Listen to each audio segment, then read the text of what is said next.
niya pinagdaanan last season eh. Sabero racing is hands. Yes, meta, ma'am. Wow! Because we used to be best by Philippine. Perfect! +5 ka. Mukhang madali kang makakapag-adjust both.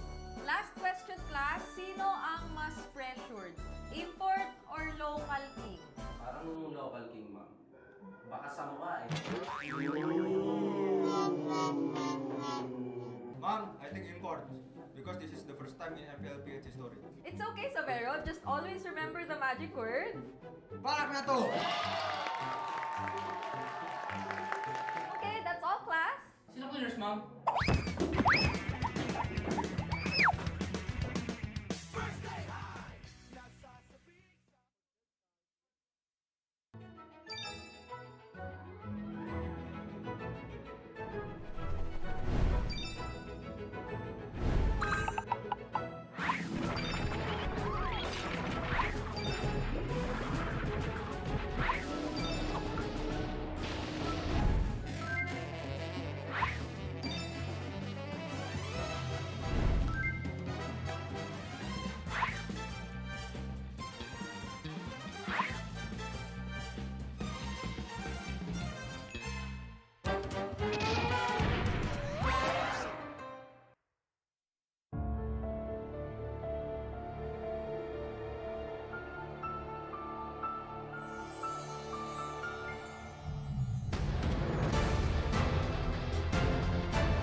Di abutan dito! Defeat. GG bro! Don't worry. Be only with Smart Power All 99. Hindi bitin with 10 gig data to power your games plus only Facebook or only TikTok. Load now. Wow! You know your scalp can get up to 5 times more dandruff? Get triple anti-dandruff power. Supercharged with Clear. Hey, you! Did you know men have 1.4 times weaker scalp? Get a shampoo that's 100% made for men. Supercharged with Clear. Enemy alert. Your scalp gets 1.5 times greasier, causing dandruff. Get triple anti-dandruff power. Supercharged with Clear. Stop and pull over. Your scalp gets 1.5 times sweatier. For cooling power, supercharged with Clear. Different shades, different moods, but somehow we just click. We all move through life differently, chasing dreams, finding calm, and growing in our own ways. For some, their energy burns brightest when they play. For others, calm is where their focus finds its rhythm. And for a few, growth simply happens when the mind is at ease. But even in our differences, we're all connected by the things that hold us steady or have our backs. No matter the you, there's a color that feels like you. So let me ask you this. What's your color?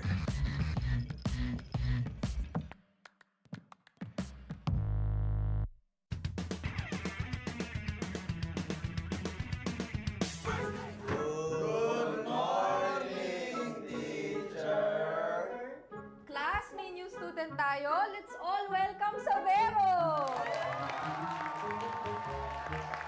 Okay, so meron tayong pop quiz. Please get 1/4 sheet of paper. Ma'am! 1/4!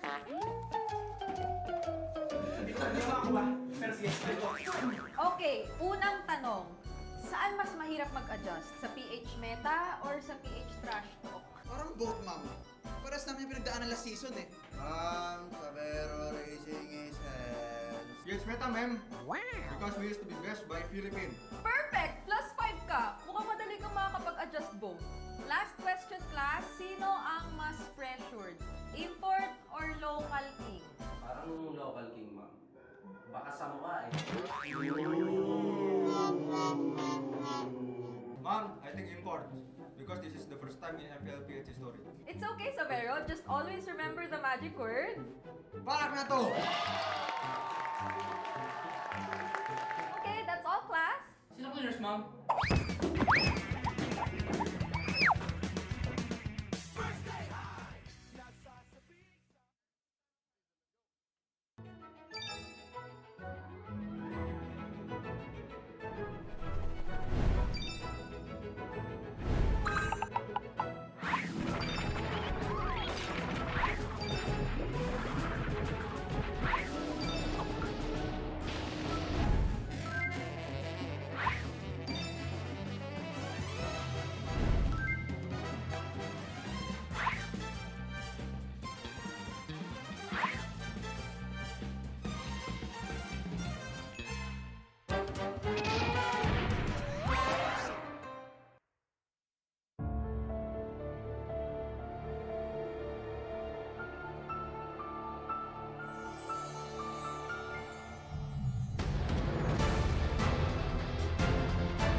Di abutan dito! Defeat. GG, bro! Don't worry. The Only with Smart Power All 99. Hindi bitin with 10 gig data to power your games plus only Facebook or only TikTok. Load now. Foul! You know your scalp can get up to 5 times more dandruff? Get triple anti-dandruff power. Supercharged with Clear. Hey, you, did you know men have 1.4 times weaker scalp? Get a shampoo that's 100% made for men. Supercharged with Clear. Enemy alert. Your scalp gets 1.5 times greasier, causing dandruff. Get triple anti-dandruff power. Supercharged with Clear. Stop and pull over. Your scalp gets 1.5 times sweatier. For cooling power. Supercharged with Clear. Different shades, different moods. But somehow, we just click. We all move through life differently. Chasing dreams, finding calm, and growing in our own ways. For some, their energy burns brightest when they play. For others,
season of MPL Philippines is brought to you by the following sponsors. Infinix, the official gaming phone partner, the power behind every madlang gamer.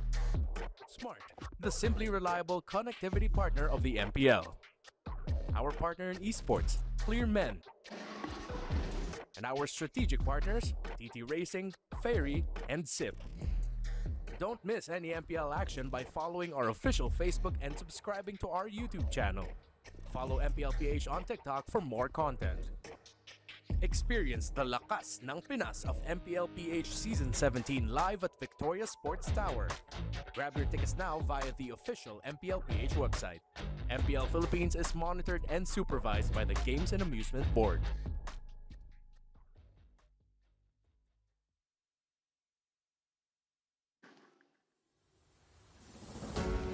Has been written, legacies have been forged. At ngayong araw, magbubukas ang panibagong yugto. Maligayang pagbabalik sa tahanan ng pinakamalalakas sa buong mundo. This is MPL Philippines Season 17. This season, we are celebrating the definition of a champion as we join forces with a partner who shares our relentless pursuit of excellence. To share more about this groundbreaking collaboration, allow me to introduce to you the person who has made this vision to us. Our beautiful partner, please welcome the Chief Executive, Mr. TWIS.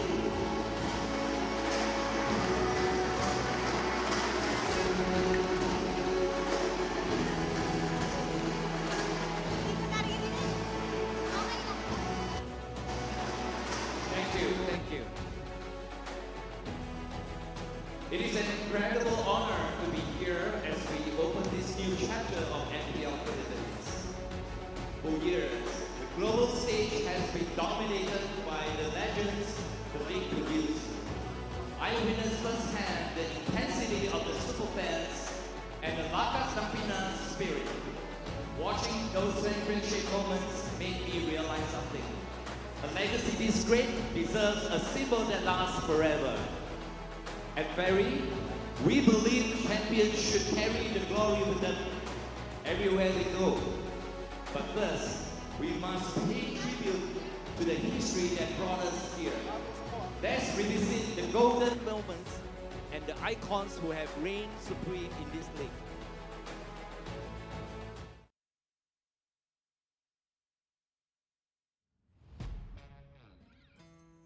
Yeah. Let's go. Signal Ultra Angel! Sunspot! Red Esports Blacklist International RSG! Blacklist International! Echo! AB Blacks! Team Liquid Echo! Ang kampiyon! Fanatic! ONIC! Philippines! Yeah. For your back-to-back champions, Team Liquid Philippines! Seeing that history, that passion and the grind, it all leads to this. Championship after championship, the Philippines has proven its dominance, and we are here to finally put a ring on it. Today, I'm thrilled to officially announce Ferry is the official championship jury partner of MPL Philippines. To the players and the teams competing this season, the stakes have changed. From this moment on, you aren't just playing for a title. You are playing for a permanent mark of your history. Every season crowns a champion, but only the best will earn the right to wear the gold. I cannot wait to see who among you will be the first to claim it. The stage is set, the rings are waiting. Palaknak to!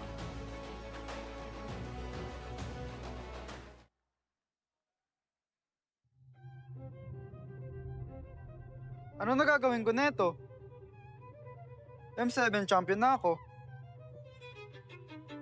Lah, andyan pala kayo?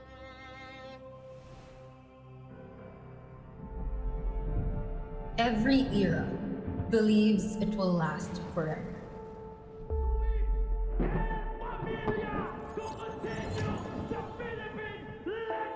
Prophecy is not fate. What if destiny can be fought? The future must evolve. Then we'll decide how. Fear gives prophecy its power. Every era ends, but legends decide what comes next. It's going beyond.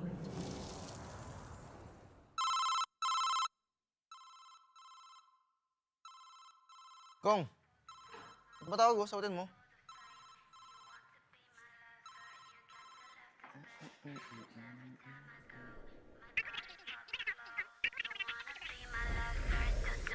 Balak na ito.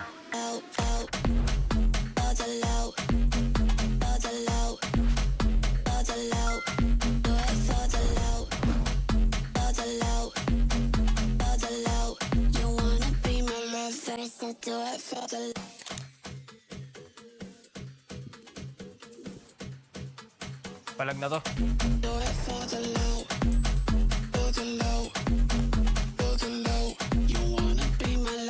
So do it for the low.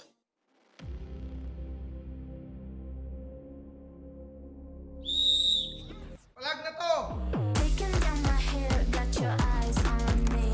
You need it, you want it, but can you handle this? This lollipop is popping, you wanna give it a kiss. Palag na to. Kiss. Palag na to.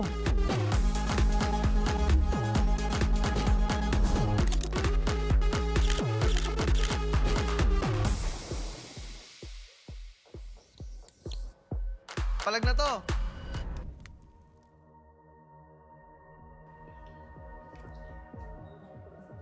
I'm looking for car, TZ. Where's the goat? Palag na to!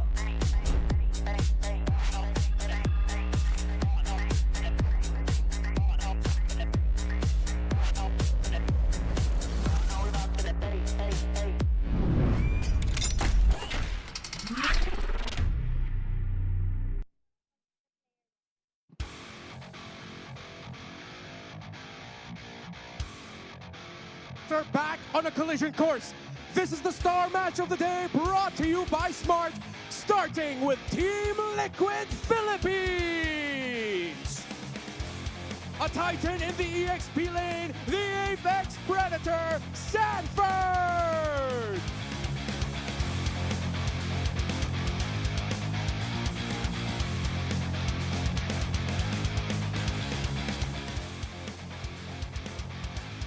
The two-time world champion, the GOAT, Carl TZ!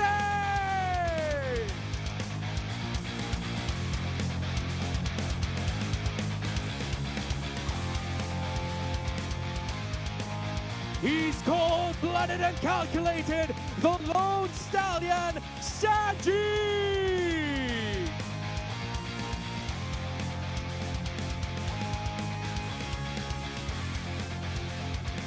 Il Maestro, El Daddy, JP!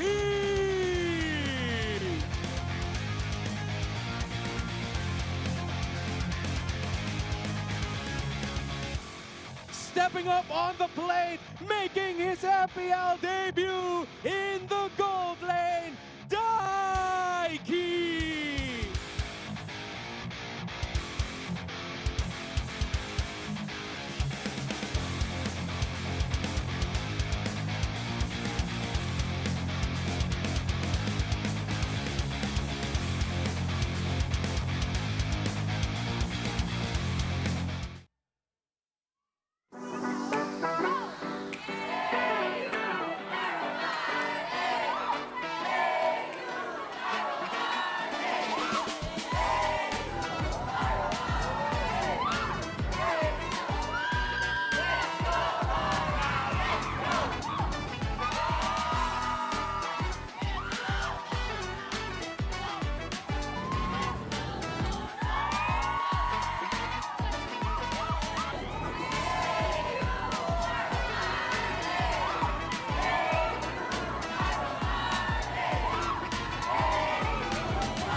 It is my honor to announce that they are the reigning champions of the world, Aurora Gaming Philippines! The most decorated EXP laner in history, Mr. Consistent Edward!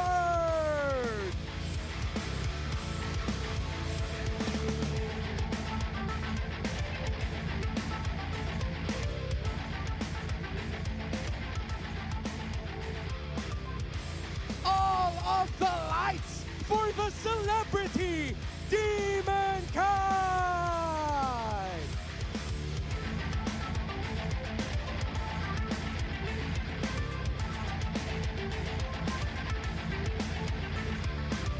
The wizard in the mid lane, US!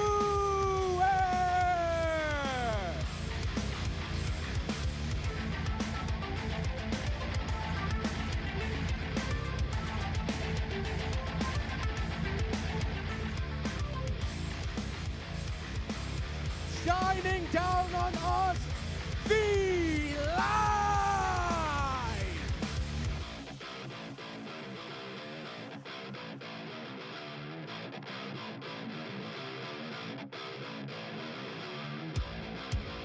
Packing heat in the gold lane, Domenkai!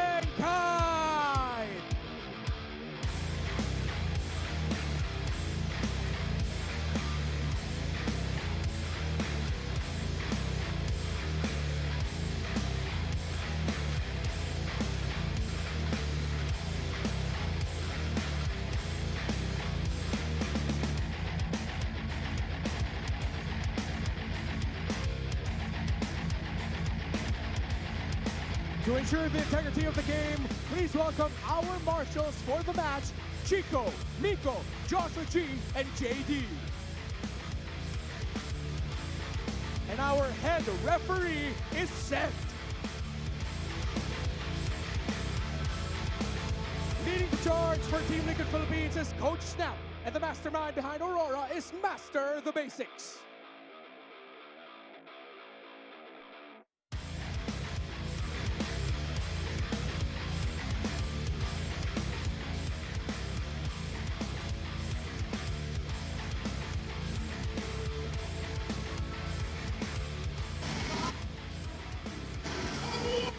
Way to start our season dahil unang araw pa lamang ay bakbakan agad ng dalawang kampiyon. Live from the MPL Arena, this is your very own Odin, and with me are two new fresh faces to join the lead.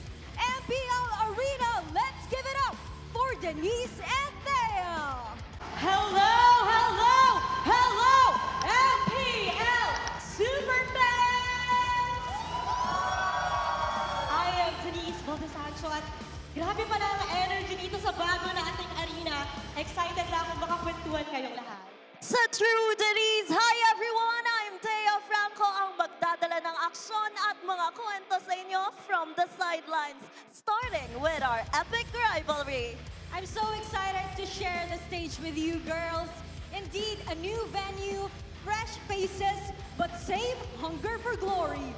Welcome to the 17th season of MPL Philippines. Palag na to! Magandang hapon sa lahat ng sumusubaybay sa MPL Philippines Season 17. Panibagong simula at panibagong season naman para sa lahat ng mga manlalaro at sa inyo sa community. Umami pa rin kasama si Burrito at si Wolf. And for the first time ever, joined by our English desk. Hey, it's us, the We Bear Bros. It's me, Naisu, Leo, and Renmar. Hiwalay natin mamaya. Is that right? Tama ba? Tama. Let's go with that. That was a good attempt. That was a good attempt. And of course, this tournament is monitored and supervised by the Games and Amusement Board. To start off our season, the 17th season of MPL Philippines will be started by two titans sa loob ng ating liga, Team Liquid Philippines, crowned and reigning MPL local champions, pero ang kalaban nila ay ang ating world champions. Alam mo, masasabi ko talaga na saktong-sakto yung tagline natin na palag na to. Kasi palag na palag kaagad. Debut match pa lang ng dalawang teams na to. I have to say that walk-in alone I love the intros. I love the video that we had. The celebrity treatment that we got to see from RORA after seeing them compete in the international stage, winning the world championship. I can't wait to see what this has in store That's for the us. only way you welcome world champions true. with a red carpet. Yeah, we got a red carpet entrance, but of course we also got some great news for all of us. Man, we have rings now for our league. We're going to get championship rings at the end of the season. Wow, and whoever wins that championship for Season 17 will be the first Filipino team to ever get an MPL PH ring. And for me, that's insane. Oh, parang nakita natin yung pagiging prestigious na pagiging champion. Alam naman natin kasi lagi naman mga nagja-champion internationally. Pero this time locally, doon natin ma-prove na hindi lang basta yung prestige yung pagagawa, yung mismong, etched in history ka na And speaking of history, yung epic rivalry na ating tinitignan ngayon between Team Liquid Philippines and Aurora, nakalamang ang Aurora in the international scene. Kaya medyo dehado ang itsura ng kanilang match history. Yeah. When I was looking at the rosters, of course, and seeing the discussions between the community, I think there's a lot of people, even on the Team Liquid side, leaning towards a little more for Aurora here. Not because they're not supporting Liquid anymore, pero it's the acknowledgement for the champion. It's the acknowledgement that they're going up against a roster that did not change at all during the off-season, and they have momentum riding on consistency. And so much so para sa Team Liquid Philippines na nakita din natin na maraming naging changes sa off-season at pati na rin sa upcoming week 1 natin na mamaya ay pag-uusapan na rin. Pero again, looking at the history of this epic rivalry, 13-18 pala ang numero natin. Lamang ng 5 ang Aurora. Parang hindi mo maiisip na Aurora pa pala yung lumalamang sa series, sa mga games matchup na whenever they meet against each other. But that just shows us how difficult it is to define kung sino yung mas lamang sa dalawang teams na to. So 13 and 18, right? Yeah. I'd like to say I called siguro 80% of these matchups. In my head, lamang yung Liquid, pero Aurora pala. Oo nga eh. Alam mo kung babalikan natin yung Season 16 na matchup na ito, napakaganda talaga. Alam ko hindi nga naka-isa ng serye ang Team Liquid against Aurora sa regular season and even dun sa upper bracket, di ba? And again, isa sa mga talagang nagbigay ng pasabog para sa season na to ay ang ating mga imports. Looking at Aaron Shiki Burrito, ano ba yung naging journey niya sa 8 taon na meron siya dito sa loob ng ating liga? Then, hindi rin naging madali ang journey nito. 2 beses siya dumaan sa MDL Season 8 and Season 9. Pero ang maganda, pagpasok niya sa MPL, debut MPL pre, championship kagad. Burrito, maraming salamat sa pag-summarize ng career ng isang tinatawag na untouchable. Simula pa lang nung kanyang unang championship win sa Brawl in Bandung, na humaling na ako kay Aaron Shiki. Promise, ako ang #1 hype man ni Aaron Shiki noong M6. And napakaganda din naman kasi ng performance niya. Siyempre, kinaklaro na rin natin, this is also posted sa page ng Team Liquid Philippines mismo na due to pending administrative requirements ay hindi po pwede maglaro si Aaron Shiki para sa ating week 1. Medyo malungkot si Leo doon. Yeah, it's okay, Leo. But it's not just Leo. I myself was excited to see Aaron Shiki start off here on week 1. Hopefully, maybe down the line. But it's good to see that we get a good reminder of the journey that Aaron Shiki had. Oo. And exciting kung makita man natin siya in the future. Pero sa ngayon ay si Taiki ang ating makikita. And exciting din ang future ng manlalaro na to. His debut game in Season 17. Pero speaking of the game, pag-usapan muna natin yung mga naging malaking changes papasok dito sa Season 17. The biggest one, syempre nasa upper left side, Marcel, the sole photographer na ngayon, ay available na. Pwede nang piliin at pwede nang iban. Pero pansinin nyo yan na yung, siguro yung last time nakikita nyo may kulay. Itong hero na to, mababan na yan all throughout, especially because of how good it is. We have experts how strong it will be, and I really doubt na mapipili siya in the first few games natin because of the bans. But of course, ang pinaka-interesting na pag-usapan din is the adjustment. I think the summary of this is masaya ang mga mid-lane mages. We can expect Valentina to be picked up a lot, and of course, yung mga magugulat tayo like Valir as well as Bale, possible na makita din natin. Yeah, and to help summarize what we could potentially see for the meta heading into week #1, thank you for the Seaball Asian Games qualifier tournament, because we got to see a snapshot there. If there are 3 teams I would like to thank for what we could potentially see in the meta, it's Alter Ego from Indonesia, it's Aurora Turkey, hello Harley, and of course Aurora as well for showing us that the tanky fighter jungler may spot pa rin sila sa meta ngayon. Pwede pa sila piliin, and that influences a lot of the picks. Hence why, throwback to the past, as you mentioned, Valentina, Eve, Farsa, sila pa rin ang magiging priority alongside potentially Valir in the mid lane. And this is super exciting dahil bukod sa mga changes na nakita natin sa loob ng ating laro, ay may mga i-discuss din tayo ng mga changes naman na nangyari sa sistema mismo ng ating mga pagpili ng mga mapa. Dahil bali-balita ko ay hindi na tayo random dito. May strategiya na involved sa pagpili nito.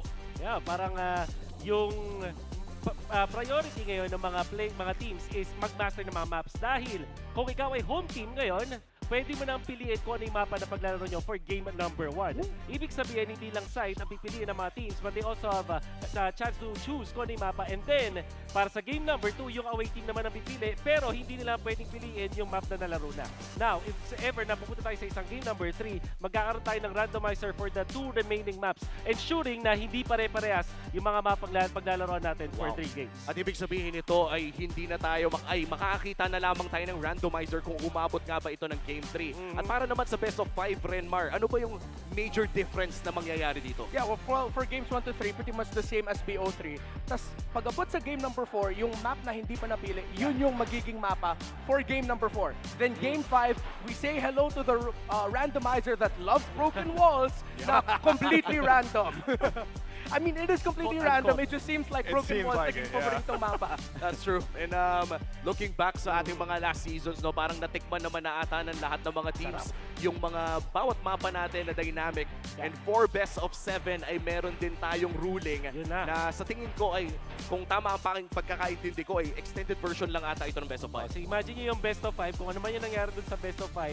Pero pagdating na ng game number 6, kung sakaling umabot man sa game number 6, we will reset all of the maps. Tapos randomizer pa rin. Ganun yung mangyayari for the remaining 6 and 7 games kung sakali.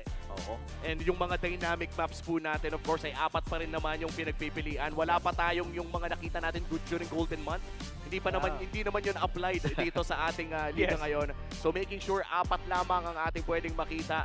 And looking towards this upcoming game for Team Liquid Philippines and Aurora Gaming, hindi na natin mapagkakailaban na ang laki ng pressure na hawak ng isang manlalaro. Let's name that player. It's Daiki. Yeah, Daiki, I think, is going to be the one, because of all the build-up that we've had in the preseason leading into this, you know, and I think for a lot of even the international viewers that would have been tuning in to this specific match, they're going to see Daiki play. And I think that's an important thing that we have to take into consideration when we watch TLPH. Confirmed, Daiki will be playing. As much as it pains me, we will not see the untouchable in action, but this is a ray of hope. You remember Teddy Cutie from the qualifiers? Ang lakas-lakas ng Liquid doon. Sila yung nanalo nung SeaWorld qualifiers for Aichi Nagoya in the Asian Games later this year. So who's to say Daiki can step up to the plate to do exactly what Teddy Cutie did, maybe even better. Yeah, and just to clarify yet again, and I know there are some viewers who are potentially asking, Daiki, Teddy Cutie, not the same person. So this is not going to be the same guy that you saw from the qualifiers. Daiki, different dude. Welcome to the MPL. Wow, welcome to the MPL, Daiki. Ang kanyang katapat ay walang iba kundi ang newly reigned world champion na si Domeng kahit sa loob ng Aurora Gaming. Napakalaki talaga ng pressure kay Daiki na mag-perform ngayong gabi. Oo, napag-uusapan naman ito. Even sa social media, no, pinag-uusapan, sino ba ang may pinakamalakas na gold laner ngayon sa ating season, no? And isa sa mga usapin, itong wala iba kundi itong si Domeng, kahit nabanggit mo nga, nakakakuha na ng championship. Hindi lang yan, even you din, no, nagkaroon na rin ng championship. And ang maganda dito, mainit pa tong team na to. Kumbaga, andun pa sila sa punto na kaka-world champ lang so pwede nilang i-apply or gawin kung ano man yung mga application na ginawa nila ng M7. Pwede nga natin sabihin na yung doubts, yung mga asterisks palagi kay Domeng, kahit parang na-apply din sa lahat ng mga players dito Parang for the lineup of Aurora, laging silang dinadoubt. Pero once na nagkaroon sila ng championship ng M7, doon na malakas talaga sila. Pero narinig na natin ang ating signal. Ang ating papalapit na epic rivalry ay kailangan ma-achieve ng mga teams na ito ang kanilang Infinix keys to victory. Wolf, ano ba ang kailangan nating tutukan? Ang tutukan nyo dito is yung strength ng isang team na dapat counterin ng kabila. So for example, para sa Aurora, kailangan nila manalo sa XP lane matchup. Draft wise pa lang, they have to focus on that. So ano yung sabihin nito? Kailangan when it comes to their hero counters, medyo mas lalamang dito ang hero para kay Edward para hindi makapwesto masyado itong si Sanford. And now you also have to be fast-paced dun sa 4-1 play para makapagawa sila ng space for the golden. Yun naman para sa Team Liquid Philippines. Now, for Aurora, ito baliktad. Parang nagkabaliktad ng konti, pero para sa Aurora, kailangan nilang gawin is don't let Carl TZ farm or catch up when it comes to farm. Pag panapanood nyo yung sa Seaball qualifier, si Carl TZ hindi makakuha ng first turtle pero bigla out of nowhere, same farm na siya dun sa kanyang katapat. So if you're Aurora, if you want to win the early game, kailangan bantay mo rin yung farm ni Carl TZ. Yeah, okay. So just to clarify though, so we just switched it up a little bit in terms of the picks, in terms of the keys to victory. And with everything that you've said, it feels like it's going to be an EXP lane focus here. Oh, wow. When we talk about Turtles 1 to 3, you're looking at how the EXP laners are handling the lane. Did the opposing mid laner go to your lane, gank you, and deliver a first death early? That's going to be an important question. And if you look at the EXP lane hero pool, yes, you can name them all in your head. CC, Uranus, Esme, Arla, all of that. It's a chess match of who gets the better matchup and who gets a more comfortable start in the first turtle. And so far, for these teams, ay kung sino man ang makauna sa ating Infinix Keys to Victory ay panigurado na mukhang makakakuha ng kanilang first win dito sa loob ng ating liga. Once again, yan ang ating The Howl hatid ng Infinix. Outplay the rest with Infinix GT30, featuring the GT trigger for lightning-fast reactions and MOBB certified 120 FPS for ultra smooth control. Dominate the game with Infinix GT30, the power behind every madlang gamer. Yeah. Yung nasabi din ni Renmar about dun sa XP, lalo talagang nadagdagan yung parang thoughts ko dito kasi merong lagi sinasabi pag kalaban mo ang Team Liquid, which is yung first turtle. At syempre, ang first turtle ay define siya kadalasan ng mga XP laners. Yeah, there's so much influence in the EXP lane side because of how that also affects the jungle heading into the turtle. So going out of that, I mean, back to basics, look at the row mid trio. How well are you going to handle taking control in the mid and how fast can you rotate consistently? And this is so much fun. 6 tayong nag-uusap tungkol sa upcoming epic rivalry natin. 2 kampyon ang magbabangayan para buksan ang ating Season 17. And to think na parehas pang fresh from big victories ang dalawang ito. Tignan natin kung sino nga ba talaga ang naglalagablab ngayong araw na ito. Maraming salamat sa ating English desk and of course sa ating mga analysts and play-by-plays. Para masigurado ang tournament integrity ay pumunta na tayo sa Smart 5G Ping Test. Hello, mic check. Ay, ako yung guys, mic check. Ang lupit. Hey guys, welcome sa mga fans namin. Saka fans ng Aurora, sobrang dami sa labas. Grabe. Grabe, new venue, Puro agad ya. Puro agad yan. Yan, salamat sa mga pumunta ngayon. Papakita namin kayo ng magandang laban. Yan, sila Iki pala lalaro. Solid. Analyst to gold lane. Aaron, wherever you are, I hope you're watching us and support us. Guys, grabe yung Kite, yung red carpet no? Parang kami nasa Grammy Awards kanina Isa-isang lumalabas sa Isa-isang nag-galaw sa red carpet. Kunin ko? Pati hindi pa ako kalbo dito. Hindi pa ako kalbo dito Ay, paano ba to? Nangangasim Nangangasim kayo ako, nangangasim. Dubai chewy cookie o Ilocos Panada. Pandesal malunggay. And grabe ang ating nakita na mga katuwaan ng ating mga players and of course na-check na nga rin nila ang kanilang mga ping. And looking at Aurora right now, parang ang gaan ng aura nila. Oo nga feel na feel mo sa body language nila, kung paano nila sa mag-usap, no? And mararamdaman mo na parang inalis na nila lahat ng pressure nila. Kasi same opponent naman to Madalas sila nakakalaban. And feeling ko excited sila na makaharap muli ang Team Liquid. Yeah, and this will prove na nasa kanila yung hot streak at isa bang gusto nilang i-shake off ay yung Champions Curse. Laging pinag-uusapan pagdating ng mga bagong mga tournaments or pagkatapos ng isang international tournament is the Champions Curse. And typically, I think looking back, parang lahat halos ng mga nag-champion ay hindi ganun kaganda. Except I guess season 16, no? Ay hindi natalo din ang ONIC yun ONIC yun No, after yung season ng season 14, after season 14 which is season 15 na regular season, talo din sila sa Aurora nung first meeting. So yeah, meron nga talaga. Oy, kinumpirma. Huwag mo namang kumpirmahin.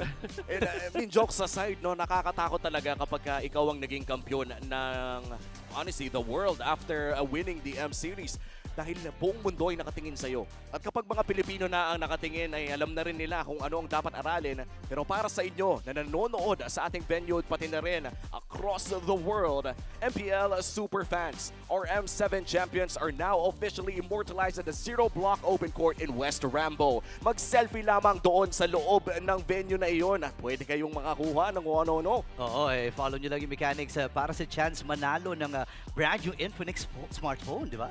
Show your support to our legends and you might just be our next big winner. Eh, nakakatawa no, makita yung mga ganitong klaseng activations sa loob ng ating physical realm outside of the land of Dawn. Na biruin mo, pwede ka mag-basketball, pwede kang tumira ng tres sa ibabaw ng mukha ni Yue. Pwede ka nga mag-wall climbing dito eh. Nakita natin eh. Shoutout din pala sa Cavalry who are in the community watch party in Sweet Tea by the Coffee Camp in Antipolo and in Keigo Korean Food House sa Los Baños, Laguna. Of course, huwag niyong kalimutang suportahan ang defending champions as they take on Twisted Minds tomorrow. Don't miss a beat. Oo. Ang nakakatuwa din yung mga ganitong watch party. No, sana dumami pa. If I'm being honest, man, feeling ko dapat bawat syudad ay siyempre kung nasa QC ka, mas maganda na manood ka sa ating venue. By the way, Victoria Sports Tower. Masarap manood dito. Malawak at mas malambot ang upuan. Ayun, siyempre, ang sarap i-flex. Tsaka ibang-iba vibe no, dito sa Victoria Sports. No? And mararamdaman natin ngayon kung gaano kalagablab itong laban na to. Kasi, men, Team Liquid, Flying Clouds ang pinili. Yeah, they did choose Flying Clouds at kung tama pagkakakita ko doon, blue side din ang kanilang pinili. So, watch out for this. And siguro sa mga hindi nakakalam, maybe we can say this once every day, may home team kasi na tinatawag, which means sila yung nasa kanila yung para most of the advantages. You can choose the side dun sa first game, tapos ikaw din makakapili ng mapa for the first game. And then for their next outing sa second leg, dun na sila magiging away team naman. So Aurora naman yung home team the next one. And sino ba yung nagde-decide kung ano yung home team? Well, ito yung mga nakadepende sa performance nila the season prior. That's true. And ngayon napapasok na tayo sa ating drafting phase na pag-usapan natin kanina sa ating 6-man panel na by the way, unang beses natin ginawa ay mga mid-lane changes. May mga Holy Crystal nerf at pati na rin yung mga hero na mukhang hindi na maiilawan pero hindi ko pa nakikita si Marcel, Papi. Ay, oo nga no. Feeling ko na talaga to. Ito yung mahirap no, kapag may bagong hero, lagi napupunta sa red side. Yung yung distribution talaga, yung pressure talaga no. Okay, so this is scary. Open up Valentina, Jushin, and Marcel. If you're Aurora, are you willing to open up the Marcel in favor of Jushin o kaya naman isang Valentina? Wow. Ang daming mga scary openings dito. Well, I guess kasi yung Jushin, meron kang Eve na pwedeng ipang counter doon eventually. At this is an interesting scenario na pinupuntahan niya ng Aurora. And I think it's a big risk kung sakaling ibibigay nga nila ang Marcel na ito. Panigurado ang ating mga Filipino viewers ay nakatikim na rin ng mga mahirap na Marcel games. And for Team Liquid Philippines, wala silang pakialam kay Marcel. They take in the Leomord para sa GOAT na si Carl TZ. Ano kaya ang i-reply dito ng Aurora Gaming? Man, sa totoo lang, comfort na to para sa Team Liquid Philippines. And nakita natin na nung Cebol qualifiers, no, may glimpse na tayo kung ano ba yung mga prio ng Team Liquid, kung paano ba sila umiikot. And ang Aurora naman ngayon, may Valentina option pa sila, may Eve option pa sila. Feeling ko Eve or Valentina +1 ang magiging atake dito. Napakalakas ng Valentina ngayon sa loob ng ating meta. Jushin is also open. Ayan. At yun, pipiliin niya. Jushin and Marcel, that's what I'm really expecting dito. Napipiliin. Pero hindi wala talaga. Ayaw talaga. It's the Grok. Nobody is picking the Marcel and ibang klase nga yung nangyayari dito. No? Parang wala pang willing mag-risk na kumuha ng Marcel. Pero tingnan natin kung magbabago yan para sa Team Liquid Philippines. Nagahanap pa rin sila ng kanilang roamer. And for the next 2 picks, ano ba ang pwede nilang makuha dito? Yeah. You have XP lane options, Lapu-Lapu and Yuzhong available. Of course, para kay Sanford. Pero baka i-deprioritize nila dito yon para dahil madami pa ng mga choices. So I'm thinking, Gatot Kacha and Eve para dito sa TLPH. When in doubt, Gatot Kacha? Oh! Pero kalid ang kanilang Kalid muna. kukunin. Pero wala pa namang kasiguraduhan ito kung mapupunta nga ba sa loob ng kamay ni Sanford ang kalid o mapupunta naman sa roamer nilang si JP. Punta na tayo sa ating third and last pick on the first base para dito sa Aurora Gaming. Feeling ko pwede na silang kumuha dito ng Claude. I think ito yung pinakamaganda for Doming Kite para at least mayroon ka naman sagot sa Eve. No? And scaling din, kung iisipin, yun na ata yun, no? Lock na nila yung Claude dito. Yeah. Claude perfect versus Eve. Doming special. At may chance kasi na maban mo. You just have to ban the carry dun sa mga second phase mo and you're gonna be okay already. Napakalakas pa rin naman ng carry at Claude ngayon. No? Talagang nantutunaw lamang, but with that, Claude is locked in for the side of Aurora Gaming. Landing phase na ang ating tinitignan. Naghahanap pa rin ang side ng Team Liquid Philippines ng kanilang potential roamer or XP and gold laner. Iban the carry kung ikaw ang Aurora dito. Samantala for TLPH, they can focus on the Demon Kite heroes. Guinevere already being banned means na wala na ring Fredrin. Ano matitira? Yisenshin perhaps para kay Demon Kite. Kaso, ang pwede mo isipin dito if you are TLPH, ang naging choice ng Aurora is mag-Claude. So usually, utility jungler ipapares mo dyan para hindi ka farm heavy. At ano ba yung mga natitira dyan? Maybe Suyu is the ban para sa TLPH. And look at that, Harith taken away by Aurora Gaming. Mukhang si Daiki na ang tina-target ng Team Liquid ng Aurora Gaming ngayon. Alam mo, pakiramdam ko, carry na nga next dyan. Tama ka dun, Wolf. Parang wala ka nang maiisip na ibang hero, no? Pwera na lang kung tatargetin mo yung hero ni Sanford dito. Kasi ang dami pang option, may mga labo-labo. Minsan nga may mga glue pa, di ba? May yuzong pa. May yuzong pa, di ba? Dami talaga eh. Ang dami nating pwedeng makita sa kamay ni Sanford. Pero baka naman kasi iniisip na rin ng Aurora na ang kalid na ito ay XP laner na. Pero again, we never know dahil may history rin si JP na naglaro ng Kalidrome. Yeah. Should be carry. Kung hindi man, ano pa ba mga ibang mga option for the Gold Granger siguro? Kung ayaw nila ng stable hero para sa ayun. It's just the carry as expected. And ngayon na wala ng Suyu, maybe Joy, ban o kaya naman ay yung Harley na yun yung mga natitirang options dito on the jungle. And of course, Yisenshin can also be picked up by TL. Kaso nga lang, Yisenshin and Claude, pag pinagsama mo ay mahirap. Alam mo, parang naisip ko nga dito, kung utility ang target ng Aurora, again, nakita natin sa qualifiers, di ba, ng C-Ball, may mga Guinevere. Ay, wala pala. Akay na siguro yung natitira. Akay na lang.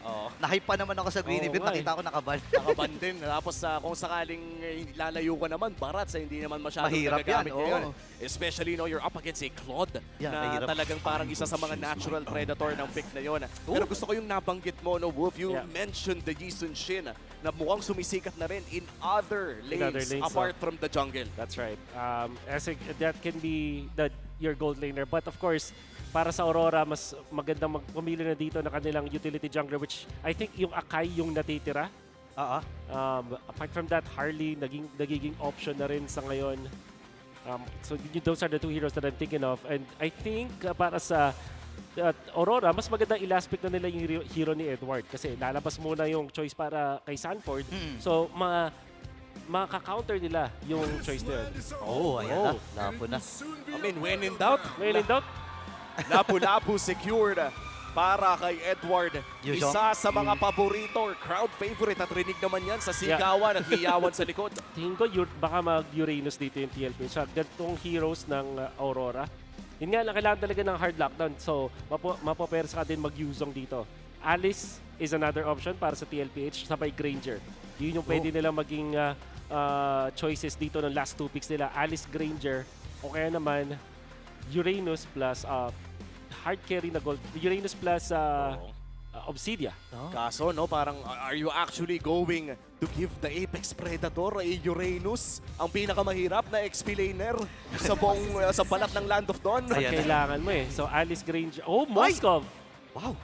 So ngayon, ang Aurora, I think Hayabusa ang best option para sa kanila bigla. Hindi na pwedeng mag-akay basta-basta kasi wala na silang pang anti-split dito apart from the Lapu-Lapu and maybe the Claude. Think about it. Harley, isa pang option. Pwede. Oo. Pero yung kikita ko dito is the Hayabusa. So, sa priority, Hayabusa, then Akai, then Harley. Kailangan nila ng pang-finish dito dahil at saka yung sasagot din dun sa split.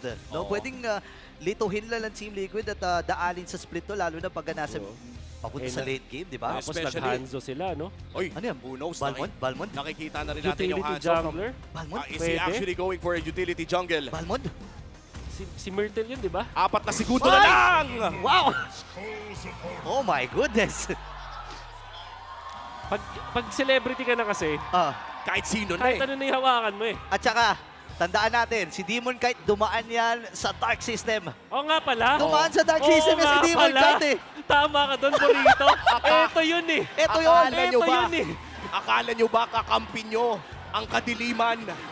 Si Demon Kite ay pinanganak sa kadiliman. Pinalakas ng kadiliman. Kaya hinihinga niya ang Dark System. At ngayon ay nailabas na ang Balmond pick in the first day of MPL Philippines. Kalaban ang Team Liquid Philippines straight out of the M7 World Championship. Balmond para kay Demon Kite. Hanggang ngayon hindi pa rin ako makapaniwala na nakikita ko yung Balmond na yan. Ang hari ng Dark Ang hari ng Dark System.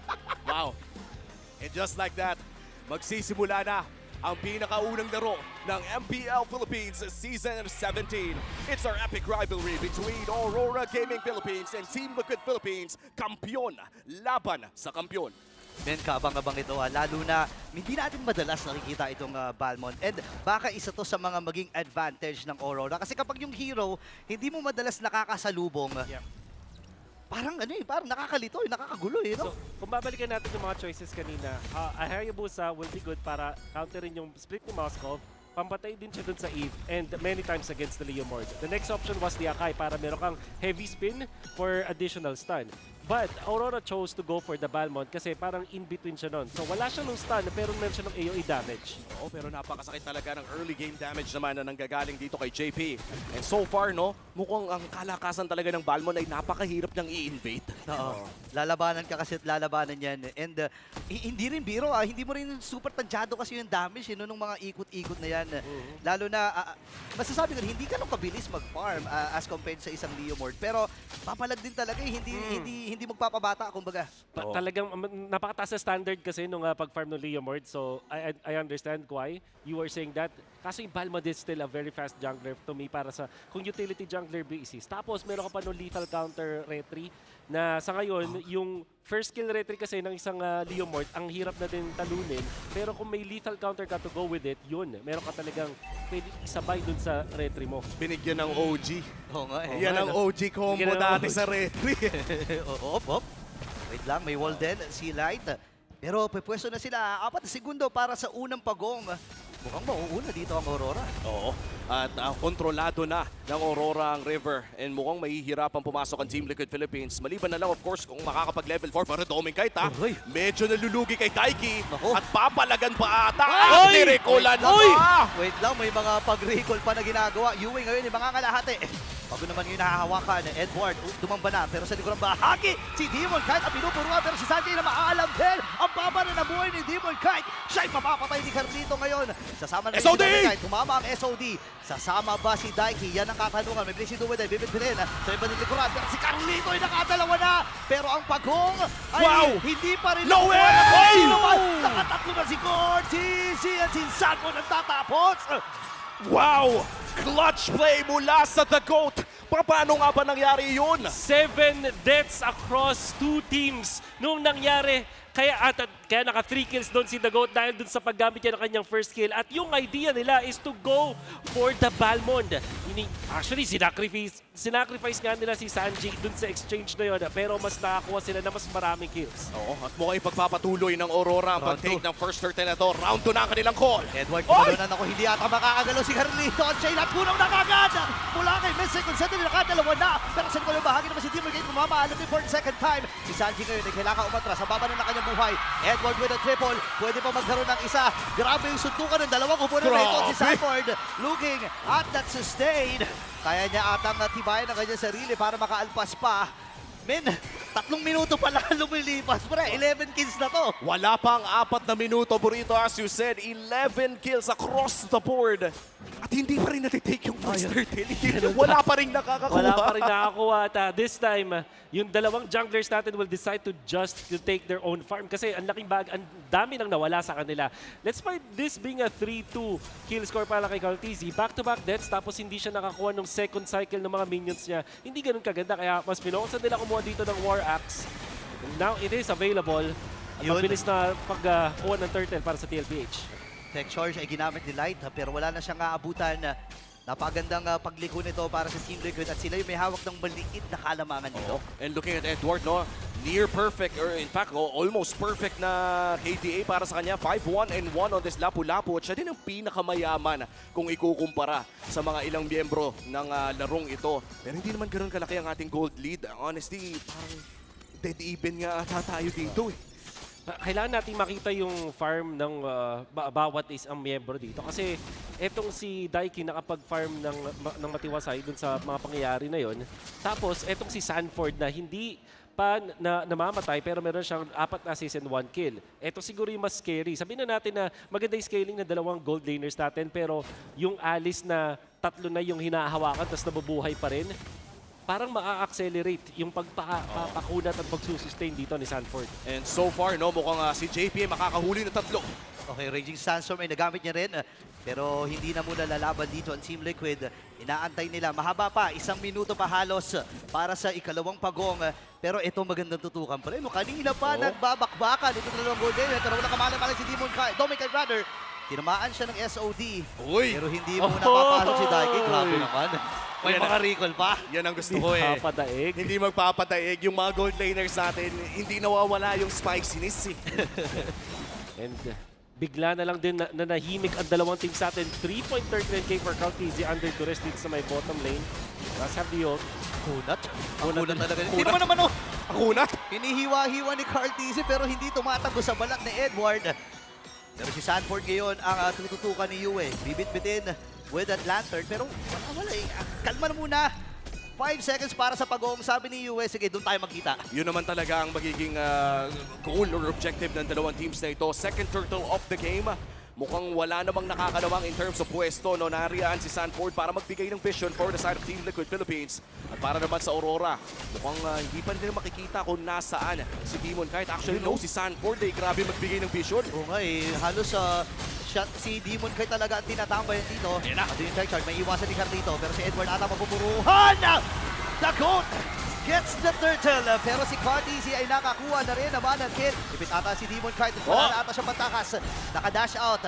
Pero hindi siya makakaligtas sa pangis ng Young GOAT. Pero hindi pa ata sila tapos. Tumama yung SOD. Sumama! Sasama ata si Daiki. And hindi na nga muna na ilapag yung river manipulation. Doming kayo sa may gilid. Pero pa siyang blazing duet. Oh no! Pero nabigpit pa rin ni Yue. Pero hindi tinantana ni Daddy JP. Itong si Light. Mabibitbit din. At doon yung crowd. Carl! Ready to pasok. Doming Kite ay umatang sa red with a flicker. Pero si Carlito na naman. Iniisa-isa ang Aurora. Makakabakas pa. Look at that shaking and breaking, ladies and gentlemen. At naago pa nga yung purple bomb. Si Sanford ay napakatibay lang talaga. Ina-outplay ng TLPH ang RORA. Ultra extended team fight. Pwede bang pa-breakdown nun, Bull? In 1 minute and 30 seconds, Womi, nakakita tayo ng mataas na impact mula dito kay Cartesi the GOAT, getting that retribution na matulis pa rin, matalas pa rin. Mula dun sa, nakita natin performance mula dun sa Seaball, still with the hot hands, Cartesi, then they transferred into that purple buff. Cartesi was minding his business, napunta sa kanya yung team fight habang gusto niya mag-invade ng purple at nakakuha pa siya ng isang kill. Sabay gamit ng walls para ma-outplay yung mga members ng Aurora, shaking and baking mula dito sa Leomord at yun nga nakatakas pa afterwards, not with the brute force breastplate, and this is a massive lead for TLPH. The rotation coming out from Doming Kite, unfortunately, ay hindi masyadong maganda para dito sa Aurora dahil of course nakakuha sila ng isang kill doon kay Sanji, pero nakakapag-farm si Daiki, hindi mapigilan si Cartesi, at ngayon si Sanford na rin ay nakapag-scale na. At ang sarap ng buhay ni Daiki, no? Tumatama yung mga SOD pero parang wala pa tayong nakikita na kinakalabit niya pabalik para sumama. At dahil dyan, naging matiwasay ang pagpa-farm ng Moskov on the side of Team Liquid Philippines. And by the way, kung hindi nyo nakita kanina, huling beses pa nananapik ang Balmond na ito ay Season 10 pa at ginamit ito ni Carl Tizzy. Okay, isipin mo yun, di ba? Napakahabang panahon na parang ang sinasabi ng RORA dito, sige, try nating ibalik. Actually, kung iisipin mo, Season 1 nga lang MLBB, nandito na si Balmond. So talagang literal na OG ang inilabas ng Aurora, no? Tsaka hindi naman nagbago masyado yung mga skills ni Balmond. Nagbago lang ang itsura, nagkaroon lang ng glow up. At ngayon with the First Lord ay mukhang pwepwestuhan na ng Team Liquid Philippines ito. Lamang silang 3 tipo kontra Aurora Gaming. Pero with 3K gold leads, kaya pa rin kasing umi-invite eh. Yeah. And it's mainly because of yung power spike ng Aurora sa ngayon gamit yung Balmond at itong Lapu-Lapu. Lethal counter nandyan pa rin, tapos may Queen's Wings at War Axe naman itong si Edward. So kung usapang palag lang, kung palag kaya itong Lord na to. And then if you factor in yung Blazing Duet na ngayon, 2 items naman na ito si Daiki, there is a chance actually for them to contest. And big item pickup as well para dito kay JP with the Chastised Pauldron na babagal ang pag-atake dito ng isang Claude mula sa side ng Aurora. Pero tama ba ang aking nakikita? Skypiercer pickup para dito kay Yue. 10 minutes in. And this is very interesting. Sisimulan na ng Aurora ang Lord na ito. Nakakalahati na kagad Sanford. Hinahanap niya kung nasa si Dominic Hyde. Pero si Yue sabi madalikuran. Napalalim na talaga ang Team Liquid. And di mo kami na kaya nakuha na nila dito si JP. And si Casito napakababa. Mid-range siya na buhay. Tumama ang SOD. Pero si Daiki, ito na ang kanyang unang pagsama. Kaya lang si Yue, ako naiista ka na kagad. Yung Pearson nakakakuha lamang niya. Dominic versus Daiki. 1v1 lang ito. Wala daw tutulong. Walang tutulong, walang tutulong. Walang tutulong, walang tutulong. Pero kinalmahan lang, kalma lang. Daiki versus Dominic. Ito yung mga bago nating abangan. Pero flicker in! Hindi pa tapos. Si Carl Tizzy, napa-flicker at na-force ito para kay Yue. Wow, and nakakagulat din. Daiki on his first game dito sa MPL Philippines. Bumi-flicker forward na. Wow. Tingin ko, hindi yata nila nabilang or I don't know if it's just a force flicker doon kay Yue ba or hindi nila masyadong na-communicate yun. But yun yung idea. Kung papansinin, sabay na sabay yung pag-entry ni Carl at then ni Daiki. At ngayon sisimula naman ang Team Liquid Philippines ang Lord na ito. On the other side, Aurora Gaming looking for a way na makapasok muli sa Lord Pit pero mukhang mid-lane wave muna ang kanilang aasikasuhin. Half HP on this Lord. Ipapareset ng Team Liquid Philippines habang ang wave ay kailangan asikasuhin ni Daiki. Buff muna ata ang call ng parehas sa jungler pero nariyan na si Demon Kite sa Lord na ito. Kalahati na ito pero si Sanford ay abante. May nauna na kasi Edward. Kaya lang nanakapan ang Lord! Oh my goodness! Slide is down. Nandun yung break si Lord malaki Dominic Kite. Habang si Carlito ang batang kambing ang nakakuha ng Lord. Sanji with the kill. Kailangan mag-atrasan ng 3 na titira para sa Aurora. Reset lang ang kanilang i-call. Actually, pwede mga silang gumawa dito kung gugustuhin nila. Pero pipigilan na mura ng RORA ang kanilang gigil. Massive adjustments mula sa TLPH. Inulit ng Aurora yung initiation nila. But that time, walang flicker coming out from Light nor kay Yue. They still try to go for the fight kahit wala pa yung mga battle spells nila at dahil doon na punch nila TLPH. Sanji was kept intact, nakapag-ulti with the RWM. At syempre, hot hands mula kay The Goat, Carl Tizzy. Inunahan nila dito yung Grak at may bonus pa. Kasanggaan nila ang langit sa time na yon. At syempre, nakita mo naman yung drive-by retry na yun. Malaki Carl Tizzy, hot hands talaga. Mainit pa rin ang retribution para dito sa Team Liquid Philippines. Pero magandang pagdepensa ang ating matutunghayan mula sa Aurora Gaming. Hindi man lang umabot doon sa second tier turret. Pero makakakuha naman ng marim-rimi ang Team Liquid Philippines. Silipin natin ating Infinix in-game equipment. Sino na ba yung masasabi mo na pasok na sa power spike? This Alice. Makikita natin yung third item incoming. Just Oracle and itong Chastised Pauldron na against Claude. At syempre sa sarili niyang sustain. At ito naman, 10K ang pera. Wow. Mas mayaman pa sa gold laner ngayon. Itong si Carl Tizzy with 7-2-2 as his KDA record. And this battle sabay Malefic Roar with the brute force breastplate. Napakahirap na niyang kontrolin. 50% resilience din kasi yan. And come to think of it, no, yung 2 deaths niya ay back-to-back na nangyari in the early game. Hindi na nadagdagan pa para sa Team Liquid Philippines. But this is still just a 4K gold lead. Hindi kumonek yung mga ulti. Okay, dalawang ultimate yun. And ito na atang gold secret para sa Aurora. Tumama yung tech charge. Pero sa likurang bahagi ay kailangan na umatras dito ng mga miyembro ng TLPH. Nakakuha si Carlito ng isa. JP na maalam kagad. Pero tumama yung SOD. Pupuntahan na si Edward. Kakayanin pa ni Daiki na patayin. Pero mga Kaya lang nandun din yung pagsugod with a flicker mula kay Daiki. Gigil na gigil si Daiki sa kanyang first game in MPL Philippines. At mukhang itutuloy pa nila ang pag-push dito sa ginta. Demon Knight na pa-force back. Papasok si Carl Dizi. Yue! Wala. Naku po! Napaalam din si Yue. 30 seconds and counting. Pero nagamit na ni Demon Knight yung kanyang ultimate. At makiklear ng matagumpay ng Aurora ang planong pagsugod ng Team Liquid. Gustong maregular yan ang pwede nating description para kay Daiki. Men, talagang galawan na ganun eh. Men, gusto talagang maregular. Ginagalingan ng gusto, pre. Mula dun sa laning stage sa pagkonekta with the SOD, his connection with Carl TZ, at dun sa huling team fight, nakita mo naman, Edward, yung pinata niya, Edward Lapu-Lapu, mga kaibigan, hindi nagpapatinag, hindi nagpapa-aura, at Daiki wants to say na he belongs in this league. Wow, maybe Daiki is the key para dito sa Team Liquid Philippines sa game number 1. At mukhang ang Lord na ito ay babakura na rin ng Cavalry. Aurora, maganda ang kanilang vision around this area. UN Light providing what is needed para sa Aurora Gaming. At hindi pa naman ganun kalaki, no, yung 6.1 ay kaya pa rin labanan. Pero lamang na talaga ang Team Liquid! Nauna na si Doming. Wow! Pero sakto!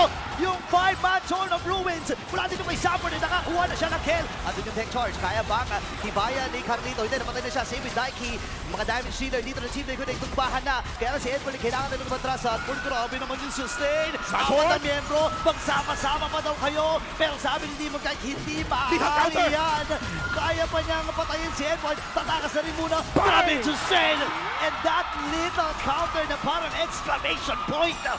1-4-3 ang naging presyo. Walang jungler ang Team Liquid Philippines. Si Sanji ang hinahanap ni Yue. Maaangat pa niya? Makakatakas naman pala. At mukhang itutuloy ng Aurora Gaming ang Northern na ito. 5 segundo para kay Daiki. 4 para kay Carl. At mukhang tuloy-tuloy na nga para sa Aurora. Dire-diretso na ata to. 2 miyembro lang ang natitira para sa Team Liquid. Sapat na daw si Yue at itong si Light Tech Charge. Pero pang sugod lamang iyon para hindi nga naman makalapit. Sakto din yung SOD pero si Dominic na kukuha nun. Sabi ng Daiki, sige, rundown nga tayo. JP umahabol pa rin. Si Demon kahit napakababa na ng kanyang buhay. JP hahabol pa dito. Naarangan! Grabe yung arang ni Light. Flicker na gamit din. JP with a flicker. Pero si Dominic makakaalpas. Grabe yung habulan! 20 segundos para kay Yue. May malaking wave dito sa gitna. Pwedeng ilaban ito ng Team Liquid Philippines. Pero mukhang makiklear naman pala ito ng Aurora Gaming. May Lord pa na paparating. Wolf, ano ba ang mga pwede nating makita sa larong ito? There will be natural pushes para sa Aurora dun sa dalawang gilid dahil hindi siya pinansin ng TLPH. But my, oh my, Aurora! Yung control. At eto na naman, may ginagawa na naman si Light. Napag-control namin niya. Siya rin yung dahilan kung ba't maganda yung initiation para sa television na patay ng Aurora, si Carl TZ at si Daiki, the fight prior to that. And although maganda ang ipinakita doon ni Sanford going for the backline throw of Ruin doon sa may 5, the sustain that he had will not be a factor para sa hari ng Dark Continent na si Demon kahit na lethal counter is HP based. Wala siyang pakialam sa kunat mo at sustain mo. Basta umabot ka dun sa threshold, talagang dadaktakan ka sa mukha. Dito ang Demon Kite. Ito, Aurora Gaming, may Lord doon sa may bantang itaas. The defense side ng Team Liquid Philippines. This is marginally one of the lowest gold lead na makikita natin. Pero si Dominic ay mapopoke na naman. JP medyo nakulo. Sanford ay makakakuha ng konting sustain. Pero mukhang magdedepensahan naman pala ng Team Liquid Philippines. Ang Torre doon sa may bantang itaas. May kwento pa sa gitna at sa baba. Pero mukhang ang Aurora ay may pasensya sa ginagawa nila. Yeah, grabe. Alam mo, ang tagal na pagtitiis si Doming kahit ngayon nagbubunga na, sumasakit, tumahapdi na rin. Even si Daddy JP, pre, hindi na niya kayang tiisin eh, no? Sasaktan na Sasaktan na eh. And I think yung pwestuhan ni Yue, yung i-comment ko so far dito para sa Aurora. And to think na nagsimula siya dito with 2 deaths, kaso yung kanyang performance naman when it comes to initiations, nagbibigay sa Aurora ng paraan para manalo dun sa mga teamfights. Strength of the Zushin is kahit ikaw ay isang mid laner, pwedeng ikaw yung mauna. At yun yung ginagawa dito ni Yue, para siyang nagsisilbing vision at unang nag-engage para sa Aurora. That makes it so na itong si Light, tatama yung kanyang ultimate. At kung sinabayan niya ni Edward, makita siguro natin dito sa replay. Wow. Ganda ng Throne of Ruin. Edward going in. At ito, in-skip talaga nila si Sanford. Mas inuna nila doon si Carl TZ and of course, nandun si Light para kontrolin ang The Goat. Yun naman talaga, no? Kapag yung Alice nakapasok na, medyo wala naman na kayo magagawa dyan eh. Might as well go in for the next big target. In 18 minutes in, yung 6K gold lead na nakita natin mula sa Team Liquid kanina ay nabura all the way down to 700. At silipin natin ang ating Infinix in-game equipment. Mukhang papunta na sa lock item ang halos lahat ng mga players natin for this game. Nakayaman ni Cartizi. Daiki, nagbenta na ng boots, hindi pa kompleto. Okay, going in for the Rose Gold Meteor. Yung kanyang choice. 6 items na ngayon. At dahil wala nang lamang dito ang TLPH, anybody's ball game na to. At as long as Demon Kite is alive, there is always a chance na gumawa ng lethal counter, red replay. Tapos puno din yung mga battle spell ng Aurora. Tapos bakit Destiny ba yung nakita ko? Wala kay Yue? I'm not sure mo ma-check natin mamaya. Sakit na napaflicker po si JP. Oh my goodness, napakahapdi. Ito yung sinasabi natin kanina, talagang bumabaon na lahat ng mga bala na meron si Demon Kite. JP ngayon, ra-round 2. Andun yung ultimate mula dito kay Yue. Hinahabol si Sanji, mabibitbit. At ito ata yung goal signal mula sa Aurora. Nagamit yung within ground. At nabitbit din si Sanford. Kaya lang si Sanji ang nauna. Ngayon mabibitbit din si JP. Pop yung immortality. Doming! Pero si Carlito sa likod. Nakuha ka agad yung damage dealer ng Aurora. Nakakabili ng immortality dito si Carlito. Ganun din naman si Edward. Si Carlito ay haharangan. Pop yung immortality. Makapag-buy and sell ba? Kaya lang parang wala ata siyang pang-buy and sell, pre. Andun si Daiki. Tama yung SOD! Mamamaalam din! 7 seconds sesend! Tumpa na rin itong si Yue. Dalawa na lang nagtitira mula sa Aurora. Pero si Demon Kite ayaw tantanan! Ayaw tantanan! Ni Sanford, mga kaibigan! Nililigaw lang habang papunta na sa base dito at Team Liquid Philippines. Magandang harap mula kay Light! Pero si Demon Kite ay namatay din. Napakataas na death timer dito ng Aurora. 10 seconds! And si Light na lang ang natitirang mag-isa. Sabi ni Daiki, sige na, tapusin na natin ito. 5! Kaya man niyang ma-depensa, may harang siya na gagawin. Buhay na si Doming! Mabuhay na rin ito si Doming. Replacing the win siya na gagamitin. Pero sa mata para maklear ang lahat ng mga wave. Yes, sir! Naklear ang lahat ng wave. Oh! Yung SOD para tapusin ang Game 1. And what a finish para sa reigning, defending MPL PH champions para sa game number 1. Ihanda ang kontrata, ihanda ang jersey, ihanda ang uniform, ang sapatos, lahat na. Daiki. Ni-regular. So, pwede nang irregular talaga. But of course, alam naman natin, nasa lineup naman talaga siya ng TLPH. Wow. When it was announced. And if you're a rookie at ganito kaganda ang first game mo, you'll be so proud of yourself. Hindi nagpakita ng kahit anong takot. Unfaced against the world champions.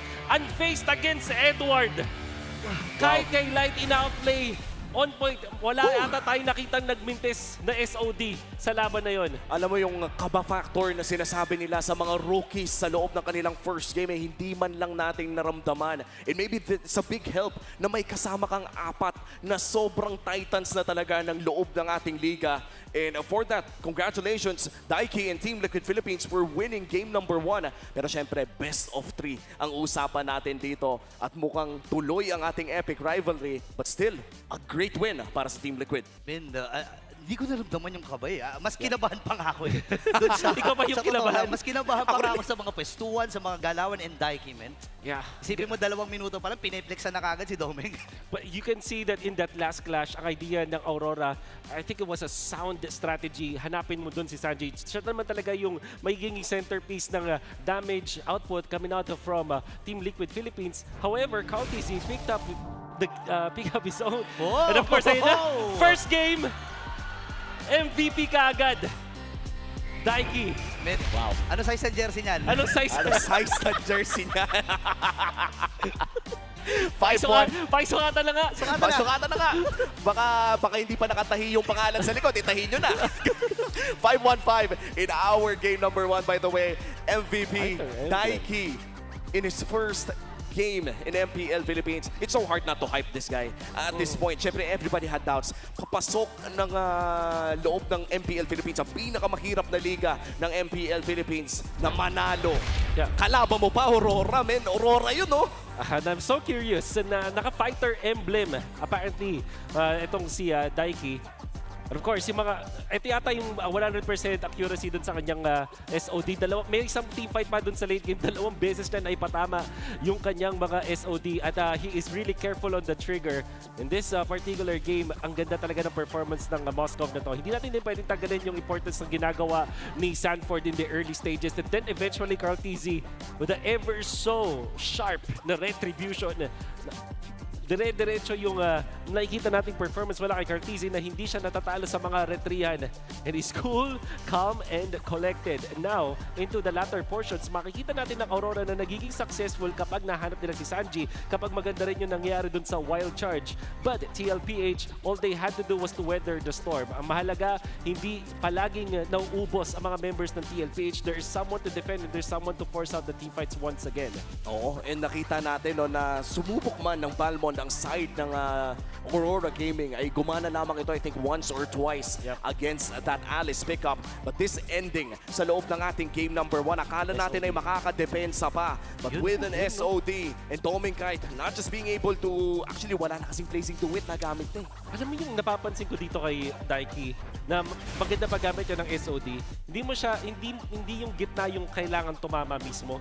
Yung the place sa gilid. Kasi malaki naman yung model eh. Parang yung hurt, yung projectile box nung projectile. Kumbaga, is malaki siya. So, ibig sabihin, hindi kailangan eksaktong-eksakto. Pag tinutok mo dun sa kung saan mo na predict pupunta yung kalaban, ganun tumama. Madaming niya mga SOD na the please lang yung nangyari. Pero syempre, full damage din kasi yun. Oh, and that was a 20-minute game by the way. Hindi ko naramdaman na 20 minutos yun dahil I think 2 minutes or 3 minutes pa lamang sa loob ng ating laro. Umabot na agad tayo ng 11 kills. Yeah. So, kakaiba ang ating natunghayan para sa game number 1. And so far, parang halos lahat ng mga players natin dito ay nagkaroon naman ng magandang performance. Yeah. I'd like to commend, of course, Sanford as well sa mga 5-man sets on that Throne of Ruin.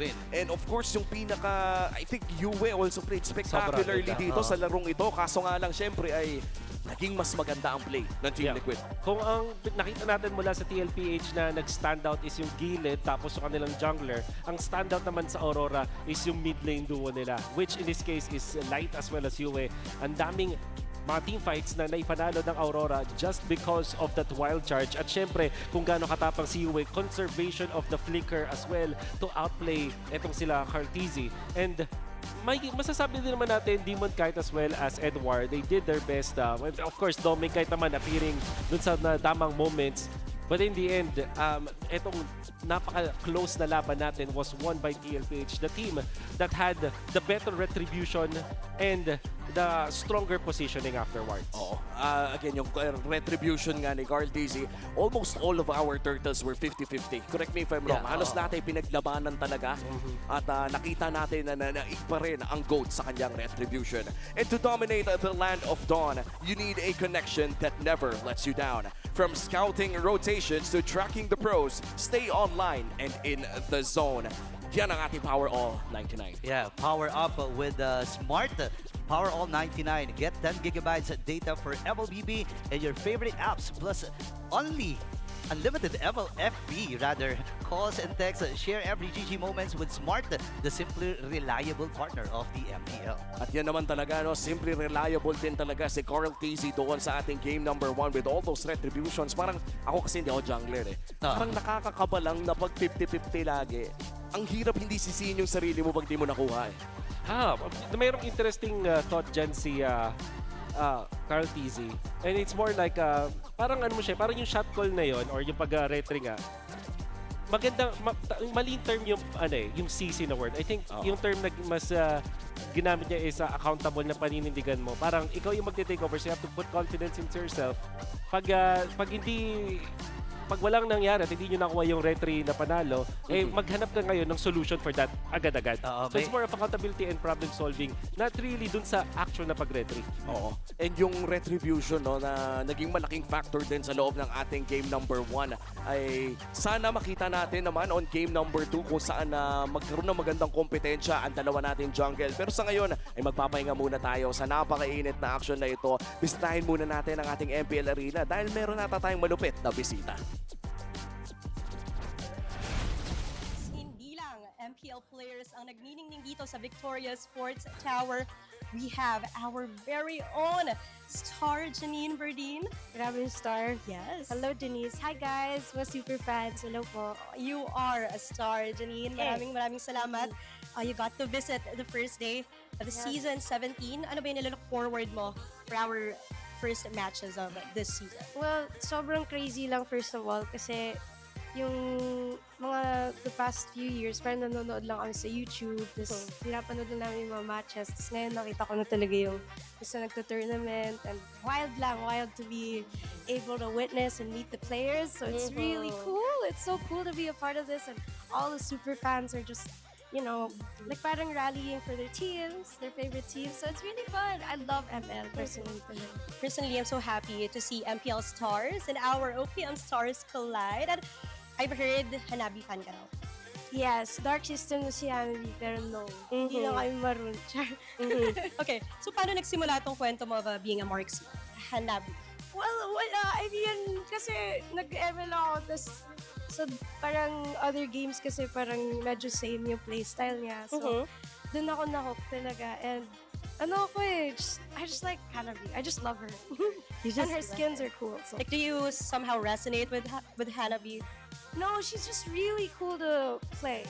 Like, her skills are really easy to use. So it's like my kind of play style. I'm more like erratic, and I just go wherever on the map. So she's helpful in that kind of play style. Parang ganun. I play casually, guys. I'm not a pro. Okay, you play casually with friends? With friends, yeah. A lot of my musician friends too. We play a lot during gigs. This one. Naglalaro lang kami pag nasa backstage. Yeah, a lot of musicians, no? MPL fans, ML fans, ML players. Yeah, well, since nandito ka na sa Victoria Sports Tower, watching MPL Season 17, may mga dapat pa ba kaming abangan? Kay Janine Verdeen? Well, maybe may something kaming niluluto na MPL. So abangan niyo po yan. I'm very excited! So, thank you so much to all the super fans who support Mobile Legends and MPL. Yeah, she's cooking. She's cooking something. Well, you sent a short message. Do you want to say more to our MPL fans for this season? Ano bang dapat nilang abangan? Well, abangan natin yung mga laban kasi grabe, alam ko everyone's excited and there's a lot of like new things to expect. So, yun lang guys. Buku MPL, laban, Pilipinas, tulag na to. I hope you guys felt that excitement from our very own Janine Verdeen. But for the meantime, let's turn it over back to you guys. Maraming salamat, Denise, at sa ating bisita na si Janine Verdeen, na isang musical guest na naman ang ating nakita dito sa loob ng MPL Philippines. At nakakatuwang makita na naglalaro din talaga ng ML ang mga ganitong klaseng stars sa ating Filipino community. Sa totoo lang, halos lahat naman na talaga naglalaro ng MLBB. Mga tricycle drivers, lahat of all ages di ba? Kaya nga, na-excite na ako kasi mukhang mag-perform ata, di ba, eventually. At tingin ko, sasabay na ni Burrito sa pagkanta yon. Ay, hindi. Gigitarahan ni Wolf. Gigitarahan ni Wolf, tapos backup vocals mo, Burrito. Paano si Womi? Anong participation mo? Sumasayaw. Taga-sayaw lang sa likod. Interpretive dancing. So, depende sa lyrics niya yung sayaw na makikita nyo. And by the way, sobrang hindi ako marunong sumayaw. Para lang Just so you know. Para lang alam nyo. Hindi talaga ako marunong. But jokes aside, nakakatuwa nga na parang every week ata ay meron tayo mga special guests dito sa loob ng ating venue. So, kung hindi pa po kayo nakakasecure ng inyong tickets dito sa MPL Philippines Season 17, nandito na po tayo sa Victoria Sports Tower in Quezon City. So kung taga-QC ka, malapit ka lang dito, parang ang saya na 5 minutes away lang ay nandito ka na. Parang si Wolf. Masaya? Si Wolf. Masaya si Wolf. Mga taga-Norte, shoutout sa inyo. Shoutout sa mga taga-Cavite na seasons naming hinintay ito, Womi. So pagbigyan nyo na kami. Bakit ako yung sinasabihan mo? Nung nasa Makati tayo, malayo pa rin naman ako. Etibak to, pre. For game number 2, ang naging choice naman ng side ng Aurora ay red side. Okay. Pero expanding rivers ang kanilang map of choice. Wow, nung unang pagsabi sa atin na magkakaroon ng mga map choices, ang unang ko ding naisip para sa Aurora ay expanding rivers. Ilang beses kong sinabi yung doming double last season at na-bolster pa siya nung nagkaroon tayo ng expanding rivers. Yung idea nito is yung mabilis ka mag-double lane on your farm-heavy gold lane. So, pwede nating i-expect to sa side ng Aurora. Oo. At yan din yung talaga naging signature playstyle ng Aurora during that regular season. And alam mo, pinagtataka ko ngayon, parang medyo nag-die down na naman ang ating mga fighter gold lanes na sobrang sikat during the M series na kakatapos lang, which is M7. I think yung Freya kasi tinanggal din, yung Sora nakaban din. So feeling ko hindi naman sa hindi sikat, hindi lang talaga nalalaro. Ayaw mo na, no? Kumbaga, ayaw mo na sakit ng ulo, tanggalin mo na kagad yung mga sakit ng ulo na yan. And magigets mo rin after ng mga fighters kasi, ano na lang ba pagpipilian? Claude, Carry, Harit, tatatlo, apat na lang, Granger, di ba? Sobrang liit na ng pool ng mga gold laners. Pwede na lang, kung may mga bagong lalabas, kagaya kanina, no? Nakakita tayo ng Balmond. Oo. The Moskov earlier on na naka-fighter emblem na hindi ko rin masyadong na-tackle kanina. But it might have been the reason kung bakit siya yung... okay, so ito ang 8-year history ni RG Boy. Talagang word na pala to no? Proper noun na to. Yung RG Boy. RG Boy. 4 na taong hinubog ng Philippine RG. Yun pala So, nag-aral noong 2018 until 2020. Pandemic era RG Boy. And yun nga, RRQ Kaito ng MDLPH buong taon na 2023 up to 2024. Noong 2025, nandun na siya sa Team Liquid Academy. Feeling ko dyan ka talaga na-prepare. The moment that you enter MDL, ayun nga, mapapasabi ka talaga ng mama pro player na ako. Dahil yung caliber ng mga tao sa loob ng MDL ay pang-import level na. Alam mo, iba-ibang klaseng halimaw ang mga nasa MDL May mga ex-pro dyan, may mga malulupit sa amateur scene, di ba? May mga, naalala ko, may mga Minerva pa dyan, di ba? So, ibig sabihin, halo-halo na talagang elemento yung nandyan sa MDL. So, kapag nalusutan mo yung MDL na yan at makatungtong ka sa MPL, ibang klase ka na. Not to mention, yung hero pool din ay mahahasa sa MDL dahil global banning system doon. I agree. At tandaan natin, si Daddy JP mismo ay nagkaroon din ng mahabang oras sa loob ng MDL. And hindi biro ang pinagdaanan ni JP para again dito sa MPL at MDL. Kaya nga ang biroan natin dito of course sa ating mga talents lamang ay si JP talaga yung may kompletong trophy cabinet. Totoo yan. Kasi pati yung MDL trophy ay meron siya. Hindi lang yun pati MVP. Pagiging MVP ng MDL ay nakuha niya rin. So may MPL MVP siya, may MPL MDL MVP siya. Kompleto sarkados pala si Daddy, no? Siya talaga ang tunay na nakakompleto ng trophy cabinet. Kompleto ng MLBB. Nakakompleto kasi siguro pwede natin siyang pati yung mga dating mga national arena na inaro niya. MCL siguro na ipanalo na rin. So, yep. Mga Scream Knights, pre. Oo nga pala, yung pati sa Scream Knights natin, sa Wasakan Knights natin. Wasakan Knights, nako. Tapos ito ibig sabihin yan, kung gusto ni Carl TC kumpletuhin ang trophy cabinet ay kailangan niyang pumunta sa Team Liquid Academy. No, I'm kidding, of course. And for game number 2 ay magsisimula na nga ang ating drafting phase. Nakalamang na ng isa ang side ng Team Liquid Philippines, and for Aurora Gaming na sila ang pumili ng kanilang side at mapa. Importanteng makuha ang panalo na ito. This time, it's... akala ko ay red side ang naipili. So blue side ang... TL yung kanina. Red side TL. Okay. So, is the priority still going to be the Jushin? I feel like para sa Aurora. Tingin ko ganun pa din. That means na pwedeng iban ng Aurora ang Leomord. I don't know if first pick nila ang Leomord. Tingin ko dito, with the Eve ban, kailangan i-consider ang Jushin ng TL, or let's see if may sagot sila sa Jushin, which might just be the Farsa actually. Yeah, pwede. Despite the nerfs, no, parang pinipik pa rin talaga si Farsa. Yung pa rin talaga hindi natin napag-uusapan yung Marcel. Baka ito na ata yung game na makakakita tayo ng Marcel. Kasi with this bans, parang wala silang interest na dito sa Marcel na to. Yung Sora din, open pa. Pero kanina kasi nakita natin yun sa third ban pa nilalabas ng ating mga teams. And I also doubt na, so it's going to be the Sora indeed para sa Aurora. Nafe-feel ko na dito na Jushin ang ipaprioritize ng Aurora. That's a Fred rin ban, that's right. Jushin first pick, tapos TL will probably pick up Farsa and Leomord.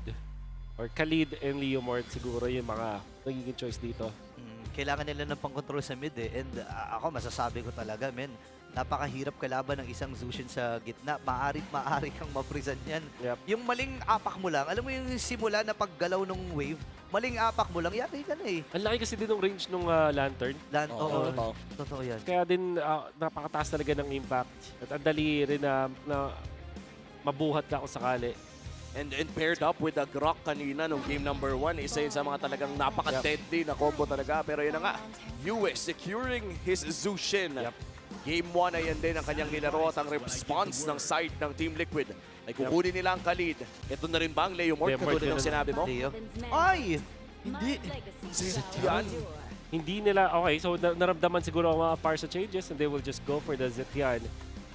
And interestingly, give nila dito yung Leomord. Siguro kasi ang thing with the TL, meron silang Hayabusa na mode. So, siguro hindi mo nila ipaprioritize yun. Ngayon, ang Aurora ang pipili. Will they take the Leomord for themselves? O kukunin agad nila yung Suyo para hindi na sila problemado dun sa Leomord kung sakali napiliin to ng TLPH. To go with that, syempre yung Grok open pa rin. There's a big chance na kunin pa rin ang Lapu-Lapu and back siya open. Men, isa sa mga special dito ni Demon. Kahit naalala ko tuloy ng mga amateur scene, men. Isa to sa mga signature hero talaga ni Demon. Kahit isa siya sa mga unang gumamit ng backsha, men. Tingin ko, ito na yata yung time na mag-Yison Shin ng TLPH. Consider nila yung Yison Shin. Aangat sa priorities nila instead of just the Leomord as their choices. Ang dahilan is, ito yung Yison Shin na ginagamit ng TLPH laban sa backsha from seasons prior, and also may magandang synergy siya with the Zetian. So there's that option. At syempre, doon pa rin yung Leomord. Maganda rin naman ang synergy ng with Zet. Oo. And yung Grok nga din, maganda pang kung sakaling ibigay nilang XP lane Khalid to, tapos pwede pa silang mag-Grok, ang dami nilang pwedeng i-set up. Pero parang layo, no? The last time that we saw Khalid was XP was nung bagong release. Ayan na. Pero glue muna ni Sanford ang kukunin. So kumpirmado na ang ating mga lanes. Napaka-honest ng ating draft ngayon. Kaya nga eh. Siguro ang idea dito ng TLPH is pinarioritize yung Lapu-Lapu pick ng Aurora. Ang in-expect nila doon is uubusan si Sanford ng mga counters doon sa Lapu-Lapu at ayaw nilang maubusan ng option kung sakaling ganun yung mangyari. So they just chose to pick up the glue ngayon. So ang pwedeng iba na TLPH is mga hero ni Light. Grok. It's gonna be on top of the choices. And maybe Cho. Grok and Cho, the bands. Kalea, yan. Kailangan nila ng panghuli dito kung titingnan mo based dun sa 3 heroes ng Aurora. Kailangan nila ng sasabay dun sa Zushin eh. Tsaka yung magsisimula. Yung magsisimula din. Yung magsisimula kasi sa kanila as of now, it's either the backsha or the Lapu-Lapu. Pero ang problema kasi sa dalawang to, telegraph. Kumbaga halatang halata kung kailan sila papasok. And wala pa yung gulat factor na hinahanap natin mula sa Aurora. Kaya mga hero dito. I'm thinking kung magbaban ng Moskov or maybe even carry ban para sa Aurora. Ang mangyari kasi 4th pick, ayun na nga, carry ban. 4th pick kasi, umuuna sa 4th pick yung TLPH. At malaking sakit sa ulo yung carry kung sakali. Although pwede siyang ipiliin ng Aurora, the fact na nasa red side yung TLPH means na wala silang pang deal with dun sa carry, kaya binan na lang din nila. So dito, I'm expecting Grok or Cho na ban for TLPH. And with that, no, parang isa na lang ang kailangan niyang piliin at mukhang may makakalusot na isa. Grok ang kanilang pinili na pwedeng malusot. And for the side of Aurora, isang gold lane ban na naman ba pwede nating ma-expect o hindi na? Lahat kasi may pangsagot na sila. Kung sakali mag-harif ang TL, hindi na kailangang iban. I guess yung Moskov para hindi mo na ibigay yung momentum kay Daiki. Para hindi na maulit. And to be fair, wala pang hunting. Hindi kasi naka-assassin itong Aurora. So wala kang actual na pang bypass at hanapin yung isang Moskov. The Leomord. Alright. So this probably is Suyo or Yison Shin para kay the GOAT. Parang nakakabis na rin yung Yison Shin, no? Pero mukhang Claude muna ang kanilang kukunin. And with that carry ban, Granger Harit na lang bang? Wait, yung Harit tinanggal na rin ata. Wala pa. Wala pa. Hindi, Granger Harit meron pa. Yeah. Kaso parang hindi ka mag-Harit dito kasi backshot plus Harit, puro magic. Oo nga pala, So, kailangan nyo ng dissenting damage na physical, no? Granger ang nakikita natin dito or maybe Tahimik na muli ang Land of Dawn. dahil sa isang Jushin is yung nga yung strength dun sa may laning stage. Pero kung may isang hero na pang sagot doon, it's going to be the Zet yan. And it's cool kasi yung Aurora yung nag-Zet yan sa Eve nung M7 World Championships. But this time pinapakita na TL, kaya din namin. Ayun yung yung nakakainis doon. Pag binuhat mo, tas may passive pa, itong Zet yan, ikaw pa yung matutulak palayo kung ito yung Jushin. Oo. Siguro downside lang medyo matagal ang cooldown nun. So, may option ang Aurora na basagin ng tuloy-tuloy yun. Ang bilis sa kanila Demon Guide, isang damba lang, si Light, kahit dikitan lang Si yan. Edward. Even Edward, di ba? That's right. So, feeling ko, Sanji magiging mindful siya dito, no? Kung paano niya ma-maximize yung passive na meron siya. Oo. And so far, Demon, kahit naghahanap na naman ng play sa mid lane, JP ay mahaharangan ito. 20 segundos bago lumabas ang pinakaunang pagong natin. Parang ako lang ba, parang sobrang stable ng game na to kumpara sa game 1. Ang sakit ha. Tingnan natin kung stable pa ba. Kasi critical ang buhay ni Light at mapipilitan siya mag-recall. 8 seconds para sa pagong at bagang pagpwesto para kay Demon Guide at kay Edward. Iba talaga yung laro ni Doming eh. Kapag ramdam mo yung comfort at nakakalamang siya lamang naman sa pwesto ang Team Liquid Philippines around that river area. Right, no access pa sa kanyang ulti pero si Yui ngayon. Naubos na yung Shadow Okay, pina-Crimson Beacon lang pero nagamit na rin yung Fear of the Phoenix. JPA mangangalahati. Sanford ay isasama na rin. Level 4 na ang pares sa XP. At hahawakan pa rin ito ng RORA, ha? Itutuloy na nila ang pagong. Half HP. Sanford nagbibigay ng vision. Sino makakakuha ng pagong? Demon Kite pa rin! Ang nakakuha ng pagong. Atras muna si Carlito. Ngayon bibit-bitin si Demon Kite. Flicker for JP. From JP. Pero hindi pa tapos! At na naman yung mga combo mula dito kay Light. And first blood ay mapupunta kay Mr. Consistent. Wow, the turtle and the first blood. Mukhang nakalamang ang Aurora doon. And if you think about it, TLPH, lalong-lalo na kay Cartesi, meron siyang ultimate ng mga moments na yun at level 5 din siya. So nakakapagtaka na mas pinili niya dito na hindi ipop yung kanyang ultimate at doon. Dahil doon natalo siya ng Retribution. Credits din kay Light pati na rin kay Edward. Keeping on stunning itong si Cartesi, pinahirapan talaga ang Liquid. Ayun na, Shadow Kill ay nagamit. Kaya lang, oh my God! Buti na lang nakapag Shadow out pa ito si Carlito. Sakto yung pasok ni Yue. May ipit ata si Daiki. Nako, 4 ang miyembro mula sa Aurora. Ang kumuyog kay Daiki. Welcome to the MPL. Pero hindi pa tapos kasi si Sanford ay pinipigilan lamang itong si Edward na agawin yung purple buff. Nahihirapan ata si Carlito dito. Ayaw tantanan ni Edward dito sa tagpong ito. Pero sasanib, flicker, sakto din para kay Edward at hindi magtuloy-tuloy yung combo mula dito kay Sanford. Hindi pa tapos. Oh my goodness. Tuloy. Ayaw magpaawat na itong dalawang. Talagang palag na to eh. Every part of the map ay naglalaban ng Aurora and Team Liquid Philippines. Pero so far, nakikita natin na maliit na kalamangan para sa Aurora Gaming. And it's because of Light. Mula dun sa 2 minutes 30 seconds, nagkaroon siya ng ultimate. Siya rin yung kumontrol kay Cartesi. Constantly na-stun after the Shadow dun sa contested turtle na yun. At dun sa pagdating dun sa pag-invade ng Aurora, nakuha pa nila yung orange buff dominance by actually utilizing yung tech charge para i-knock up si Cartesi. Afterwards, nung tinry ni Daiki na mag-blazing do it play, napaangat siya at na-slow ni Yue. Tapos, yung Earthen Rampart, sobrang sakto para pigilan si Daiki. Naku, wala katapatakas dito si Sanji. Alam nila na freeze yung lane, napilitang lumalim dito ang Team Liquid sa gitna. At walang nagawa si JP para iligtas itong si Sanji. Nagkamali lamang ng tapak at mukhang nagkamali din ng tapak dito si JP. Pero nice fighting mula kay Doming Kite. Walang shadow dito si Carlito. Pwede nilang samantalin na pagkakataon. Nagamit na rin yung shadow kill. Pero makaka-shadow out. Mapapatay din siya dito ni Doming. Hindi pa tapos sa pananalasan ng Aurora. Pero dadating na rin itong si Demon Guide. Pagtutulong-tulungan si Daddy JP. Flicker in a force na rin.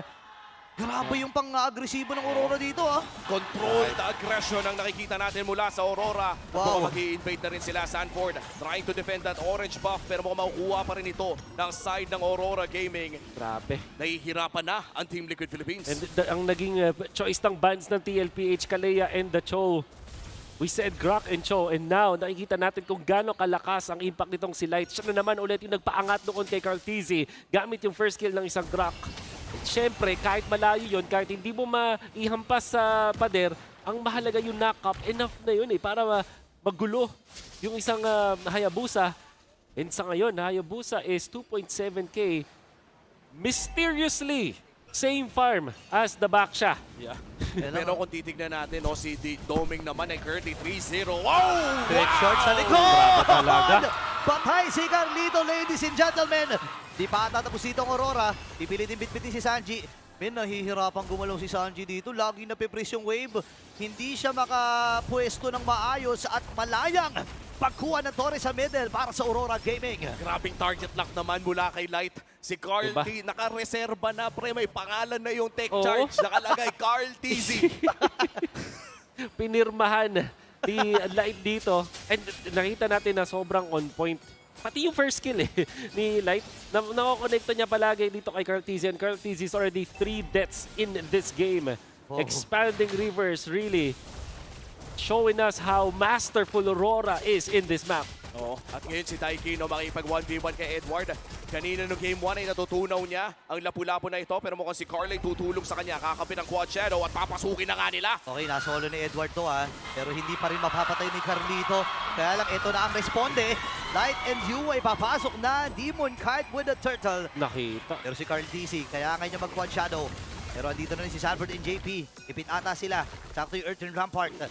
Carl TZ ay bibigyan muna ng space ni JP, pero sabi ng Aurora, hindi, walang space! Pupuntahan namin yung orange buff mo! Ginugutom talaga si Carlito, men! Gutom na si Carl at lumalaki pa nga ang gold lead ng side ng Aurora Gaming. Almost 6,000 at makakuha pa. Ayun na yung take shot, sakto nilamaan! Patay na naman ang batang kamping! Gayon din naman itong si JP. Naging kapayaran si Light, pero okay na okay lamang para sa Aurora. Ipitin si Sanford dito, mapaforce yung kanyang flicker. Grabe, tuloy-tuloy ang Aurora dito. And Light nung nakita niya yung TL sa TLPH target lock ang ibig sabihin. Wow! Hindi pinipigilan. Ay, lagi niyang napipigilan itong si Carl TZ na makagawa ng kanyang mga nagagawa pag naglalaro siya ng isang Hayabusa. Grok is not typically the hero that you would look for to control ang isang Hayabusa kung gaano kadulas ang hero na to. But Light is just so much on point. Well, Carl TZ is already at 4th death. The regular season MVP of last season, of season 16, na pinapahirapan ngayon ang batang kambing Carl TZ. Quad shadow in and out. At si Edward. Okay, na-timing din naman yung Shadow Kid, pero si Carlito napakababa na talaga ng buhay, pero tututukan siya ni Yue. Nag-stack lang ng Piercer, ladies and gentlemen. May nalapag yung ultimate mula dito kay Doming Kite at si Sanford ay namaalam. Then, sa kamay dito ni Yue, hindi pa tapos si Demon Kite. Tatlo ka na lang ang natitira para sa Team Liquid.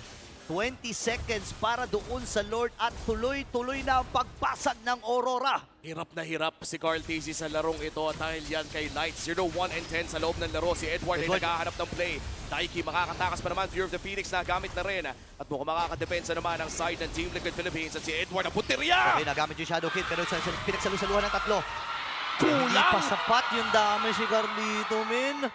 Piso. Napisuhan pa. And I think sa ngayon, mas mayaman pa rin itong si Light over Carl TZ 0 and 5. Domicite on this signature Harith na meron siya. Bakit nga naman problema sa isang Hayabusa kung Hayabusa 0-5? Oo nga naman. And of course, gamit niya ang ating Infinix GT30, the official tournament phone. Ano ba nangyayari po yan? Ay ginamit at kinuha na nga ng Aurora Gaming ang second o first lord ng larong ito. Napakabilis ng pagkilos dito ng Aurora. Lumobo na sa halos 8,000 si Carl TZ. Napipilitan na lang gumawa ng paraan para makapag-farm. 4.3. Nararamdaman ni Yue na may tao ata din sa paligid. 1,000 ang lamang ni Light. The Grok. 1,000 ang lamang niya over Carl TZ. Alam nila. Kailangan naman si Carl TZ. Napagamit ng Quad Shadow pero pinuntahan din ni Yue. Force nila yung shadow kill. Oh no! Responde ng Aurora! At nabitawan pa rin yung shadow kill. Pero pampatagal lang yan. Mapapatay din siya dito ng Aurora. Lord ay nasa itaas ng bahagi, men. 25 seconds para kay Carlito. Wow. Target locked.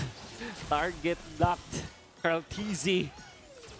Ito na ata ang pinakaunang beses na nahirapan ng ganito kalala. Etong si Carl. That's true. At dahil nga yan sa ginagawa ng Aurora Gaming, and with that, magpupush na ang Aurora Gaming with their first Lord dito sa may bandang top. Meron pa namang depensa na mangyayari dito. Pero mukhang madadamage na rin ang kanilang mga tore doon sa top at sa mid lane na rin. JP kalahati kagad. Sakto din yung setup mula dito kay Light. JP naka-flicker na. Sanford, sasaluin na lang yung damage mula dito sa Aurora Gaming. Nabitawan na rin yung ultimate mula dito kay Doming kahit ilalayo si Doming. Kaya lang this time, nakaiwas si Sanji doon sa tech charge! At si Carlito ay namatay muli. Blaze doon mula kay Daiki pero hindi sapat yung damage. Tumpa kagad ng dalawa. Ready natin tapusin to ng Aurora Gaming. At unti-unti nang nagliliwanag ang dala-dala ng Aurora Gaming. Bitin pa yung damage. Bitin pa yung kanilang mga minions. Pero pang next wave. Kaparating pa yung wave pero mukhang magtitef agad sila. Sanford goes down. Pero si Daiki dumedepensa pa. Doming Kite. Mababawasan ang bagya pero mukhang tatapusin na nga ng Aurora. Gugulong-gulong pa si Demon Kite dito. May wave pa sila na papunta sa gitna. Pero alam nila na mabibitin kasi si Carlito ay pabuhay na rin. And what a defense mula sa Team Liquid Philippines. Daiki looking for Edward. Makakabalik pa nga ba? Goal! One hit, ladies and gentlemen. Para dito kay Doming Kite and Edward. Look at that celebration. Grabe. Sa only legends ang nakakita nung ginawa doon ni Doming Kite. Kumaway doon sa kanyang kompetisyon. And of course, yung mastery niyang hari dito with that flicker. On point na on point. Hindi pa rin natin na pwedeng baguhin ng balita. 5.9k para kay Carlito. At ang pinakamababa ang pera dito sa side ng Aurora ay si Light with 6.8k. Ganon kalaki ang lamang na meron ngayon ng Aurora. And wow, comfort is king para dito sa side ng Aurora Gaming. Doming Kite on his signature Harith. Now starting on this second Lord of the game. Mukhang wala atang choice ang Team Liquid Philippines dito kundi ibigay. Mahirap talaga i-contest to. Kakapit na lang sila doon sa re-wave na meron sila. Kung titingnan mo, kahit paano ay meron naman. Pero ang katanungan kasi yan, kaya ba nila yung pure damage na magagalit dito kay Dom? We'll see later kung gaano ka on point ito si Sanji sa paggamit niya ng Fury of the Phoenix para magkaroon ng reset kung sakaling mag-initiate muli ang Aurora. Dun sa depensa din ng TLPH, naging critical ang role dito ni Sanji. Siya rin yung dahilan kung bakit buhay pa ngayon ng TL. Oh, what happened?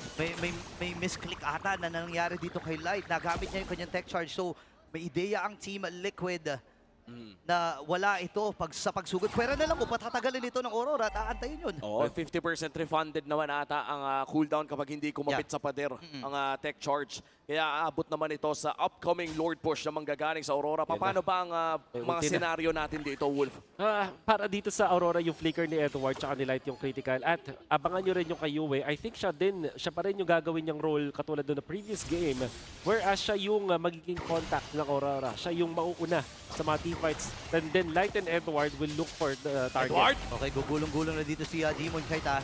Nabitawan na rin kagad. Hoy, Doming! Phoenix, pero namatay kagad si Doming! Naku po, yung isang main damage shield din ng Aurora ay namaalam. Bit-bit na naman mula dito kay Yue. Andun yung Blazy Dueta. Hahabol sila Daiki. Andun din si JP. Sanford as well! And Sanji with the kill. Patagumpay na pagdepensa ang nanagawa. At nabitawan dito ng cavalry.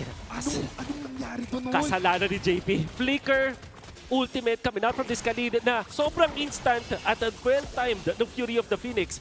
And this is the time where Doming did not pick up the Purify. He went in for the flicker. In fact, nakita naman natin naging effective naman yung flicker na yon kanina. But in that specific scenario, dun sa may pag-push, nahuli siya ni JP with that flicker ultimate na may stun lock dahil dun sa Fury of the Phoenix, sabay damage output ni Carl TZ. Nakabawi 1 kill para kay Carl TZ. Biglang 8.7k lang yung pera niya. Wow, and with that, yung 8,000 gold lead na nakita natin kanina, cut to half para sa side ng Aurora. 4,000 na lamang ang kanilang kalamangan. And looking at the Infinix in-game equipment, katulad na lamang nung sinabi mo, crucial item pickups para dito kay Carl TZ because of that shutdown kill. Yeah. Napakalaking bagay para sa TLPH. Every shutdown counts para sa kanila sa ngayon. At ito naman yung dahilan kung bakit nakakabawi ang mga teams na luging-lugi na. Sanji is now starting to be a problem para sa Aurora. Pero syempre, hindi pa rin natin pwedeng deny na ang Aurora, kung sakali man na i-make sure nilang safe itong si Doming kahit sa kanila pa rin objectives. I still feel like sa paparating na Lord, delikado ang TLPH kung i-contest nila, lalo na butas yung long lane sa top lane. So, mas maganda na lang din na maghanap muna ng pitas bago sila kumontest din sa My Lord. And most especially, meron na ring flicker muli dito si Domeng kahit na kanina sa pagkakaalam ko ay, o pagkakaalala ay hindi available. Available siya. Actually, kaso wala kang magagawa, walang gisingan eh.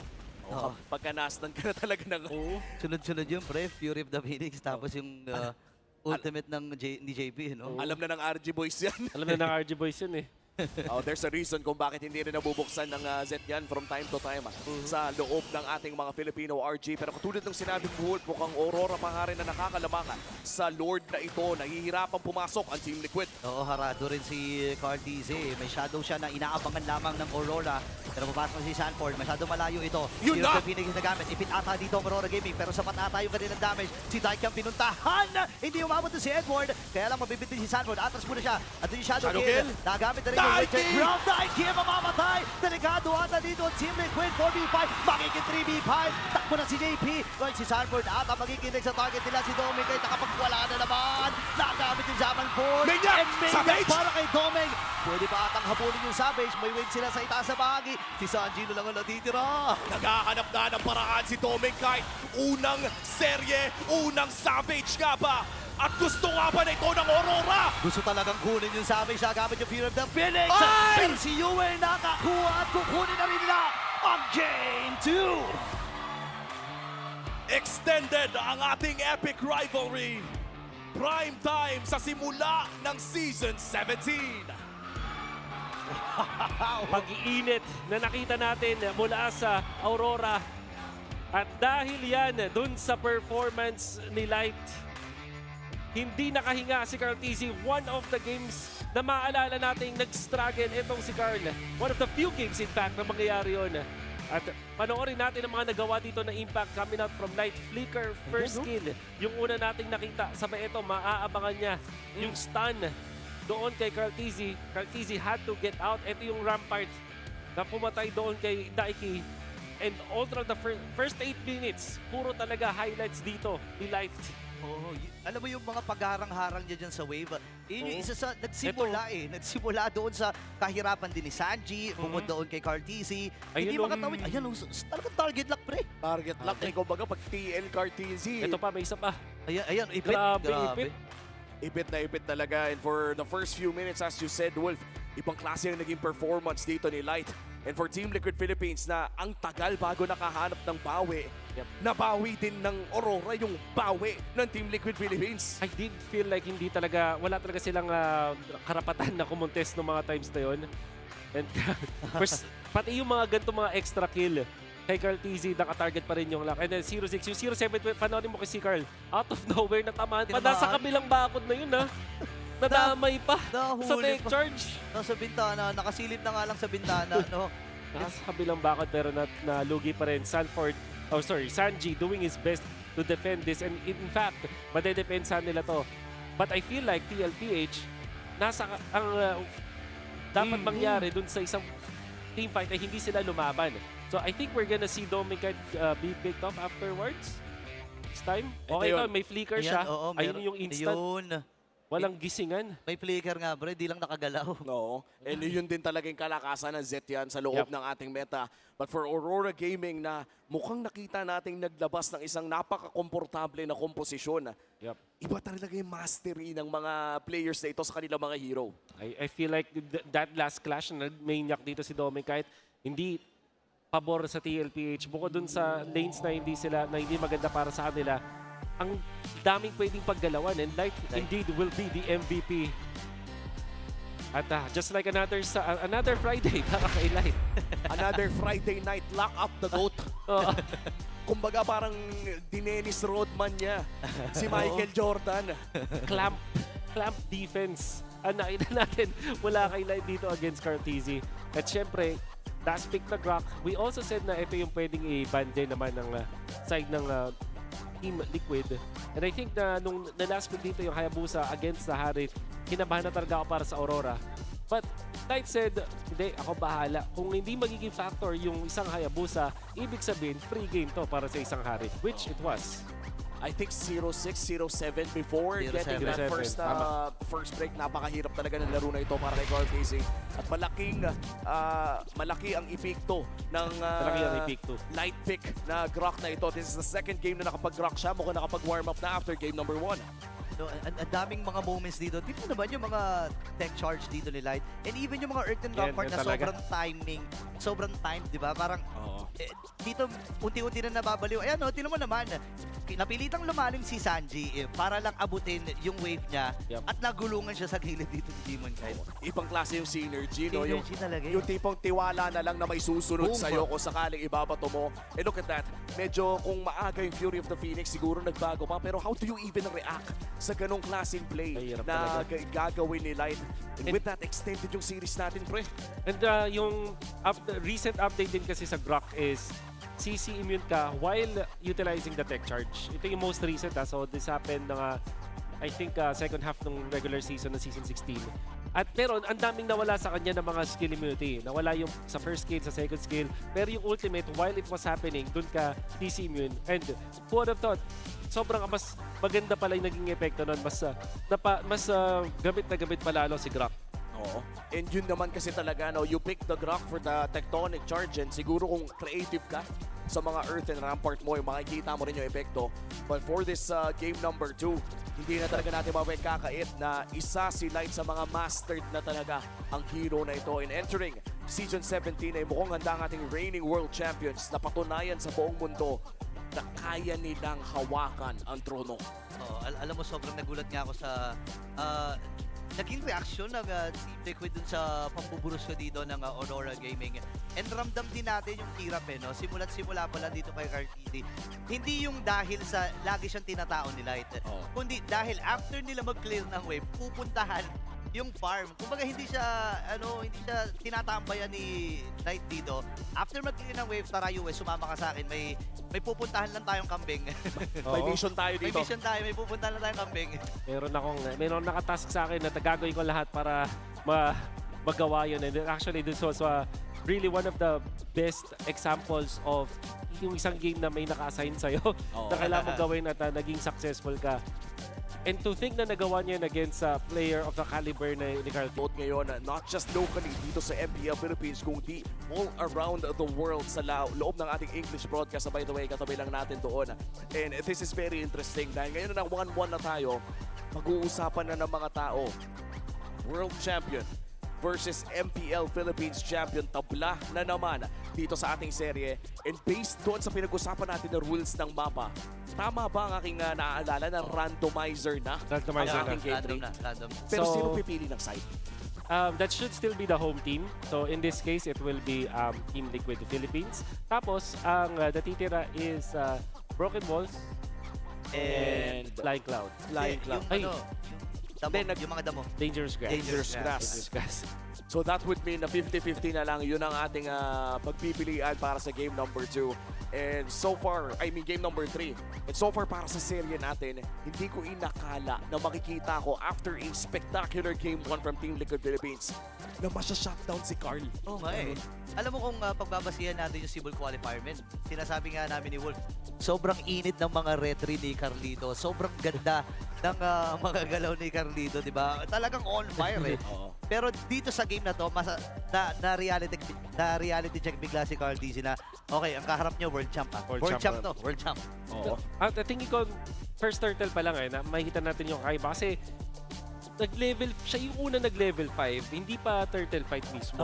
So, nasa nandun na yung bigla ng side ng Team Liquid Philippines. Ito na yung gusto nilang paganahin at nandun na talaga sila.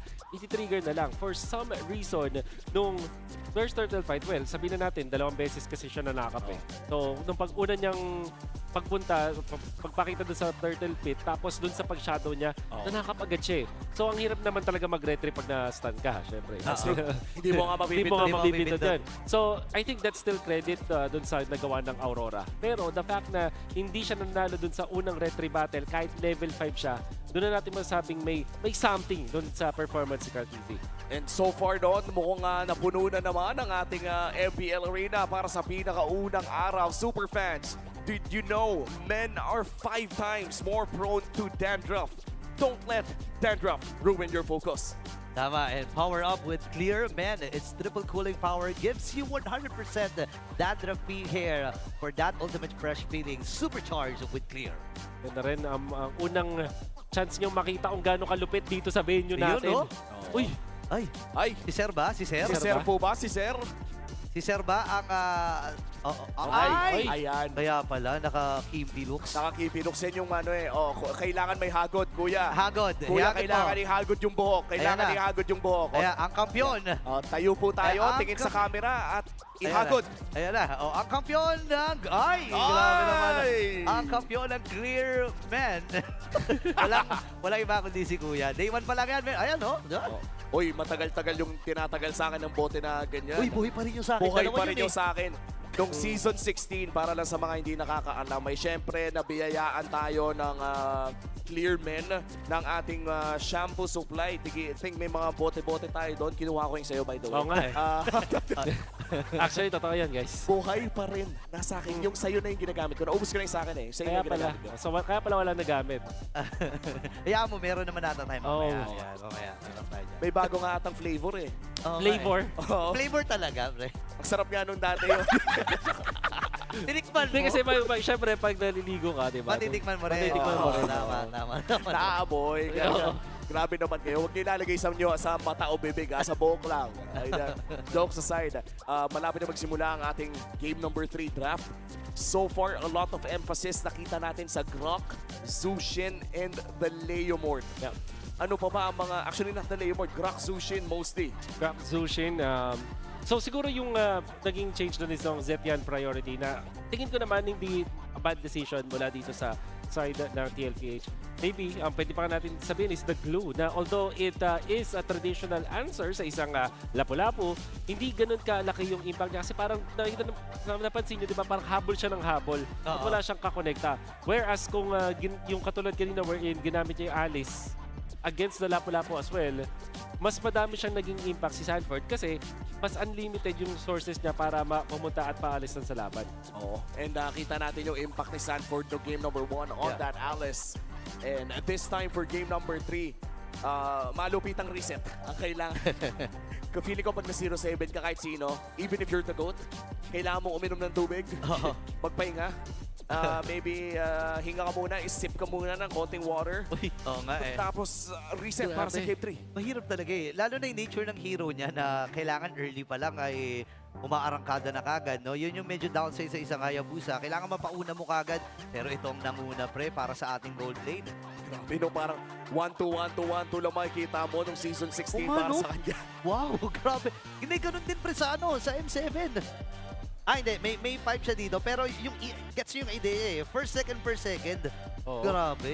Iba talaga to si Doming. Alam naman natin noong season 16, hindi lang ito yung mga stats na naig itong si Doming kahit ang top 1 siya lalo is sa first 5 minutes ng ating laban.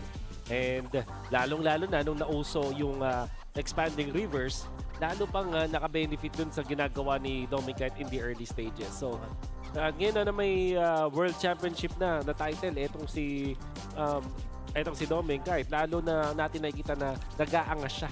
Oo. Alam mo, ang angas ngayon, nakita ko, naalala ko tuloy yung video, di ba, ng MPL na binilugan pa yung MSC. So parang meron silang something doon na sinasabi may mission.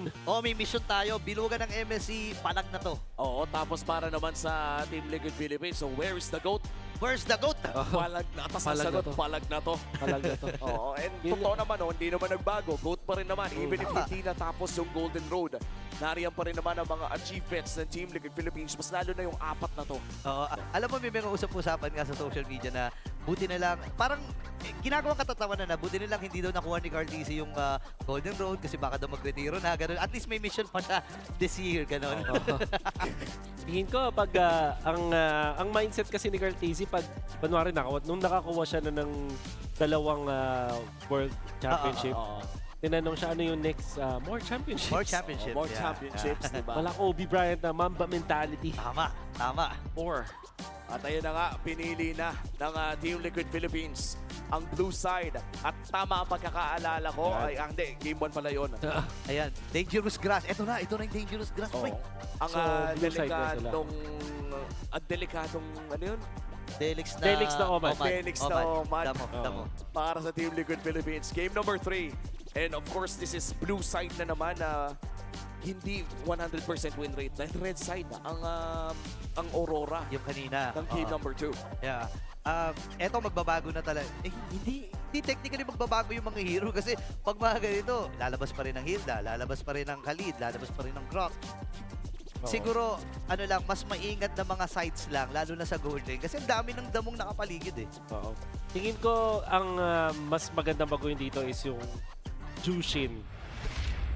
Meaning to say, dapat hindi na siya ibigay ng side ng Team Liquid Philippines. Either kunin na nila for themselves or iban na lang straight out. Kasi 2 games nang sobrang ganda ng performance ni Yue. That's true. And even on losing games, talagang maganda ang pinapakita ni Yue sa pagpasok natin ng game number 3 ng ating epic rivalry. Mukhang tatanggalin na ni Coach Snap ang backsha na nilaro ni Demon Kite kanina. Mukhang mas pipiliin pa niya yung Balmond kaysa yung backsha. Yun ang hirap kasi ng sitwasyon nila dun sa game na yun. Ang bilis nakaka-responde after. May time nga kanina na nagpo-purple buff pa si Demon Kite. After niya mag-purple buff, nakasama siya bigla dun sa taas at biglang nalugi yung Team Liquid. Yun yung impact na meron ng isang backsha, di ba? Tsaka naturally tanky kasi. Totoo yun yan. na nakakainis, yung tipong walang kailangan bilhin. Pero makunat na. Innate, no? Oo. Kumbaga parang chicharon na tinapat lang sa electric fan. Parang gulong ng truck, mga ganon. Oo, ganon. Makunat. Naka-dominance ice pa na, di mo na passive. With the anti-heal na naturally meron ng isang backsha. But now, it's gonna be the ban. First ban dito para sa Team Liquid. Tapos, kinlose out nila with the Fredrin. Whereas, para dito sa Aurora, di pa rin ibibigay yung Sora. And mukhang Jushin pa rin yung pag-aagawan ng dalawang teams na to. Oo, ngayon ata ay may tsansa ang Team Liquid. Pero na lang kung aalisin to ng Aurora. Pero kasi pag inalis nila ito, may mga mau-open dito na maaaring makuha ng TL. And so far, wala pa talagang pumapansin kay Marcel. Marcel, no? Wala talaga. Wala talaga. Ayun na, Eve ang tatanggalin. Hindi mo parang rewarded mag-Zushin first pick ang side ng Team Liquid dito. Ayun na. So kukunin na kanila ito. Dahil they do have the Zed yan. Yun yung pwede nilang kunin sa susunod na pang-counter dito sa isang Jushin. Yun naman din ang nakita natin na trend eh. Siguro Grok and Zed yan na pwede kunin or Grok and Parsa ba? Ganon? Lapu-Lapu siguro. Grok-Lapu ang kunin dito ng Aurora. Kasi I doubt na kukunin nila yung Leomord as their first 2 pick. Guinevere is available by the way. Ay, oo nga. So pwede palang Gwyn and Grok. Gwyn and Grok or Gwyn and Lapu. Grabe yung control niyan, pre ha. Kung iisipin mo, yung Farsa kasi parang ang hirap din talaga i-shoot dito no, kung iisipin. Mahihirapan sa isang Zushin. Pero Grok, nakaba ang pipiliin nila. Leomord and Grok. Oy, nilabas ang kabayo and for the 3rd time, this series, Grok secured para dito kay Light. And this time, kunin ba ng TL ang Suyu? Si Sasuke ba ay lalabas ngayon? Kung kanina Kakashi, Sasuke naman ba para sa TLPH? Kanina pa natin nababanggit yung Suyu, no? Pero mukhang hindi pa dumadating yung Suyu na yun. Ayan na. Nilabas na si Sasuke, si Lapu-Lapu.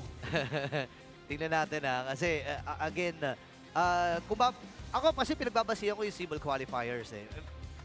Mataas ang win rate ng isang Suyu ng Cebol quali. Hindi nakakapagtaka kasi kompleto si Ricardos ka rin eh, no? Kung iisipin mo sa kits. Pag-set yan na ba dito agad ang Aurora or kukunin ba nila ang Edward hero? In this case, actually, dito gumaganda ang isang Uranus para sa kanila or Alice. Ang thing kasi is mababan yung dalawang heroes na yun ng TL for sure kung sakaling hindi nila kunin. At the same time, parang gusto mo ring makuha na yung Zetyan. Kasi yun din, gano'n din naman yung scenario, mababan yun. Parang hindi yun ha. Arlot. Wala pang masyadong kakombo dito.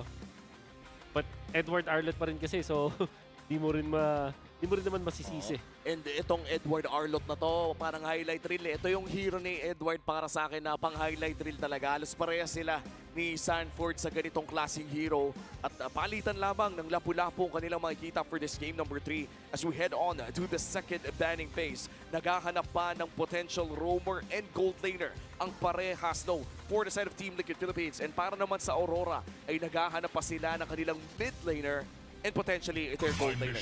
Is to protect lives. Feeling ko Zed yan, isa sa mga iniisip nila dito kung kukuha ka ng mid laner. Pero ito na, nirespeto na pre.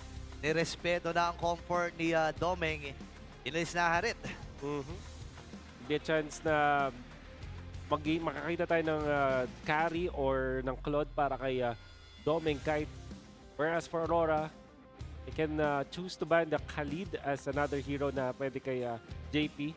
Since Silas na ba naman nila?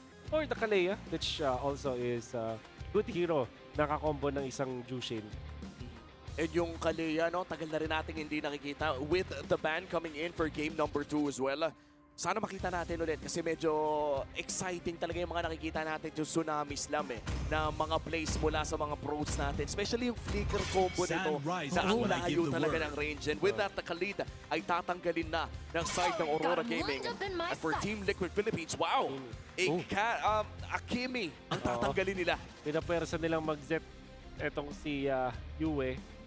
Kaso meron pa nung mga iba like Lilia is now available. Yung Valier, di ba na nakikita na natin. Actually, Valentina is not so bad of an option dito para kay Yue. Pwede siyang i-last pick. Ang dami niya kasing hero eh. So pwede ngayon, since carry Claude yung natitira, mag-carry ka na if you're Aurora. Okay, last pick na lang, no? Kailangan mo kasi isipin yung laning eh. Doon mo, Or Granger. kailangan mo imagine yung laning sa gitna eh. Paano ka makakasurvive sa isang set? As a Zushin. Alam mo maganda yung Zed Arlott eh. Kasi may easy stack. May easy stack but they will go for the Farsa instead. And this will prompt TL na pwede sila mag-Moskov pa rin. Bumalik sila sa Moskov. And then Gatot Kacha. Oo, pang-cancel din at saka pang-taunt doon sa Leo Mord. Very smart choice para yung Team Liquid Philippines if ever they do secure ang Gatot Kacha na iyon. And of course, yung Moskov ni Daiki na nagpakitang gilas ng game number 1. Ang tanong na lamang, parang after that game number 2, parang naku-cool down kayo. Kung sobrang init mo ng game 1, para kang sinabuyan ng tubig ng game number 2. Sila yung nag-carry. And I think it's smart para hindi ka na magkakulad I think honestly, mag-Granger dito ang Aurora. Para masagot nila dito din yung carry. Ano kaya magiging choice para kay Domeng Kite? Kaya bago. Namiss ko yung Iritel. Random lang. Iritel, no? Namiss ko lang. Wala sila mag-Moskov. CC Goldlane na naka-vengeance against this carry might make sense. Pero parang mapapawasan na kanilang endgame. Ayan na. Shoutout kay Lux. Si Lux. Plakadong-plakado na si Domeng Kite dito. Legit to tingnan natin. At tagal na nating huling nakita itong Leslie na to, no? Yung matchup kasi Claude and Leslie. Yun yung counter. Yun yung counter kasi sisipain mo lang para masira yung Pero ito kasi carry to eh. Kung poke lang, parang papalag naman. Pitik-pitik.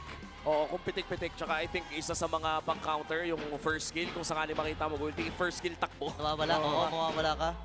Wala ka. But there are many questions and many answers na maririnig natin. Pero sa papasok ng ating smart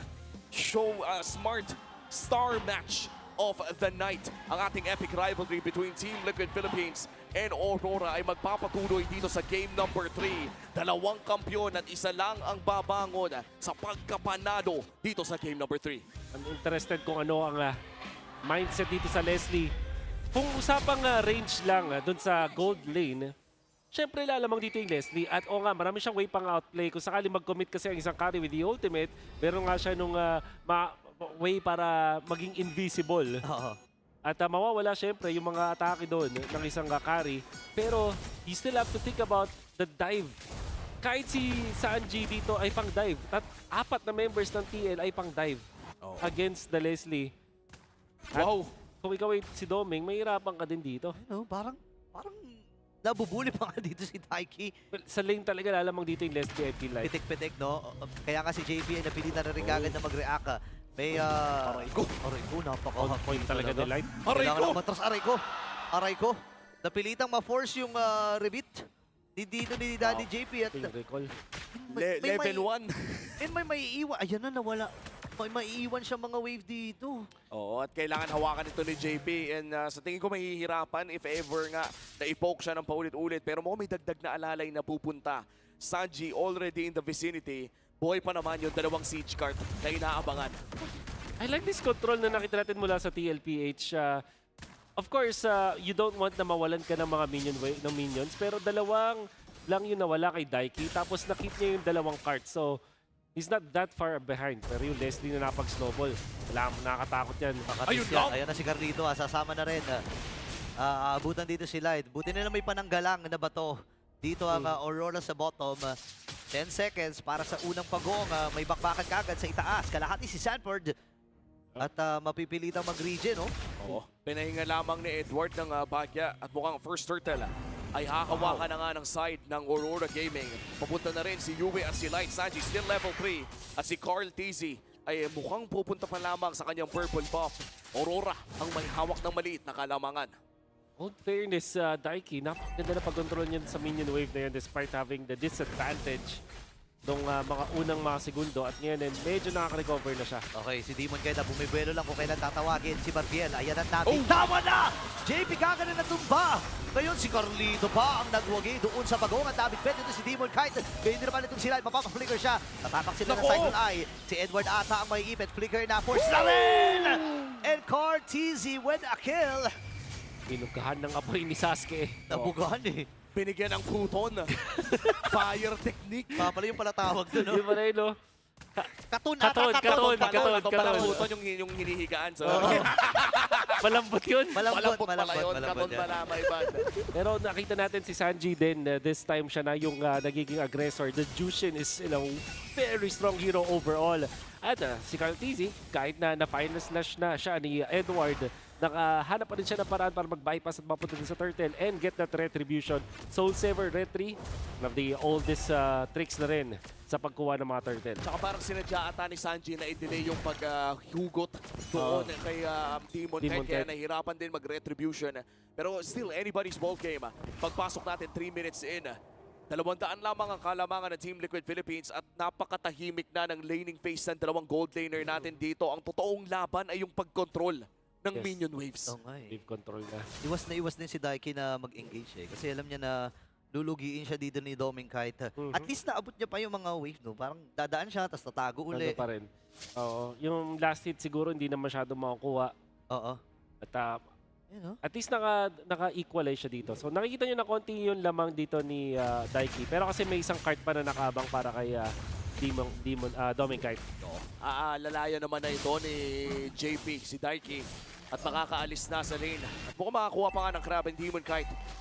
Ma-invade ng bagya ni Carl TZ. And this is very interesting para sa akin, Wolf.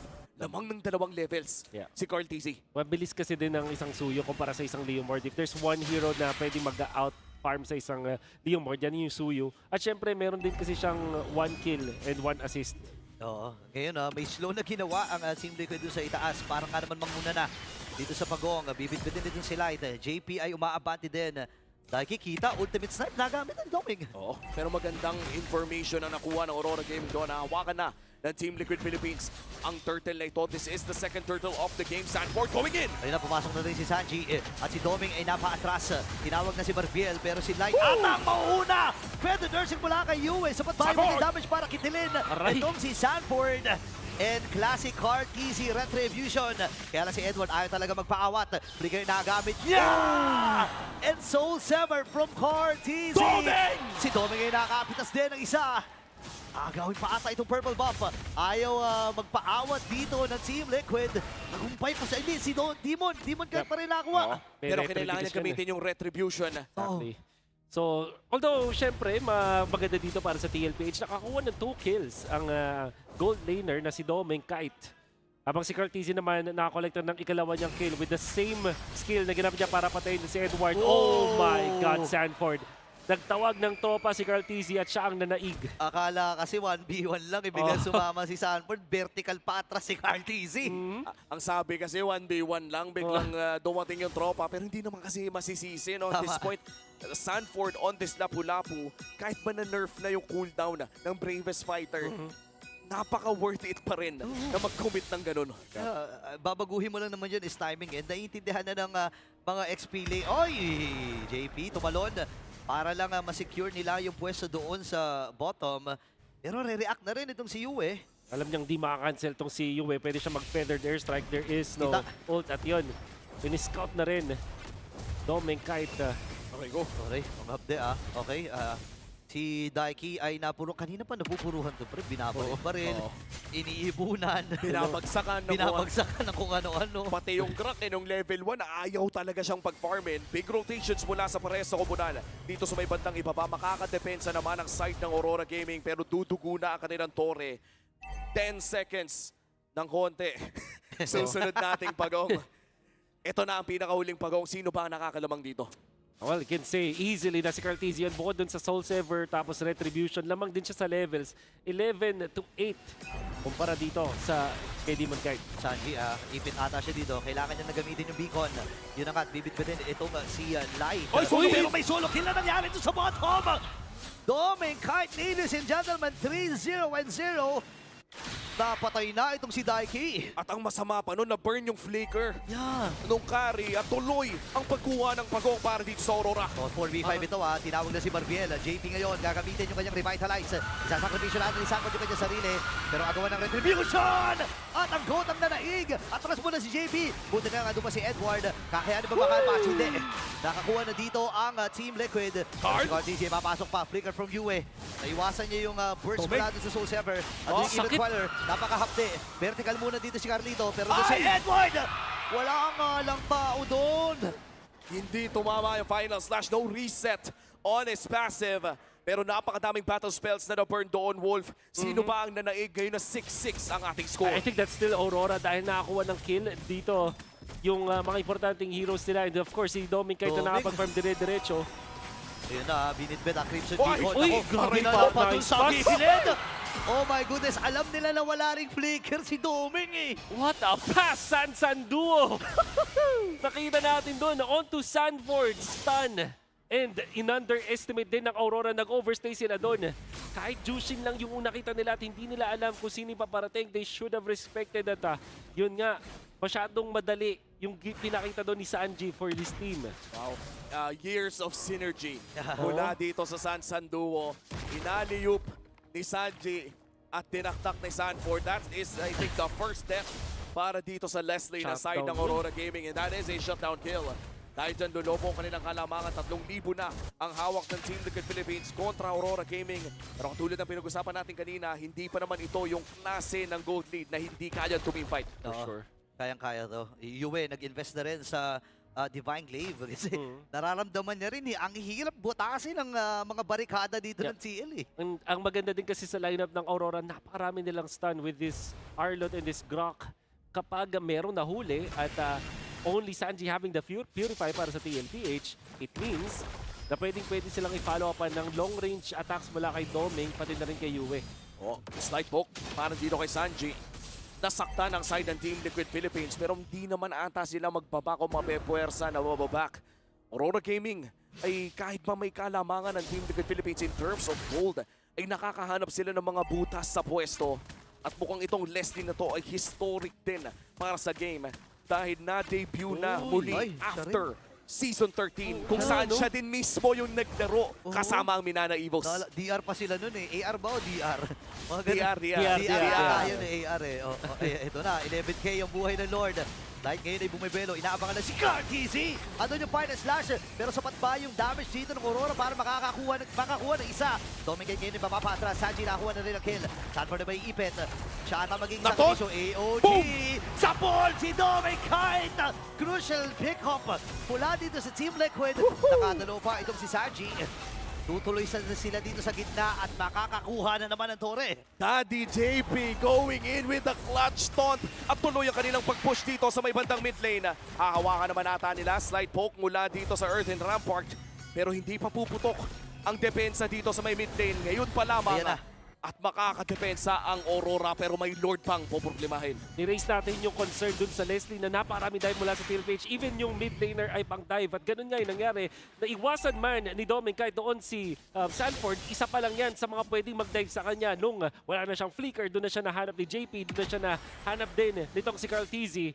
And that was what allowed TLPH to take out Aurora. And big props na rin sa Lord Dance, or at least dun sa Lord of Blitz ng TLPH. Sobrang binilisan nila. Okay, AOG nagamit. Napawings by wings si Yue. Ipit ata dito si Daddy JP. Demon Kite. Inilalayo lang Earth and Rampart. Malahat ang AOG si JP. Pero gagamitin niya Revitalize. Buhay pa rin. Pero sabi ni Edward, hindi ka makakatakas Daddy JP. Nandun yung tech charge sa likod. At si Doming yung nakakuha din. Kaya lang ipit sila kay Daiki. Free si Daiki. Saan yung nag-iisa ka ng Piercer? Si Carlito pumasok na sa base ng Aurora Gaming Philippines. And wipe out mula sa Team Liquid. Ready na silang tapusin at markahan ang Aurora dito sa serye na to.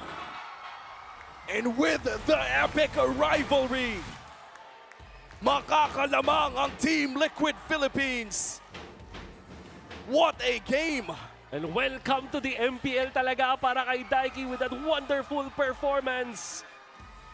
Carl TZ, this time siya naman ang nangunguna gamit si Sasuke. At nakahanap naman ng win condition mula dun sa minute number 1 kung saan tinulungan niya si Daiki sa first turtle fight kung saan siya inanalo dun sa contested na turtle up until the end. Dire-diretsong kills at dominance mula sa The Goat. And that was our Smart Star match of the day. Nagtapat ang dalawang kampiyon simula pa lamang ng Season 17. And for our M7 World Champions na pinatagal ang seryeng ito, umabot tayo ng game number 3. Mukhang alam nila na simula pa lamang ito ng mahabang marathon ng season. May 8 linggo ang MPL Philippines. May 8 team na naglalaban-laban para makuha ang kampyonato. At ngayon para sa ating M7 World Champions, palakpakan pa rin natin ang pag-uwi nila ng ginto sa Pilipinas. Men, mararamdaman pa rin natin, nandun pa rin yung synergy, nandun pa rin yung kanilang galaw, yung pindutan. Pero ang lumabas lang na mas malakas dito ay ang Team Liquid. Yeah. I guess you can credit that din dun sa comfort na nakuha nila with this Suyu to counter the Leomord. The draft battle between these two teams was phenomenal. But in the end, it will be Team Liquid na madaming nagsabi na top 8 secured daw sila pero hindi. Pinakita nila na kayang-kaya pa nilang manalo at maging in command. Statement victory against the world champions para dito sa game number 3. And again, the debut of Daiki, ang kanilang gold laner para dito sa week 1. At para, kung marami pa rin nagtatanong kung bakit nga ba hindi naglalaro ang kanilang import na si Aaron Shiki, it is explained doon sa page na Team Liquid Philippines mismo. In-announce na nila mismo yan. Ito, Yun, no? fireball technique. Yung katon fireball. Oh. Wala kay Carl TZ. Ayan, isa Ito, yung tag pag-vertical. Oh, ang dami nilang tag team na ginagawa, no, yung TLPH. Yung ganun talaga, ang ganda yung synergy nila. Silang apat talaga masasabi natin. And for Carl TZ and JP na talaga nagpakitang gilas sa game na to. Parang hindi nangyari yung game number 2 kung saan pareha silang nahirapan. Yep. Pangklase talaga. Itong Daddy Cakes tandem na din. Pwede yun, Daddy Cakes. Alam mo, maganda dito yung mental toughness din talaga ng Team Liquid. No? Alam mo yun, parang bibihira ang mga team na ganito na after nung devastating loss, biglang sobrang snowball nung laro nila. Sobrang, at mo naman, huling-huli. Itong si Doman Kite, ito yung maganda sa Team Liquid, napakarami kasi nilang dive. Yes, no? Ang dami nilang options para pumunta dun sa mga dive. At ito yung isa pa, although paano si JP, nasa gitna na ng battlefield itong si Doming at kahit saan siya tumingin at lumingon, napapaligiran siya. And so far, no, nakita natin kung gaano kalupit ang mga manlalaro natin. Kaya naman kakausapin natin ating winners. The cavalry, it's now time to make some noise for Team Liquid Philippines! Maganda ang simula ng laban para sa cavalry at ngayon may bago tayong kasama sa kanilang lineup. Daiki, welcome to TLPH and of course, debut mo rin dito sa MPL Philippines. Magandang naging sabak nyo. World Champions agad ang inyong katapat. At nung Game 1, nag-MVP ka pa. Anong nararamdaman mo ngayon? Okay lang. Wala. Okay lang. So sobrang prepared ka ba for this? Kasi nakita naman natin yung statement ng inyong team na parang biglaan ka rin napasabak ngayon. Ano ba yung preparations mo going into this match? One-day scream. Grabe, napakalakas naman ng one-day scream. At merong binubulong si Coach, parang may gusto ko daw i-shout out.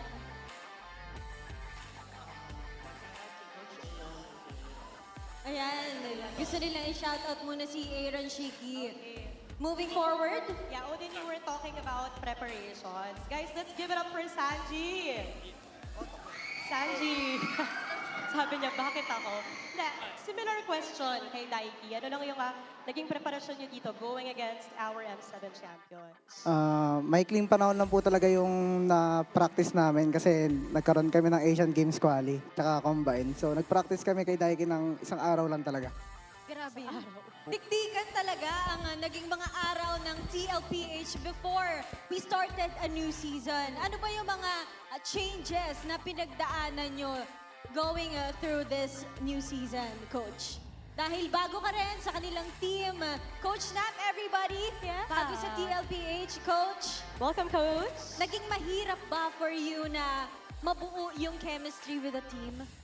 Honestly, sa totoo lang, mahirap muna. Sa una, pinabigyan niya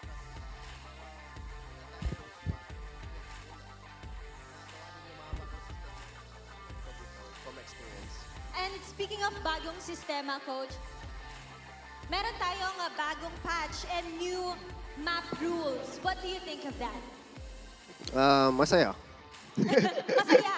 Paano ba yung mga big changes na kailangan yung i-adjust within the team dahil dun sa bagong patch? Siguro sa bagong hero. Gusto namin ilabas kanina sana. Pero, yun. Ba bukas or next week pa? Mukhang aabangan natin kung kailan lalabas si Marcel. I believe hindi pa siya natin pwedeng gamitin, pero mukhang excited lahat ng teams makita yon sa loob ng battlefield. Yeah. Carl TZ, ito naman, no? Kanina, naging dikdikan yung second match. Kamustahin ko lang, no? Paano yung naging buwelta nyo para manalo kayo against RORA? In-adjust lang po namin yung drafting namin kasi tingin ko medyo nagkamali kami sa drafting ng game 2 kaya sobrang nalugi talaga kami. Very crucial lang. Naging Yes, and they acknowledge kung ano yung kailangan nila adjust, and thankfully for them nanalo sila ng Game 3. But right now, bago tayo bumalik sa ating casters, live natin i-reveal kung sino ba ang ating match MVP. Let's take a look at the screen. Go. And that is Carl TZ, the GOAT. The one, the only. Carl TZ, our GOAT. Siyempre, alam natin na sobrang naging busy ang inyong mga araw coming here into this match.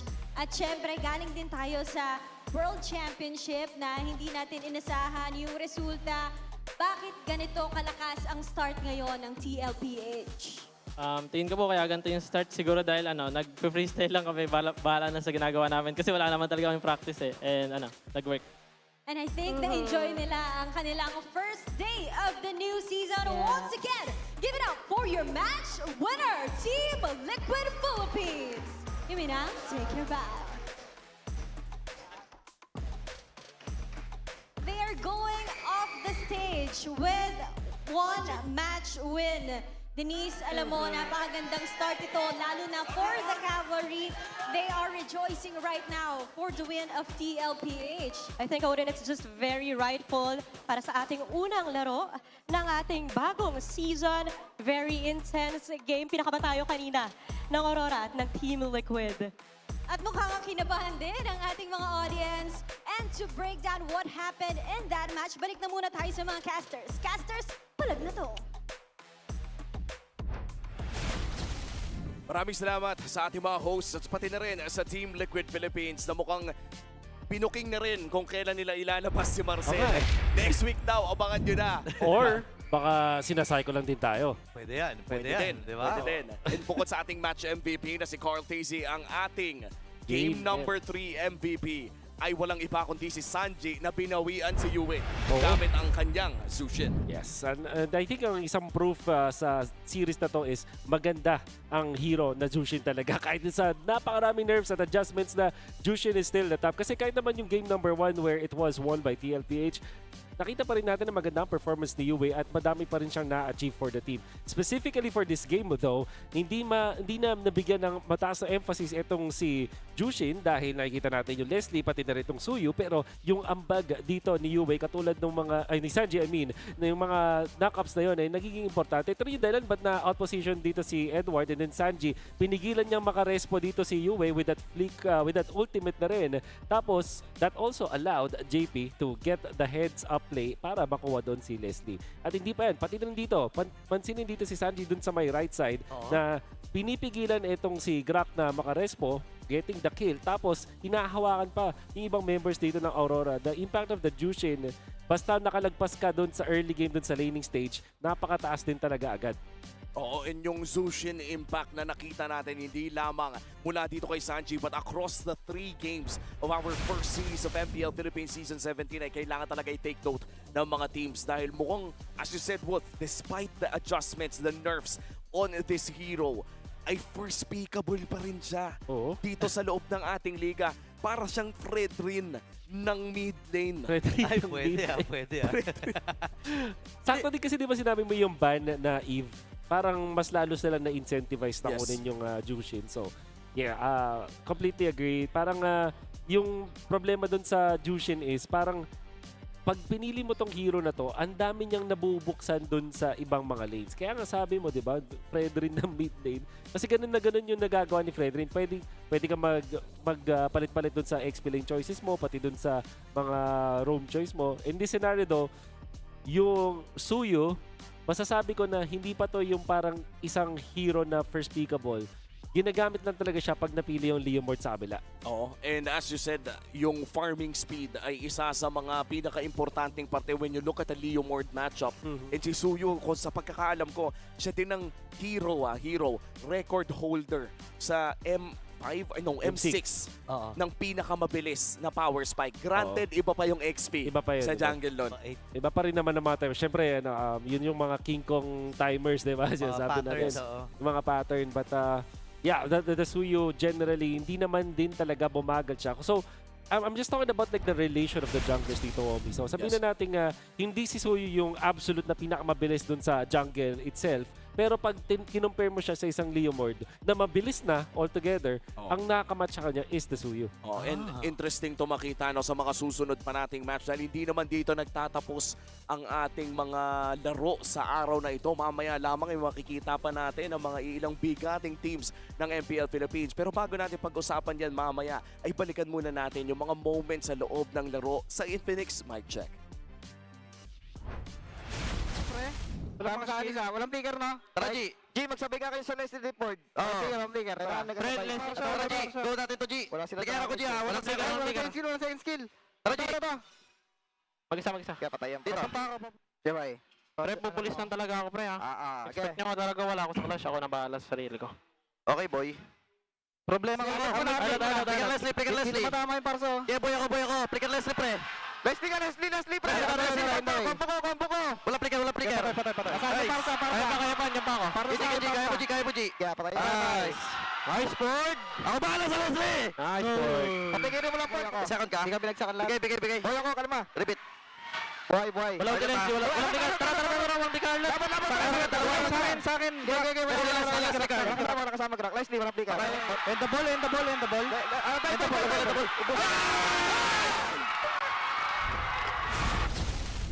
Ramdam talaga natin ang energy mula sa Team Liquid Philippines, especially that momentous win against Aurora Gaming. Siyempre, biruin mo unang laro against the M7 World Champions ay nakaisa kayo. Alam mo, ang nakakatuwa pa, si Carl TC, ugali talaga ni Carl TC to eh. Hindi niya man sinasadya, pero nakakapag-flex siya bigla eh. Oo, sa dulo eh. I think yun din kasi yung mahalaga. Kailangan mong palakasin yung loob ng mga kakampi mo. Totoo. Tama. At nakakatawa na after all of the heat, lahat ng mga nararamdaman natin sa loob ng laro na ito ay nariyan naman ang sip purified water filtered ito through volcanic rocks for a crisp, clean taste that quenches like no other. Alis uhaw, sip na. Nasaan na yung mga bote, pare? Asa na? Nasaan na yung mga bote?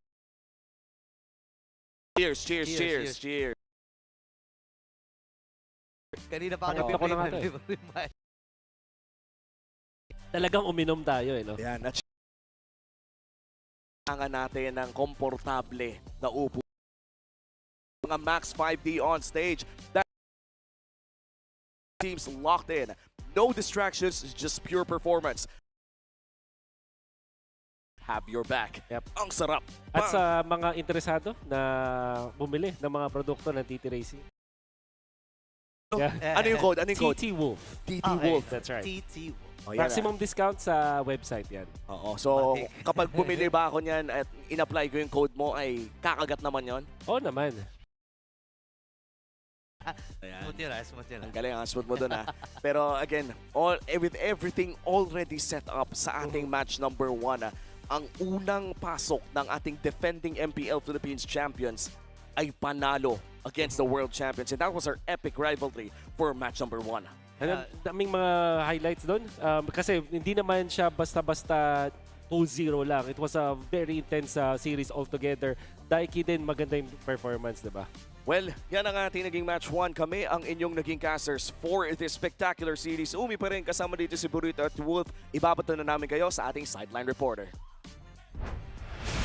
Once again, welcome to the opening day of MPL PH Season 17 here at our new venue, the Victoria Sports Tower. And as they say, start the season with a bang. And what a start that was with our epic matchup between TLPH and Aurora Philippines. Of course, TLPH draw first blood in 3 matches, and that shows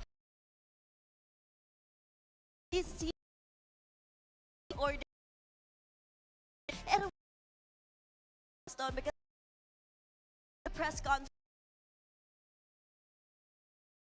announced that they were partner of MPL means that the champions won't just be getting this season. They will. So this partnership merges esports culture, symbolize their achievement and their legacy. And this retelling where every piece of that jewelry represents in the MPL PH League. And you know, these rings carry the gold. It will be heavy because it will carry their hard work and their pride and their journey. And the day doesn't end there because as we go along, we'll see the matchup of Twisted Minds and ONIC Philippines. So sit tight, maybe get some snacks as we got on to this break.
Di abutan dito! Defeat! GG bro! Don't worry! The Unli with Smart Power All 99. Hindi bitin with 10 gig data to power your games plus Unli Facebook or Unli TikTok. Load now! Foul! You know your scalp can get up to 5 times more dandruff? Get triple anti-dandruff power. Supercharged with Clear. Hey, you, did you know men have 1.4 times weaker scalp? Get a shampoo that's 100% made for men. Supercharged with Clear. Enemy alert. Your scalp gets 1.5 times greasier, causing dandruff. Get triple anti-dandruff power. Supercharged with Clear. Stop and pull over. Your scalp gets 1.5 times sweatier. For cooling power, supercharged with Clear. Different shades, different moods. But somehow, we just click. We all move through life differently. Chasing dreams, finding calm, and growing in our own ways. For some, their energy burns brightest when they play. For others, calm is where their focus finds its rhythm. And for a few, growth simply happens when the mind is at ease. But even in our differences, we're all connected by the things that hold us steady or have our backs. No matter the hue, there's a color that feels like you. So let me ask you this. What's your color?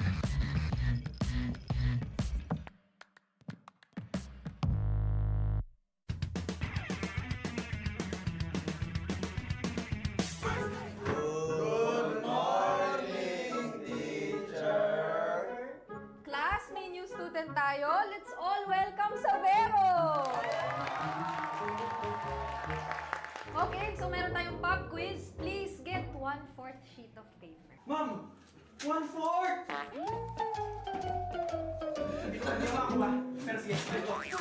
Okay, unang tanong. Saan mas mahirap mag-adjust? Sa PH meta or sa PH trash talk? Parang both, ma'am. Paras namin yung pinagdaanan last season eh. Savero raising his hands. Yes, meta, ma'am. Because we used to be best by Philippines. Perfect! +5 ka. Mukhang madali kang makakapag-adjust both. Last question, class. Sino ang mas pressured? Import or local king? Parang local king, ma'am. Baka sa mukha eh. Ma'am, I think import. Because this is the first time in MPL Philippines history. It's okay, Savero. Just always remember the magic word. Balak na to! Okay, that's all, class. Sino cleaners, ma'am?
Hello, mic check. Ay, ako yung guys, mic check. Ang ilang lupit. Hey guys, welcome sa mga fans namin. Taka-fans ng Aurora, sobrang dami sa labas. Grabe. Grabe, new venue, puno agad. Puno agad ya. Puno agad yan. Yun, salamat sa mga pumunta ngayon. Papakita namin kayo ng magandang laban. Yan, sinayagi pa nalalaro. Solid. Analyst to gold lane. Aaron, wherever you are, I hope you're watching us and support us. Guys, grabe yung kahit yung red carpet no? Parang kami nasa Grammy Awards kanina eh. Isa-isang lumalabas sa ano eh. Isa-isang naglalakad sa red carpet. Kunin ko? Pati hindi pa ako kalbo dito. Hindi pa ako kalbo dito eh. Ay, paano ba to? Nangangasim eh. Nangangasim ayoko, nangangasim. Dubai chewy cookie o Ilocos Panada. Pandesal malunggay. Pandesal malunggay.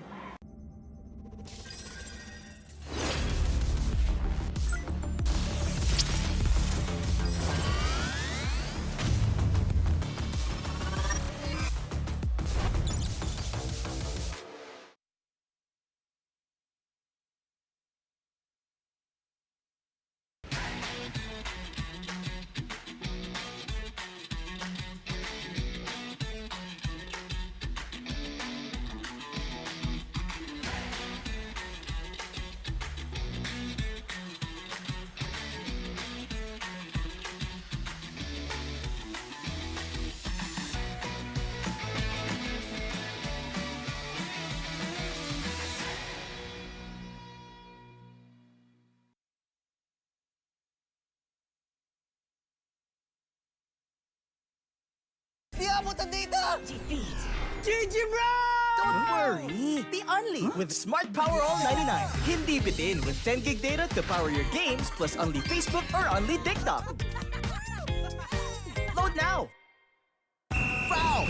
You know your scalp can get up to 5 times more dandruff? Get triple anti-dandruff power. Supercharged with Clear. Hey, you, did you know men have 1.4 times weaker scalp? Get a shampoo that's 100% made for men. Supercharged with Clear. Enemy alert. Your scalp gets 1.5 times greasier, causing dandruff. Get triple anti-dandruff power. Supercharged with Clear. Stop and pull over. Your scalp gets 1.5 times sweatier. For cooling power, supercharged with Clear. Different shades, different moods. But somehow, we just click. We all move through life differently. Chasing dreams, finding calm, and growing in our own ways. For some, their energy burns brightest when they play. For others, calm is where their focus finds its rhythm. And for a few, growth simply happens when the mind is at ease. But even in our differences, we're all connected by the things that hold us steady or have our backs. No matter the you, there's a color that feels like you. So let me ask you this. What's your color?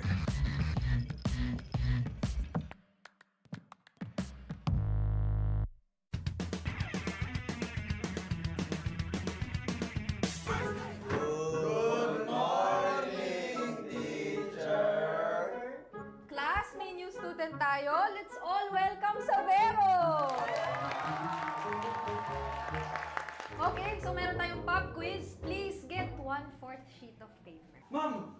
1/4! Hindi ako ba? Pero sige, Okay, unang tanong. Saan mas mahirap mag-adjust? Sa PH Meta or sa PH Trash Talk? Parang both, ma'am. Paras namin yung pinagdaanan last season eh. Savero raising his hands. Yes, Meta, ma'am. Wow! Because we used to be best by Philippines. Perfect! +5 ka. Mukhang madali kang makakapag-adjust both. Last question, class. Sino ang mas pressured? Import or local king? Parang local king, ma'am. Baka sa mukha eh. Ma'am, I think import. Because this is the first time in MPL Philippines history. It's okay, Savero. Just always remember the magic word. Balak na to! Okay, that's all, class. Sino winners, ma'am?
Hello, mic check. Ay, ako yung guys, mic check. Ang inang lupit. Hey guys, welcome sa mga fans namin. Saka fans ng Aurora, sobrang dami sa labas. Grabe. Grabe, new venue, ano, puno agad. Puno agad ya. Puno agad yan. Yun, salamat sa mga pumunta ngayon. Papakita namin kayo ng magandang laban. Yan, si Nike pala lalaro. Solid. Analyst to gold lane.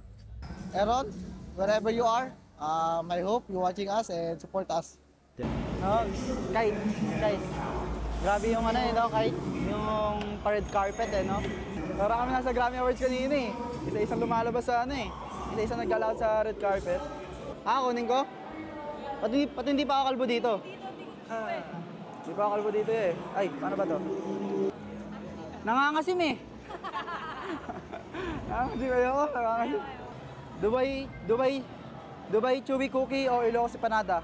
Pandesal malunggay.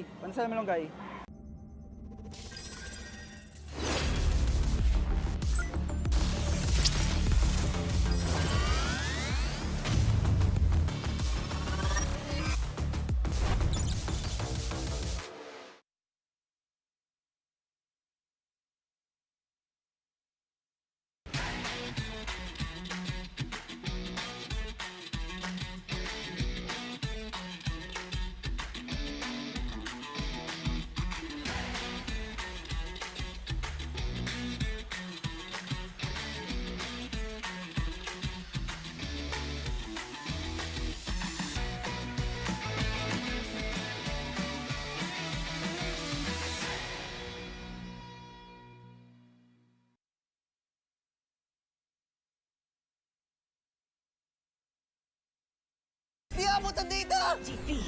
GG bro! Don't worry! The only with Smart Power All 99. Hindi bitin with 10 gig data to power your games plus only Facebook or only TikTok. Load now! Foul! You know your scalp can get up to 5 times more dandruff? Get triple anti-dandruff power. Supercharged with Clear. Hey, you! Did you know men have 1.4 times weaker scalp?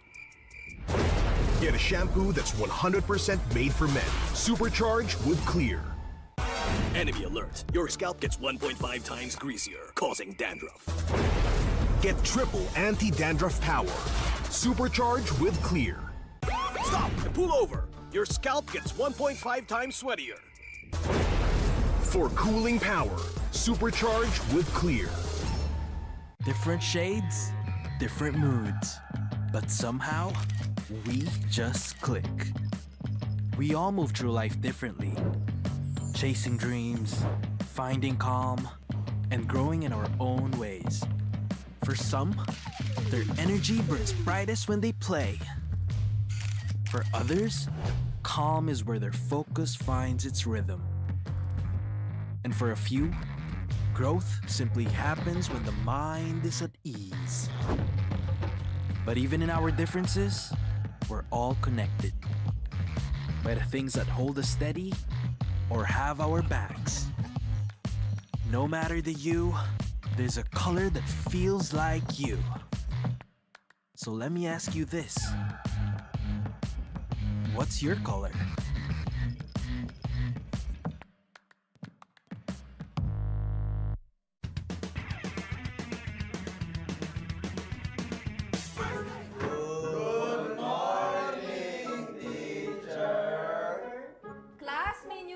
Tayo. Let's all welcome Savero!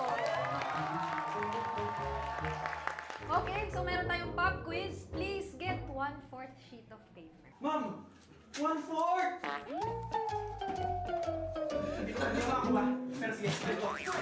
Okay, unang tanong. Saan mas mahirap mag-adjust? Sa PH meta or sa PH trash talk? Parang both, ma'am. Paras namin yung pinagdaanan last season Savero Racing is hands. Yes, meta, ma'am. Wow! Because we used to be best by Philippines. Perfect! +5 ka. Mukhang madali kang makakapag-adjust both. Last question, class. Sino ang mas pressured? Import or local king? Parang local king, ma'am. Baka samurai. Ma'am, I think import. because this is the first time in MPL Philippines history. It's okay, Savero. Just always remember the magic word. Balak na to! Okay, that's all, class. Sino cleaners, ma'am?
Hello, mic check.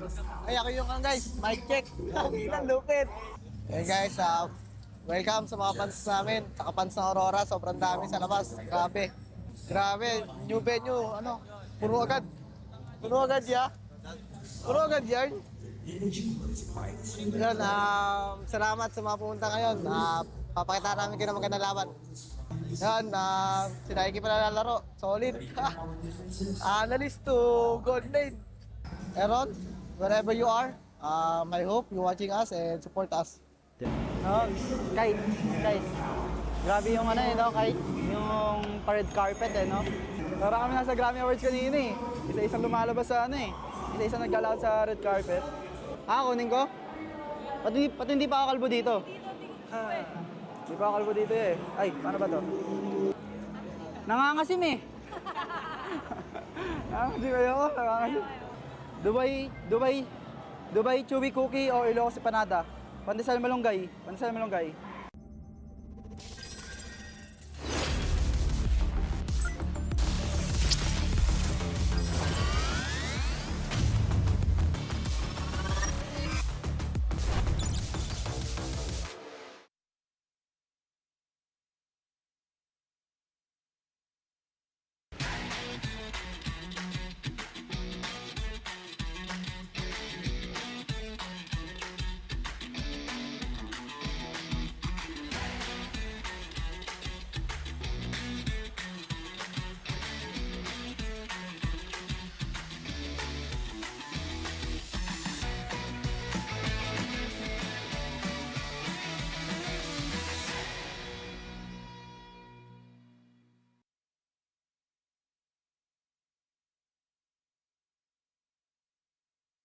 Di abutan dito!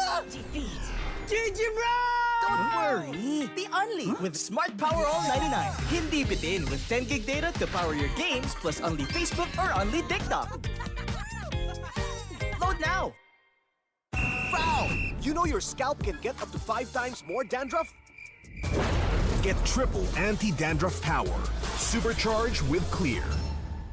Hey, you! Did you know men have 1.4 times weaker scalp? Get a shampoo that's 100% made for men. Supercharged with Clear. Enemy alert. Your scalp gets 1.5 times greasier, causing dandruff. Get triple anti-dandruff power. Supercharged with Clear. Stop and pull over. Your scalp gets 1.5 times sweatier. For cooling power, supercharged with Clear.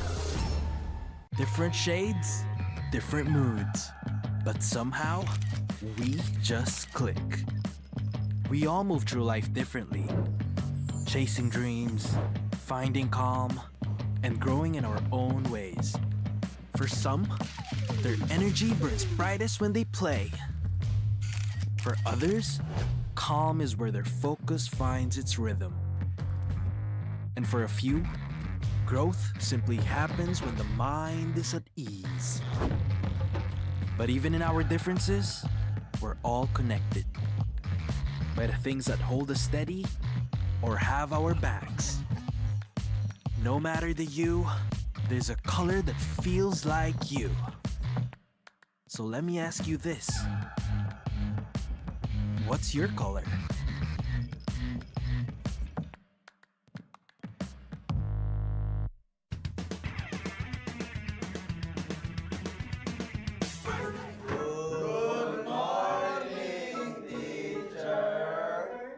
Class, may new student tayo. Let's all welcome Savero! Okay, so meron tayong pop quiz. Please get 1/4 sheet of paper. Ma'am! 1/4! Hindi ako ba? Pero sige, Okay, unang tanong. Saan mas mahirap mag-adjust? Sa PH Meta or sa PH Trash Talk? Parang both, ma'am. Paras namin yung pinagdaanan last season eh. Sabero Racing is hands. Yes, Meta, ma'am. Because we used to be best by Philippines. Perfect! +5 ka. Mukhang madali kang makakapag-adjust both. Last question, class. Sino ang mas pressured? Import or local king? Parang local king, ma'am. Baka sa mukha eh. Ma'am, I think import. Because this is the first time in MPL Philippines history. It's okay, Savero. Just always remember the magic word. Balak na to! Okay, that's all, class. Sino winners, ma'am?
Live mula sa puso ng Quezon City.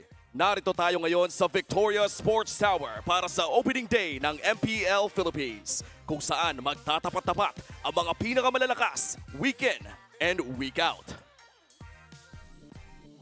Magandang hapon sa lahat ng sumusubaybay ng MPL Philippines Season 17. Narito muli kami para i-discuss ang mga malupitang laban natin. Uwami pa rin kasama si Burrito and si Wolf. At ngayon makakasama din natin walang iba kundi ang English panel.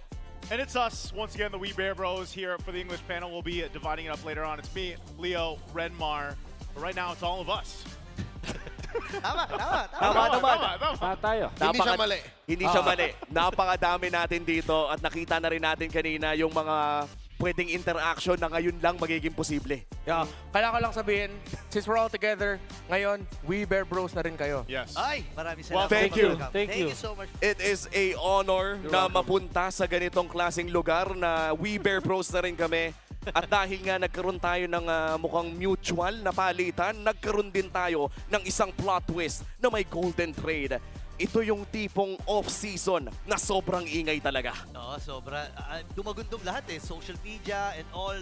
Sino ba naman mag-aakala na si Kelra ay tutungo sa Indonesia, di ba? Sobrang tagal kong in denial dyan. Hindi ako makapaniwala na ang isang Filipino player ay pupunta doon sa Indonesia tapos mapapalitan ng Indonesian player mismo. And this is the first import for the MPL Philippines. I mean, everyone was looking forward to seeing Aaron Chiki, but we didn't get to see him. But we will see Severo play today. And I think, as Wolf said it, matagal niyang inisip kung pwede ba talaga to. And balita ko, matagal kasing niluto to. So this is a decision that the ONIC franchise made, not just for the Philippines, but also Indonesia side. So this is a big, super fam din ba? But basta, this is a super fam-made decision. Severo. Ang ganda na lang sinabi nyo, yun na lang sasabihin ko eh. I mean, yun lang country ko. At this point, Severo is indeed the first playing import mula sa Indonesia patungo dito sa ating liga. At kung pasabog man ang nakita natin mula sa ONIC Philippines, ito kay Severo na ngayon nakatutok ang camera sa kanya. Bisitahin natin ang huling 8 taon niya papunta kung nasaan siya ngayon. Yeah, started apparently sa ONIC Miracle. So this is different from ONIC Prodigy. May amateur team. Madami kasi yung mismo ONIC franchise. Then eventually na 2025, doon na siya napunta dun sa MPL Indonesia as a substitute for CW, kung saan actually instrumental siya dun sa mga championship na nakuha ng ONIC doon. Yeah, and we also have to say, before winning those championships with ONIC in MPL ID, kung di ako nagkakamali, he also has a couple of championships in more local tournaments in Indonesia themselves. Pero yung tournament na yun, parang kung may MDL level, I don't want to say the level below MDL, but it's like, yung grassroots talaga. Yung grassroots community teams talaga from big orgs competing in that tournament. Yep, and ang laking shoes ang kailangang suotin ni sapatos ni Severo dito dahil ang papalitan niya ay walang iba kundi ang gold standard na si Kelra, for the longest time touted as one of the best, or if not the best gold laner dito sa Pilipinas. Yeah, fortunately para kay Severo, nagkaroon siya ng maraming oras. Katulad nga ng nasabi ng English panel natin is ito yung pinag-isipan at niluto pa ng Super Fam. And I think that this training started late into December, pero syempre right after nung nakita natin na M7 mula sa ONIC. So they had the time to actually do this. Yeah, and para sa akin, isa sa mga favorite qualities ko ni Severo is he's a very dependable gold laner. He seems like that type. I wouldn't see him as I'm the guy type of gold laner, pero you can count on him to give a good performance. Well, before we continue with Severo, balikan muna natin ang kwento ni Kelra. Pumunta tayo sa video na ito. Ayun, masaya ako dito sa Indonesia ngayon and sobrang excited din ako matry yung scene dito sa MPL Indonesia. Pero syempre, hindi pa rin mawawala sa akin yung nami-miss ko yung PH and yung MPL PH tas mga teammate ko doon. Pero so far, sobrang masaya naman ako dito kasi para sa akin halos same lang naman yung ONIC PH at ONIC Indonesia kasi pares lang, parang pamilya, masaya. Kumaga, since nandito rin dati si Coach Sheb and si Kyrie, feeling ko na na rin nila yung culture na dapat pamilya, hindi parang mag-tropa lang gano'n, magkatrabaho. Kasi sa Pinas, gano'n kami. And yun, so masaya naman ako dito and excited ma-try yung scene dito. Ma-advise ko lang kay Sabero, siguro kailangan niyang, kung sakali mang dumating yung point na siyempre, as a player or as a team, hindi mawawala yung matatalo ka or matatalo ka isang beses, ilang dalawang beses. Kumbaga, pag dumating man sa point na natalo or natatalo, wag siyang madadown and mas mahalin niya yung pressure and yakapin niya yung pressure na mga sinasabi ng tao kasi hindi mo maiiwasan na maraming masasabi sa mga tao eh. Kumbaga, kailangan mong yakapin yung pressure na yon and kailangan hindi mo siya madala sa loob ng game and wag mong kakalimutan na mas enjoy yung nasa Pinas ka and mag-try ng bagong habit and bagong routine. Guys, sa mga MPLPH fans dyan, next week na nga pala yung next week nga pala mag-start yung MPL in Indonesia. Huwag niyo kalimutan supportahan ng ONIC Indonesia. So, supportahan niyo kami sa mga darating namin laban and I hope na maging okay ang journey naming dalawa ng ONIC at dalawang ONIC. I'm really happy hearing from Kelra, but why does it feel like I just received a well-wishing from my ex? It's like, I miss you, I'm thinking about you. Kumusta ka dyan? Masaya na ako dito? Sana masaya ka rin. Parang alam mo yung vibe na OFW. May konting kiliti pa yun na parang namimiss ko naman kayo paminsan-minsan. But jokes aside, that was a very heartfelt video coming in from Kelra. And I'd like to focus on the point na talagang ayaw niyang ma-down si Sabero. Gusto ko nga, yun yung biggest takeaway ko from that video. Nagbigay siya ng magandang advice kasi imposibleng hindi ka matatalo once or even twice na magkasunod. Pero katulad nga ng ating paborito na expression, wag ka ma-down. And that advice came from his own personal experience. Like you can really see that. I think the amount of progress that Kelra himself have made is amazing. Ito na nga ang ating signal para tignan kung ano nga ba ang mga kailangan gawin ng parehas na kupunan sa ating Infinix Keys to Victory. Wolf and Denmark, kamusta ba ito?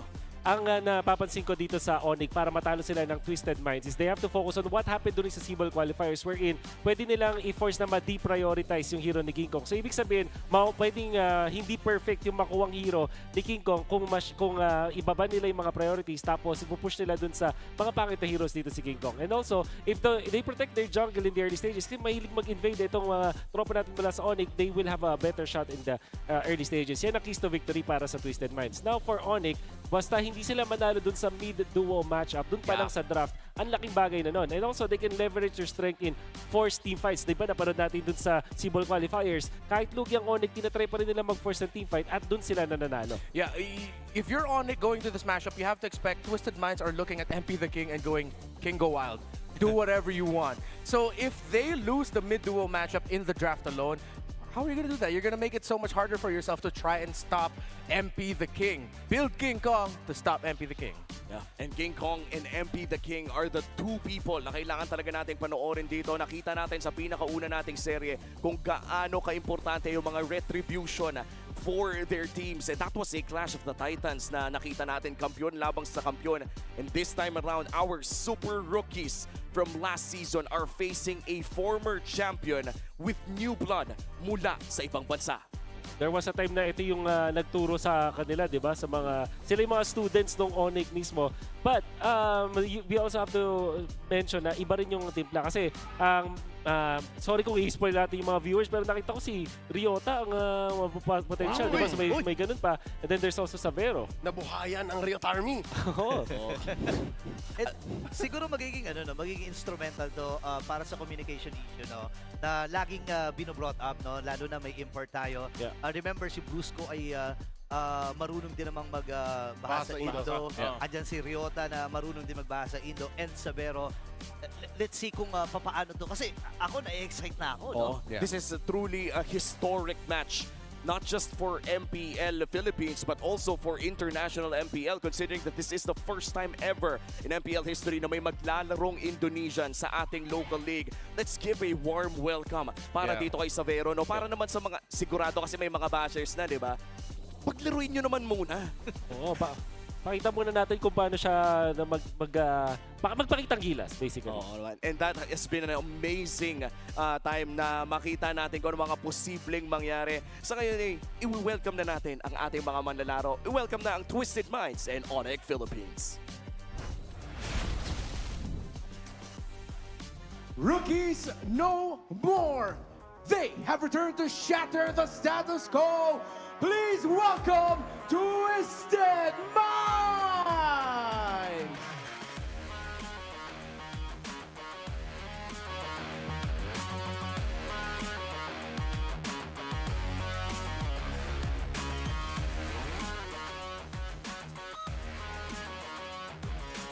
Let's give him a warm welcome! Dari Indonesia! Selamat datang di Filipina! Impor pertama, Savero! Dan ONIC Philippines!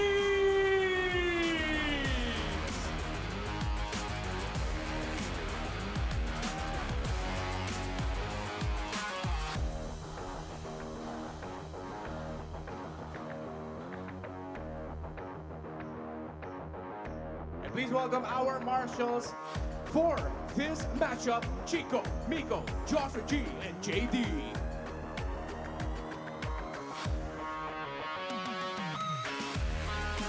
And our head referee is set. Please welcome to the arena as well our coaches for this matchup. For ONIC Philippines is Coach Hayes. For Twisted Minds is Coach MPL Minds and ONIC Philippines!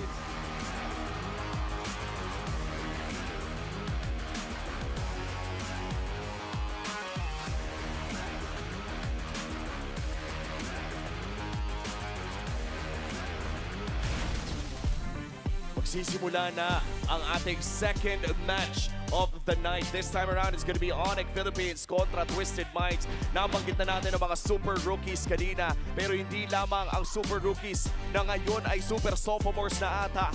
Ay narito na rin si Aul na nagbabalik sa Pilipinas. Sobrang exciting nito kasi nakita natin last season kung gaano ka-explosive ang Twisted Minds. And with the help of Aul na kakagaling nga lang sa China at nag-dominate doon. Let's see kung ano ang mayambag niya. And for sure, may bagong meta, may ibang classic flavor na dala-dala itong si Aul. Kaya siguro nag-desisyon ang kanilang coaching staff na siya ang maglalaro ngayon. And ang ganda nito kasi bukod kay Aul, andyan desisyon na mostly ng mga heroes na ginagamit ni Sean ay napop ngayon. At ang kanilang katapat, walang iba kundi ang super family with new blood in their system. Savero locked in for the Season 17 on his debut game dito sa loob ng MPL Philippines. At sasamahan siya this time ni Ryota. Hindi muna si Kirk, dalawang explainer yan na available para sa ONIC Philippines. But you still have King Kong and Super Prince with Brusco. Nagkaroon tayo ng konting preview ng kalakasan ng ONIC Philippines. Kita natin na maganda naman, kaso kinapos lang din sila doon sa dulo. It was very close for them, but we can see na marami pa silang kailangan baguhin, especially with, you know, Kenra was playing during that time. Pero kung usapang Savero plus 4 members na Pinoy with the language barrier, gaano nga ba kaganda ang pwedeng maabot ng ONIC Philippines with this lineup? At buti nabanggit mo, no, yung language barrier. Dahil isa yan sa mga naging, kumbaga, issues ng mga tao sa magpasok ng mga imports dito sa season na ito. Pero sa totoo lang, gusto ko ibalik yung sinabi nyo naman din kanina na marunong magbahasa yung dalawang player ng ONIC Indonesia na makakasama ngayon ni Savero, si Prince at si King Kong lang ata yung hindi pa masyadong marunong. Yeah, si Ryota, kailangan nating dagdag pati si Coach Bluffsy na parte din ng team. So parang pinaghandaan din talaga to. Oo. At ito na, bago tayo pumasok sa mismong laban natin, ay balikan muna natin for tournament integrity kung ano nga ba nangyari sa ating Smart Ping Test. Hello mga ka-minds. Sana supportahin nyo kami ngayong paparating na MPL Season 17. Thank you, salamat. I love you all. Good luck sa iyo, boy. Ano lang ako dito, timing na OAT lang ako, tol. Yari kay Kaloy yan, tignan mo. Pinagbigyan mo yung punching bag mo? Uy, shoutout nga kayo na dyan. Shoutout kay Mama Nation. Uy! Di pa ako tumulong dun, pre. Gaga, pag kinombo ka talaga ng Grak, pre, manginginig talaga yung buhay. Good luck sa amin. Ay, good luck sa ONIC kasi nagagalit na si Kaloy. Let's go, let's go, let's go! Hello, Filipina fans. Sonic's Philippines. Thank you for welcoming me, guys. Keep support me, guys. This is my first game. Filipino fans. Tingin ako, pre. Tingin. Sakin. Mahal ko kayo, ONIC fans.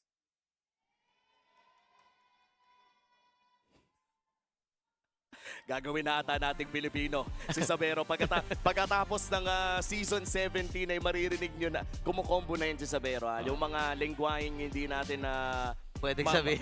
mga madidiscuss ngayon. Pero marunong nang mag-combo si Sabero. May nabubuo na to be fair, yung kasing napuntahan niyang isang na team ay isang klase ng team na high-spirited din talaga. Masasabi kong Kenkoy din talaga. Wala akong ibang maisip na term eh. Kenkoy talaga itong mga players na to outside of the game. Mahilig talaga silang magbiruan. So kaya siguro, yun din yung mga nalalaman. Kaya siguro maagang natutong kumombo. Ito si Sabero. Oo. And speaking of combo, no, nababanggit din niya during our media day. Siyempre pwede ko na ikwento kasi release na rin naman. Si Sabero ay ang lagi niya sinasabi during that time na si Kyrie madalas din daw kasi nasa kanya siya natututo mag-Tagalog. Nung nandoon pa lang. Oo nga, at least may simulan na, no? Oo, kung natuturuan. Yeah. Bago pa din mapunta dito, may alam na salita. So language barrier, I feel like at this point, kailangan na lang natin muna igilid ng saglit pero tingnan natin sa laro kung magta-translate ba ito. Eh dahil nga meron tayong changes sa ating pag-approach sa mga mapa. Wolf, ano nga ba ang nakumpirma dito? So we are gonna see Twisted Minds na home team at sila ang mapupunta dun sa may blue side. And that's also Flying Cloud. Back-to-back series na nakita natin na first match na pinipili itong Flying Cloud. I think that's interesting to me. Ang isa pa dito ay isang expect din ng mga viewers natin for Twisted Minds dahil Bonchan is on drafting at alam naman natin na may chance na maging iba ang choices ng mga players na to. Baka ibang-iba din ang timpla ng draft natin for the two teams. At ayun na nga, magsisimula na ang ating drafting phase for our last match of the night. Opening day ng Season 17. Kakatapos lang ng ating epic rivalry between Team Liquid Philippines and Aurora Gaming. Ngayon naman ay bibisitahin na natin ang matchup ng Twisted Minds kontra ONIC Philippines. At muli pinili ng Twisted Minds ang blue side of Flying Clouds via our new rule changes sa pagpili ng mapa at sites. Nakaiba ito pinili na lang ng ONIC Philippines na wag nang i-deal itong either makuha man nila o makuha ng kabila itong Zushin. Kasi nakita natin kanina, no, yung sa ating match number 1, kung gaano talaga kapeste. Namimeste, lakas mameste. Parang lahat ng Zushin games maganda yung performance ng Zushin. So, movie band, ang na-open ngayon is Eve para sa Twisted Minds. But are they going to pick the Eve first pick? Yung Marcel ay hindi na naman pinansin sa banning phase. And as you said, Wolf, Eve locked in para dito sa side ng Twisted Minds. ONIC is a team na kilala din na pumili ng mga kakaibang mga heroes and I will not be surprised if that's the case. Guinevere ay open din na ini-spam din ni King Kong nung nakaraan. It is also the focus of the bans. But with this Eve, Leo Mord, siguro pwede rin piliin ng ONIC. Oh, you remember dun sa Seabull qualifiers, may mga Harley din na inilalabas to si King Kong. So, baka isa yun sa mga pinag-iisipan muna nila ngayon. Pero feeling ko, stable muna na roam para at least may setup na kayo. At alam niyo na kung saan patungo. Khalid comes to mind. Siyempre may Eve din sa lahat. At Claude open din. So, it's Kalea Yuzong. Wow. Yun. Okay, so iba ang approach dito ng ONIC at Twisted. I think they're the team that will pick up the Guinevere. Lalo na open sa ngayon. Meron din naman Fred rin. But in combination dito sa isang Eve, talagang paganda na yung nakuha natin mula dun sa Guinevere. Ang lakas agad nung combo niyan eh. You have the stun, lockdown, tas meron ka nung real world manipulation na mataas yung damage. to get that hero in this particular slot will be good para sa Twisted Minds. Sabay, pwede na rin nilang nakawin yung Claude para hindi na siya mapili ng ONIC. And despite all of the nerfs na nakuha ni Eve before this season started, ay katulad ni Sushin ay pina-first pick pa rin si Eve. At mukhang katulad nga ng sinabi mo with Claude locked in on the side of Twisted Minds. At itong Kalea pick pala on the side of ONIC. Pakiramdam ko nakaw pick din to kasi comfort pick ni Kaloy to last season. Ooh, that's a Phobius. And yun na yung Harley. Ayan na. Nilabas na kagad yung Harley dito. Nakakita na, nagka-glimpse na tayo no, ng performance ng isang Harley. Base doon, may mga beaten na doon sa, laging pumipiso. Pumipiso yung na-observe namin, di ba, gagamit siya ng Deadly Magic. And then, babarahin, minsan kasi, di ba, cool guys don't look at explosion, so aalis ka na kaagad eh. So, yung nangyari doon, natitira na piso talaga dun sa buhay ng kanyang mga target. So this time, kailangan makahanap ng ONIC ng tatapos dun sa... Mga Zetian, ganun. Zetian could be good. Pang sure ball. Pero mag-brody sila. Bakit hindi? Bukod sa Harley na nakita nga natin ngayon, para bang ang ganda na ng pick-off potential na meron dito ang ONIC Philippines. Pero base sa nakikita ko dito, medyo wala pa silang totoong, I would say, box control sa mga team fights. Kumbaga magandang pampitas pero parang kulang sa team fights. Tama ba ang aking hinala dito? Yeah, well, I guess dahil yun sa bit delay na hindi pa natin nakikita para sa ONIC at dahil doon na-deny din yung Farsa. So napakalaking component doon. The Kalea Farsa is such a strong combo at nagme-make sense siya dito sa heroes ng Twisted Minds, the full views as well as this Eve. Kaya nung instantly na-pick dito ng ONIC yung Harley, I feel like hindi yun yung most valuable na hero. But at the same time, we mentioned dun sa Keys to Victory na hindi pwede na mapapersa dapat sa na i-prioritize yung hero ni King Kong. So minadali nila and this is also a good ban wala sa ONIC. I like this Guinevere ban. And last ban on the side of Coach Bonchan. Pwede pa nilang puruhin ang mid lane pero naghahanap din ng gold laner ang side ng ONIC Philippines. Pwede siyang magtanggal ng carry pero Kimi ang kanilang tatanggalin. Interesting na-miss ko tuloy yung Kimi Sean. Oo nga no. Pero sila yung nagban nun mismo. But of course, ito yung mga potential na combo with the Kalea. Hindi ako magulat kung mag-Loyi dito si Super Prince. Pero meron din naman nung Kadita option. However, baka mag-resolve lang sila sa typical pick which is Zetian or Lilia. Na ito yung mga pwedeng i-combo with the Kalea. Oo nga, no? Pwede ang Lilia. Kumbaga, kailangan mo kasing isipin din yung magiging laning mo no, sa gitna. Medyo bully din ang isang Eve. Alam naman natin yon. So, gusto mo makasabay, dapat mga ganong hero talaga. Pero wow! Wait! YSS Gold Lane! Wow! On his first game, hindi pa natin sure, no? Ayun pero na. most likely, ayun na nga. Locked in for the side of Twisted Minds, Marcel, ang pinakabagong hero ng MLBB sa pinakabagong season ng MPL. Total, alas 8 na. Alas 8 na Golden rin hour na kasi. Golden hour na eh. Tingnan natin I feel like yung Kadita might be an option para sa ONIC. Maganda dito, wag na silang umanap ng mga projectile. Yung talagang damage na mismo yung hanapin. Not sure kung... Well, Lilia actually might work. Kaso baka nandun siya sa range ng ulti ni Yes. So medyo malayo dapat yung hanapin. Zetian, I think, or Zetian or Kadita na lang ang option para sa ONIC.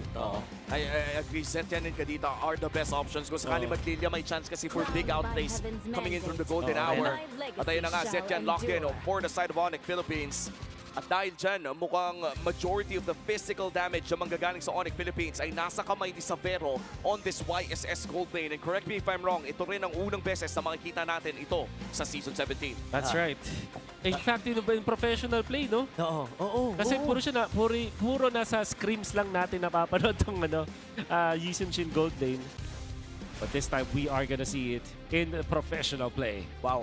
Exciting game number 1 between Twisted Minds and ONIC Philippines. Hindi na super rookies ang ating pinapanood. Graduate na sa pagiging rookies ang mga manlalaro. Strengthened by Owl's return as well. Katapat nila ang ONIC Philippines na mukhang nagkaroon din ng kakaibang off-season trade, welcoming the first playing import dito sa MPL Philippines Season 17. Let's give a warm welcome to Savero as we enter game number 1. Alam mo, kung babalikan natin yung draft, iniisip ko sino ba yung team na una nating makikita na baka gumamit ng isang bagong hero? Alam mo naman, identity na rin yan ng Twisted Minds. Even nung last season di ba sila yung naglalabas ng mga heroes na kakaiba, yung mga experimentation nila with the help of Coach Bonchan. And at some point, parang may ubi-ubi din to Alam mo yun, parang kailangan nyo rin magsama-sama dito Oo, I mean across MLBB Esports history, si Coach Bonchan talaga yung isa sa mga talamak talagang mag-breed ng mga hero na kakaiba sa kanyang mga teams. And as we enter game number 1, hindi ito yung katulad nung nakita natin nung game, or match 1 rather, na yung Zushin na talagang grabe magmamaw ng level 1. Oo, iba na to, no? And siguro masasabi natin na mga first 2 waves baka makauna dito si Super Prince. Kasi hindi naman basta-basta mabubuli yung hero niya. Pero si Brusco, King Kong, and Super Prince, eto pre, nakita na natin tong trend na to. Oo. Lagi silang nagnanakaw. Nagbe-vertical juggling. Pero, ang maganda dito, nakikita mo yung movement si MP the King sa may top. Oo, ginagaya lang talaga Oh, Super Prince. Wala na rin naman siyang passive rito. And si MP the King, tinan mo nun, nalinis na nga niya. Orange na lang yung natitira dun sa taas Bear at Kramer yung nakuha niya because of that. And all it took was yung pag-delay ni Kaloy at nitong Lishon. At if you think about it, lalamang na ng importante dito si MP the King. At yung knowledge to do vertical jungling is something na kailangan talaga may awareness ka kung ano din ginagawa ng kalaban mo, no? Pero mukhang si Kaloy ay mapipicturean lamang si Super Prince. Saktong-sakto, no? Parang iyan pala talaga ang gawain ni Marcel bilang hero. Si Clemor. Si Clemor ang pangalan ng ano niya May pangalan kasi yung camera niya. May spirit yan si Clemor. Si Clemor. Actually, ang magandang ginagawa niya, hinumukaan niya si Super Prince. So natatanggal agad yung passive. Yun nga Parang ganda nito, no? Kung iisipin mo, ang hirap para sa isang Zetya na lagi wala kang passive. No? Parang hindi ka safe, di ba? Oo, hindi talaga safe. Pero mukhang si Kaloy ang unang bibigyan. Okay, nagamit na rin yung Fear of the Phoenix. And si Kaloy nga ata talaga ang pupuntahan. Pero mauna pa si Bruce Gold. Flicker na gamit niya. Atoy, RA sumama na rin. Si Sean ay medyo na late na sa party. Si King Kong ngayon ay babalik sa kanyang farm. At walang mamamatay. And when we look at the level 4 power spikes coming in from ONIC Philippines, ang taas pala talaga ng vision control na mayroon sila with a YSS and a Zetyan. That's right. Pag kinombine natin mahuhuli talaga kung nasan yung mga members dito ng Twisted. But, however, masasabi ko na dun sa trade-off na yun, mas pumabor ito para sa Twisted Minds if they will use this properly kasi walang dragon na ito si Ryota. Kaso, 4 na members ng ONIC ay nandito sa turtle at hindi nga actually pumalag at all ang Twisted Minds sa turtle na yun. And correct me if I'm wrong, medyo lugi ata sa trade. Pero going in for Owl. Konting sakit lamang ang ating nakita pero parang wala atang na-trade ang Twisted Minds para sa pagong ngayon. Parang nakakapanghinay. Wala silang napala doon. Pero nakompleto naman ni MP the King yung farm niya dito sa may upper side ng ating mapa. Si Kaloy alam niya na nandiyan si Brusco pupuntahan. Pero wala muna mangyayari. 3 minuto na ang lumipas at meron ng Hunter Strike si Sabero. Napakatahimik ng laro na to, Wolf. Kanina, 3 minutes, may 11 kills na tayo. Actually, sobrang yaman ni Sabero. 2,000 gold siya ngayon kumpara sa 1.8 ng kanyang katapat. Ito yata yung pinakamabilis na Hunter Strike. Granted, hindi siya nag-boots pero the fact na meron na siya dito Hunter Strike, yung pag-ulti niya tapos yung barko, kakagat na to. Oo, masakit na rin to pagka nabigyan ka ng 1-2-1-2 combo. Pero mukhang makakalamang sa saktong poke lamang ang side ng Twisted Minds. Tanda natin may ulti pa. Alam niyang walang BMI. Blazing Doom na lang isasagot dito ni Owl. At hindi na nga kitingnan ni King Kong at ni Sabero at pumutok na doon si Owl. Wow, first blood para sa kamay ng ONIC Philippines. Parang ang dali ng ginawa nila. No counterplay.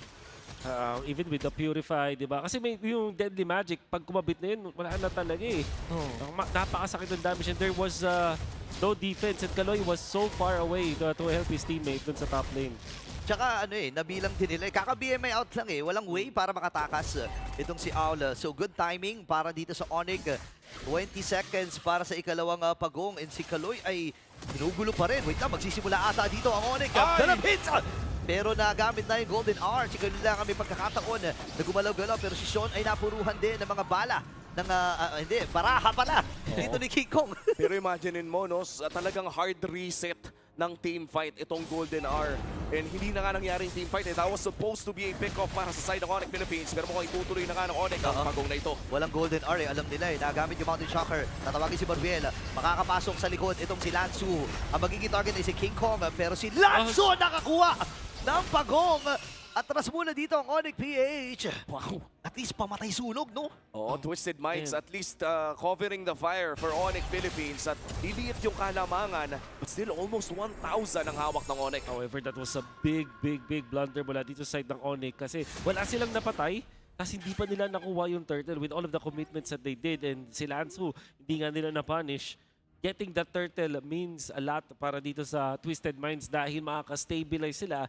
Makakuha sila ng mga shields pa na extra, which means na in the next 2 minutes, tahimik sila makapag-farm. At napaka-importante niya, no? If you're ONIC Philippines, basta makapag-farm si Savero na napakayaman na nga to begin with, ay makikita din natin na mag-scale up itong YSS na to. And for King Kong, ano ba yung win condition ng isang Harley when we look at quiet games like this? Kasi ang tahimik ng laro na to eh. Oo, so force battle spells, yun yung mga win condition niya. Siya yung pupunta, siya yung mauunang mag-trigger ng mga team fights, tapos mga outplay. And the biggest na pwedeng na kailangan gawin dito ni King Kong is to take out etong si Sean, pati na rin si Owl. At kanina pa nga nila sinusubukan ito. Twisted Minds behind just by 1,000. Nagahanap si Kaloy. Nakahanap ng isa. Ay, Bruce ko pala. Okay, Purify nagamit dito ni Kaloy. So, may mga nakukuha dito no ang ONIC PH na mga spells. And importante ito lalo na sa ikatlong pagong ng laro natin. Walang ligtas itong si Kaloy mamaya. Sabi, sobrang sanay kong makita si Kaloy na Kaleya, no? na namamalikpatan na ako. Pero Bruce ko on this Kaleya, forcing out the Purify. Ibig sabihin nito, no, sa upcoming third turtle of the game natin, ay potentially pa kasi Kaloy pa ang maging target nito. And sa pagkakaalala ko lang naman, ay kapag nasa langit ka na, ay hindi ka pwede mag-Golden R. Talaga ba? Ay, hindi mo makakast. Hindi mo pala makakast. Oo nga pala. Technically controlled ka nun, tas ano siya, yung high level na si Advanced CC. Or next, ano tawag din? Second level na CC. Basta yung mas mataas siya kaysa sa stun. Ayun, di tingnan natin, ang ONIC PH ay kukunin na ng walang nagiging way dito ang Twisted Minds na masagot. Brusco! Pero dito na yung setup mula dito kay Brusco. River manipulation mula kay Sorn. Pero Super Prince natamaan nung stun na yun. Pero this time si King Kong naman ang pinupuntahan. Ano na? Etong si Lansu! Saving Twisted Minds. Pero siya ata ang pupuruhan. Kailangan na niyong matrasan din siya essence para kitilin ang kanyang buhay. Nakakuha ng kill dito ang ONIC, gayon din naman ang Twisted. Pero parang habang nangyayari ang lahat, nakalamang ata sa waves ang side ng Twisted Minds. Bottom lane nakapag-push at quietly nakakuha ng Torre. Dito si Leomord dun sa may mid, pati yung purple buff. And then you also add in yung farm na nakuha doon ni Owl. So masasabi natin yung kill pumabor dito sa ONIC because of that -1. But the fact na nawalan sila ng jungler tapos nawala pa yung purple buff at nawalan sila ng Torre sa mid, ang technically, nanalo sa trade na yon ay walang iba kundi Twisted Minds. At mukhang naghihintay lamang pala ng tamang oras ang side ng Twisted Minds sa paggawa ng kanilang play. Mitigating the lead all the way down to 700 pero lamang pa rin naman ang ONIC Philippines. Nakakapanibago, Burrito Wolf. Ang baba talaga ng kill score natin. Talagang naghahanapan ng tamang oras ang dalawang kupunan na ito. Isipin mo mula sa epic rivalry kanina na talagang bulusok itong dalawang team. Ito nagiging maingat. And yun naman kasi yung sinasabi nung composition ng Twisted Minds. Kailangan mo maging maingat. Kailangan sakto yung timing mo para doon sa golden hour ni Kaloy para magamit mo nga ng mahusay. Kasi kailangan mong partner yan. Kunyari yung blazing duet ni Owl, yung ano pa ba pwede i-partner yung kay Sean. Kasi wala naman silang technically projectile na pwedeng ipang-abang doon sa Golden Art kung iisipin mo, di ba? And in the topic of pacing, napakabagal ng laro na ito. Sino pa ang nananalo kapag walang nangyayari? Sa mismong matchup na to, halos pantay pero baka mas pumabor ako sa Twisted Minds. Kasi kung roll to roll, gold for gold, pares sa scaling nila, mid to mid, pares din scaling. Ang thing is, etong Marcel, later on, magiging problema. And if you compare the Phoebus and the usual, parang mas pumapabor sa Phoebus sa late game. So, to answer your question, Momi, mukhang mas papabor to sa Twisted Minds. And if you're ONIC Philippines, gusto mong pabilisin ang larong ito, King Kong looking for Aray! Lansu. Ang sakit ng binira ni King Kong dito kay Lansu at hindi pa niya, actually nagamit niya kanyang Deadly Magic. Oo, pero mabilis din naman yung cooldown nun eh. So kailangan umuwi dito ni Lanzo. Alam nila na 4v5. And pwedeng ulit-ulitin ito ni King Kong. Kasi alam niya, sino ba ang mag-start ng engagement, di ba? Si Lanzo naman eh, di ba? And most likely, no, yung mga engagement na mangyari dito sa Twisted Minds come late game, siguro inaabangan ko rin kung may mauuna pang golden hour. Oo. Sa ngayon, wala pa naman eh, no? Kasi, again, hindi pa sapat yung damage ng Twisted Minds. And ang worry nila, kapag hindi nila kita si King Kong, kasi pag nag-golden hour at lumapit sila doon, pwede maka-preheat lang si King Kong eh, di ba? Ayun ni King Kong, ha? Di ba? Nasa lizard siya ng kabilang team. Although, I think they have also set up the slow push up top, so nasa kanila naman talaga ang advantage. Ako, Vision. May pain na ata na parang pain lang ata yung minion wave doon sa taas. Si Sean, gagalaw. Gagalaw si Sean. Tatry niyang mag-def pero hindi na muna lumabas itong si King Kong. Tumambay na siya dun sa may left push sa mid. Pero alam niya ata, papunta dun si Sean eh. Tinitingnan ko na sa minimap eh. Naghihintay lamang ng go signal si King Kong. Nasa tapat na niya si Sean. Nasa tapat na niya ang mga gusto niyang i-burst. Ang tanong na lang ay kung gagawin ba niya. Pero mukhang hindi niya gagawin sa ngayon. Stun mula kay Kaloy. At napakasakit na nga dito nila sa Vero. Kalahati ka agad dito si Kaloy.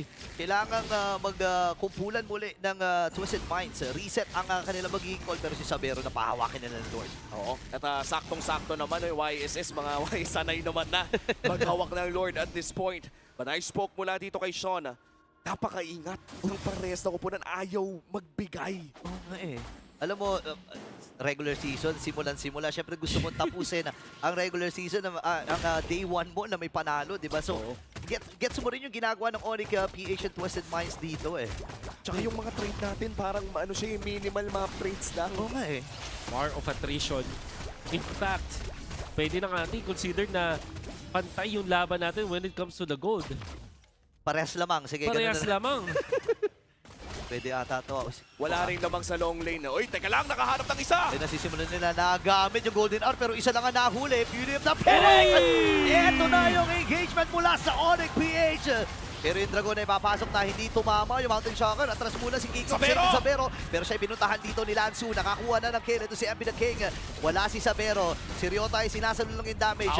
Apat na miyembro mula sa Twisted Minds ay buhay pa rin! At si Owl ay nakakuha na ng kill. Hindi pa tapos dito si King Kong. Si Lansu magiging parang niya. Kaya alam buhay pa rin. Nakapiso na naman dito ang Twisted Minds. At yung Lord ay pwede na nilang i-burst. Walang retribution si King Kong. Kaya naman makukuha ito ni MP the King.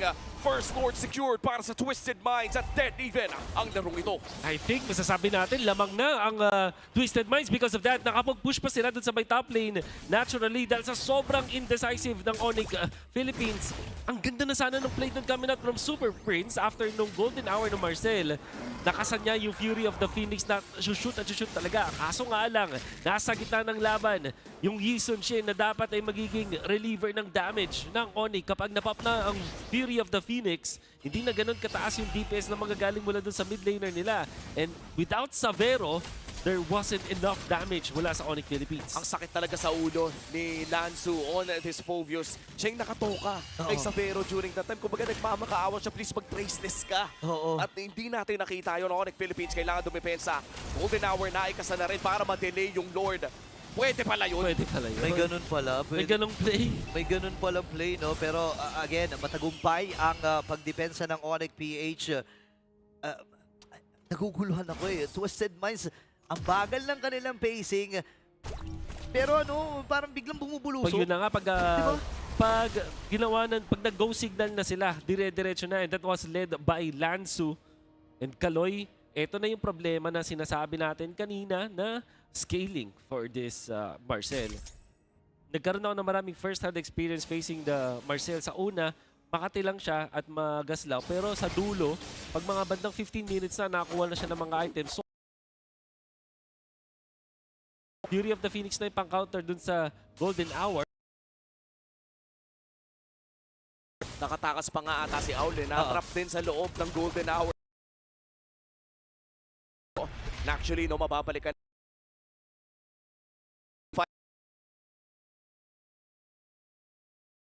sakto, hindi pero hindi bago yung sitwasyon. Wala din sa ONIC Philippines. This ball game for bus at na lang nakuha. Kaloy sinasabi na kanina ni ay, nako! Pero hindi yata siya pwedeng ewan ko, good. Oh, kumunat may nangas kay Guardian Helmet. Oo, Guardian Helmet din kasi. Yun naman pala, no? Kapag ka na-deadly magic ka, mag-selfie ka lang. Selfie ka lang. Counterplay. And with that, sisimulan na nga ang Lord Dance na ito. We are 16 minutes in with 7 kills dito sa Game 1 natin. Kung saan ayaw talagang magbigayan ng dalawang way. I think nung early days natin, Flying Cloud, sabi natin pang late game to. Pero may time naman na naging ang ikli ng mga Flying Clouds games natin. Ay, kakaiba ang nagiging tempo din kasi talaga ng Twisted Minds and ONIC. Nag-aantay lang, pero unang mainip palo ata dito, Kaloy ang binurst. Pero this time wala na ata siyang pantakas. At mabibigyan na siya dito ni King Kong. Kaya papasok na rin si Brusco. Reroll manipulation na gamit. 4v5 ang magiging laban sa meron sa gilid. Napana na si Brusco. Pag yung immortality niya. Ngayon si Rota yung pinupuntahan ni MP the King. Kaya mag-sustain. Si Sean sa likod. Nakakuha na si MP the King na isang kill. Ngayon si Brusco napakababa na buhay ni Pokes from Sean.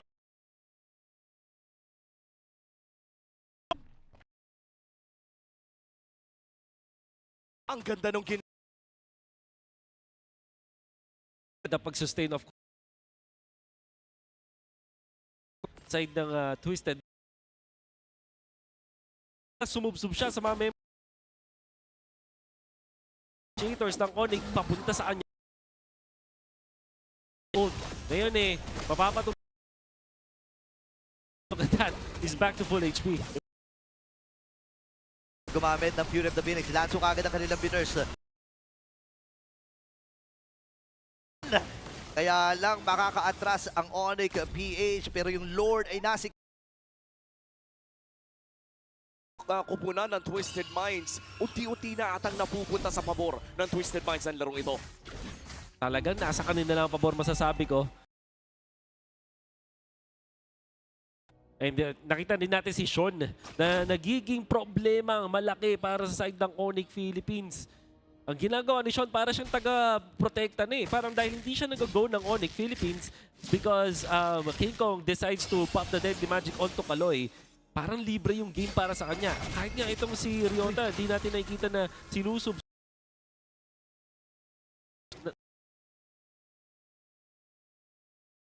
Enough na. In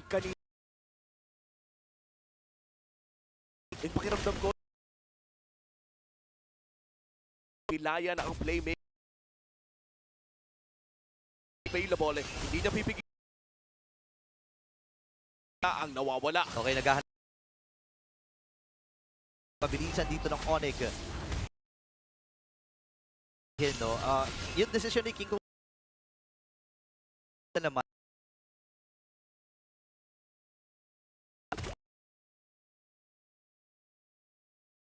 Kailangan yung mga option na maganda para kay King Kong at this point. Hanapin niya si Sean siguro. Talaga, or maybe kay MP the King na underrated din. Ang tanging defensive item sa pagkakaalam ko ay Queen's Wings na hawak niya ngayon. And apart from that, of course, a Brute Force Breastplate as well. Pero mukhang hindi na naman magti-teamfight ang dalawang kupunan na to. Maghihintay na naman ata tayo ng ating pangatlong Lord ng larong ito. The last two Lords ay napunta sa kamay ng Twisted Minds. Pero in terms of Turtles ay nakalamang ang ONIC Philippines. Pero mukhang maganda ang pwesto ng side ng ONIC. Naghahanap sila ng potential na pick-off. binabagalan lang eh. Kundi, Atoy R pala, meron na rin siyang chastise, no? So, kahit papano ay... Atoy R pala, meron na rin siyang chastise, no? So, kahit papano ay may konting pansagot dun kay Owl, Yep. Pero ang kailangan mag-ingat dito, ako medyo kinakabahan ako kay King Kong. Laging sobrang lalim niya and lagi siyang nakikita dito ng Twisted. Kasi isang huli lang ng Dark Wave, pre, may paglalagyan to eh. Diba? Di madaling mabuhay kung ikaw ay isang Harley. And so far, Twisted Minds putting themselves up top, planting yung mga heroes nila dito sa mga possible entry points para makapag-set up ng slow push dun sa may taas magiging maganda. Kapag nahuli nga lang sila dito ng ONIC na nandun sila, pwedeng i-burst yung Lord. But it seems like that's not gonna be the case. After nilang mag-set up ng makapal na wave dun sa may top lane, aatras muna sila at pa-prioritize itong Lord. Ako, si Lanzo ata magiging target dito ni King Kong, pero mukhang hindi na naman makakuha ng kill off to the Deadly Magic. But as you said, Burrito, mabilis lang naman ang cooldown ng ultimate na ito at nagpadala na rin ang ONIC ng kanilang first import sa top lane.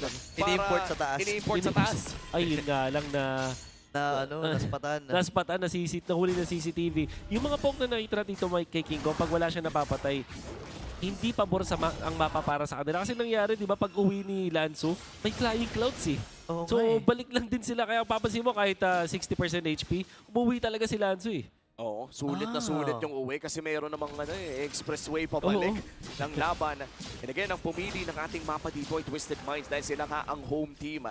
Mamaya sa ating game number 2, chance naman ng ONIC Philippines na pumili ng mapa na hindi pa nalalaro. And of course, yung kanilang side. At kung mabot tayo ng game 3, randomizer na sa huling dalawang hindi nalalaro. Yan ang ating bagong rules sa loob ng mapa. Pero mukhang itutuloy na nga dito ng Twisted Minds ang Lord na ito. Okay, may soft reset sila na gagawin. Papahawakan pa rin kay Owl.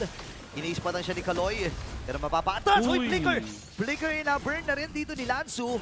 Pagkakataon ba ng ONIC, nagpo-flow pa ng wave sa ibabang bahagi itong si King Kong pero bibitawan na muna nila yung Lord. Wow! Imagine mo na burn mo na yung flicker ng Phobius pero disiplina pa rin para sa ONIC Philippines. Hahawakan na ito ni Savero. Kaloy! Uy! Fury of the Phoenix, gamit. Purify para kay Kaloy. Naku, pagkakataon na ng ONIC PH na madaliin itong Lord na to. Wow!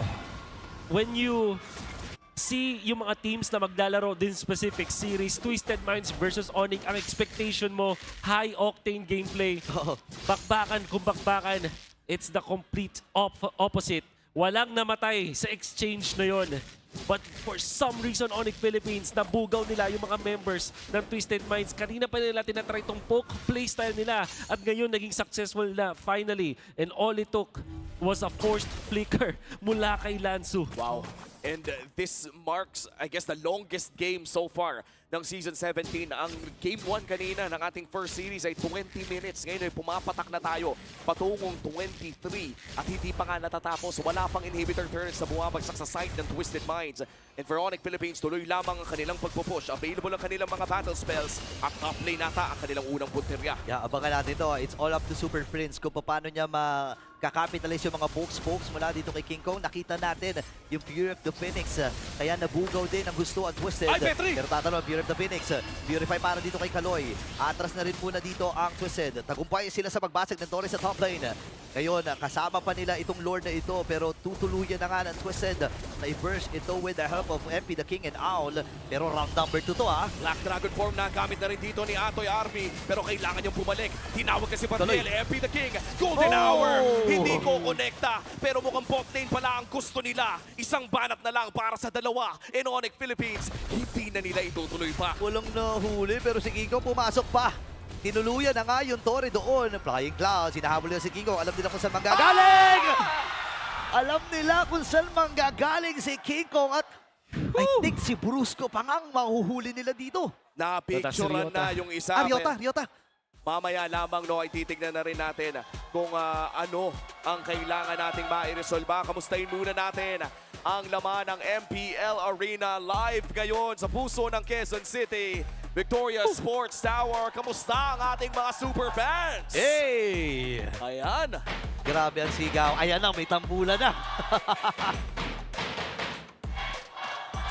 Kakaiba yun yung nahuli na nila si Ryota for sure. Pero malapit na malapit si Ryota dun sa Cyclone Eye. As in, konting hinga na lang. Konting Kaso kanan nakapos. lang. Ayan, konting kanan lang Konting pala. kanan lang.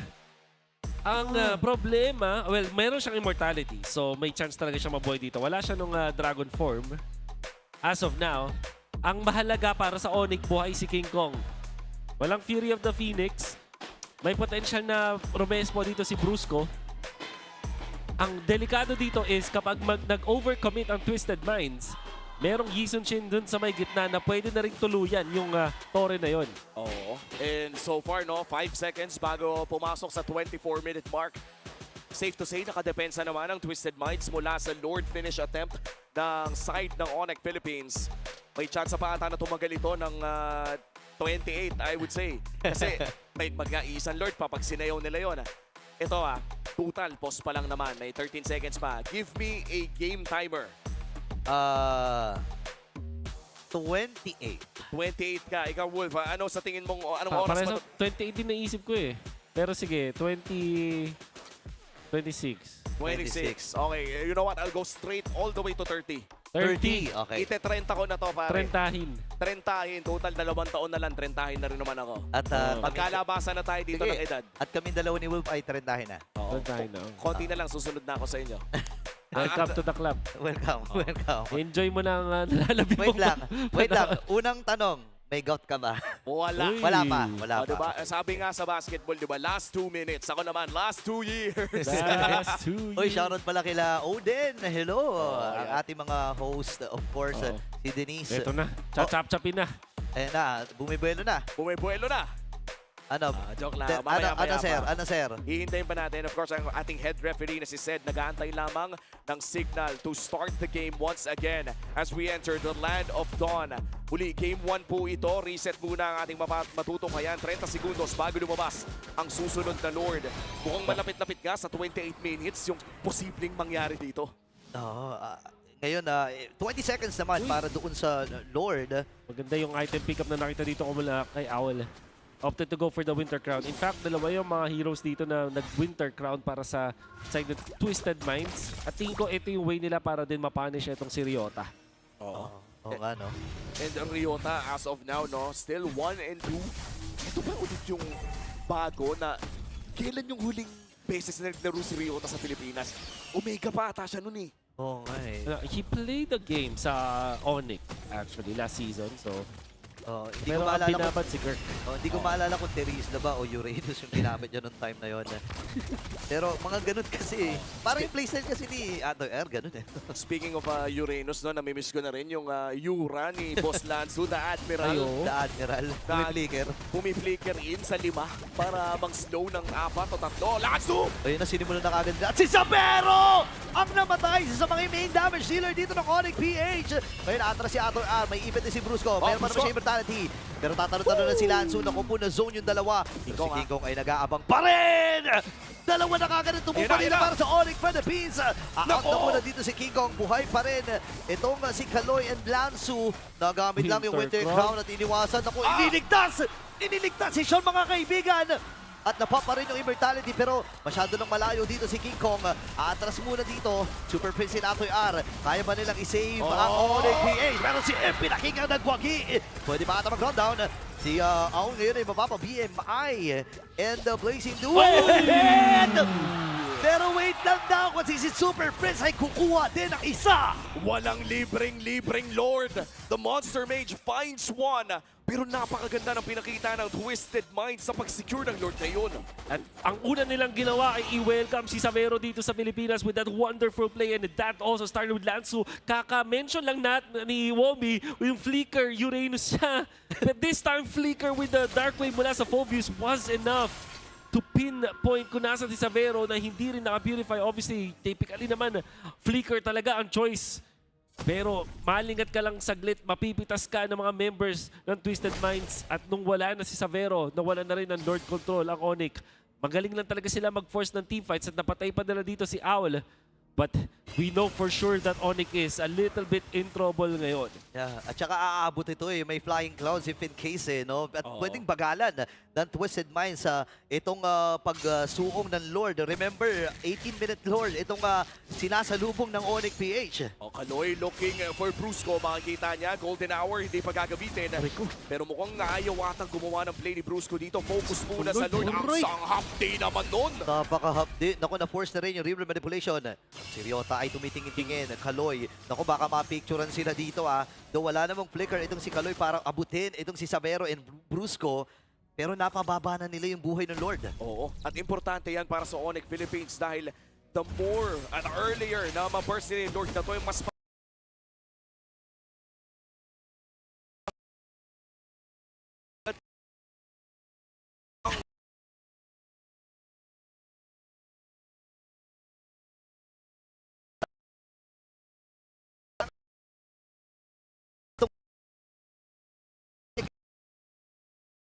tagal din.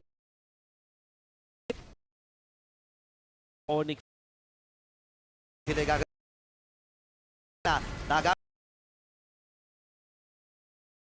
Kuha itong isang miyembro mula. Nakakuha na ng kill ang posisyon.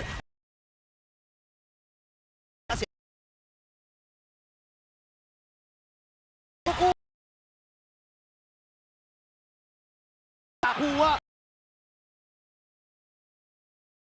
exchange.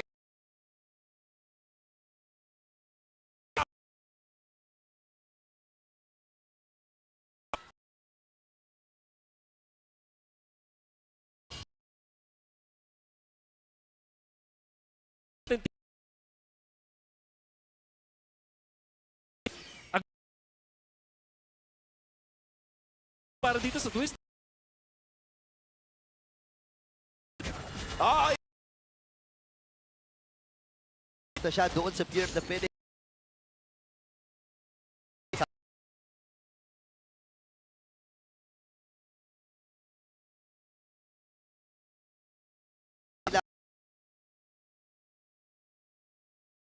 Hindi. Ang pag Shin bigla ba? At Lord. Doon moment na para di lang siya ng Sabero na magluto para sa ONIC Philippines. Nakakuha ng triple kill at hindi nauna na napatumba ng kanyang nakatapat. Oh, and I wouldn't say na parang nahirapan nata si Sabero sa game na to. Again, the early game ay napakatahimik. Kumbaga lahat naman ng mga taong kailangan mag-farm ay nakapag-farm. And it all boils down to this. Late game scenarios na kapag nagkamali ka, ay pwede ka pang mag-altab at manood muna ng MPL. Wait lang, hindi ko napansin kung ilang minuto na ba ang 29 minutes. Oo. 29 minutes na ang umandar. At mukhang mananalo ka, Umi. 30 ata ito. Sayang hindi ko nilagyan ng ng papremyo.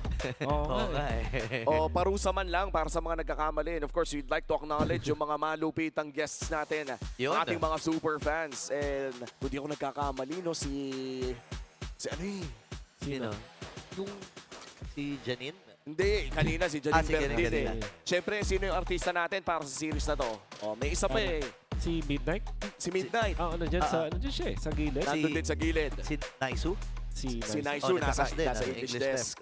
Yan, marami din namang mga artistahin na mukhang plakadong-plakado na sa pagpasok natin dito. Daddy King Kong. Si Daddy King Kong, si Daddy King Kong. Si Daddy King Kong, diba? Na syempre ay perfect ang Follow attendance. nyo may social media at nagpo-post ng mga highlights na kanyang Mga basketball. Meron yan 30 points. May 40 points pa na game yan si Daddy King Kong. Malupit yan. Saludo, malupit. At alam mo ang aking paborito talaga.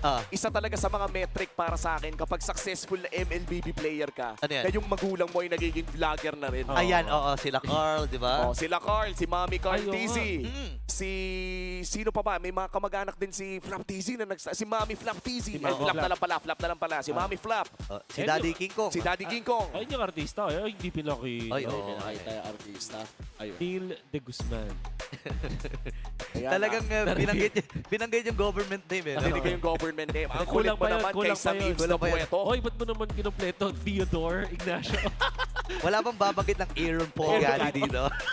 Sinabi mo na eh. Sinabi mo na rin eh.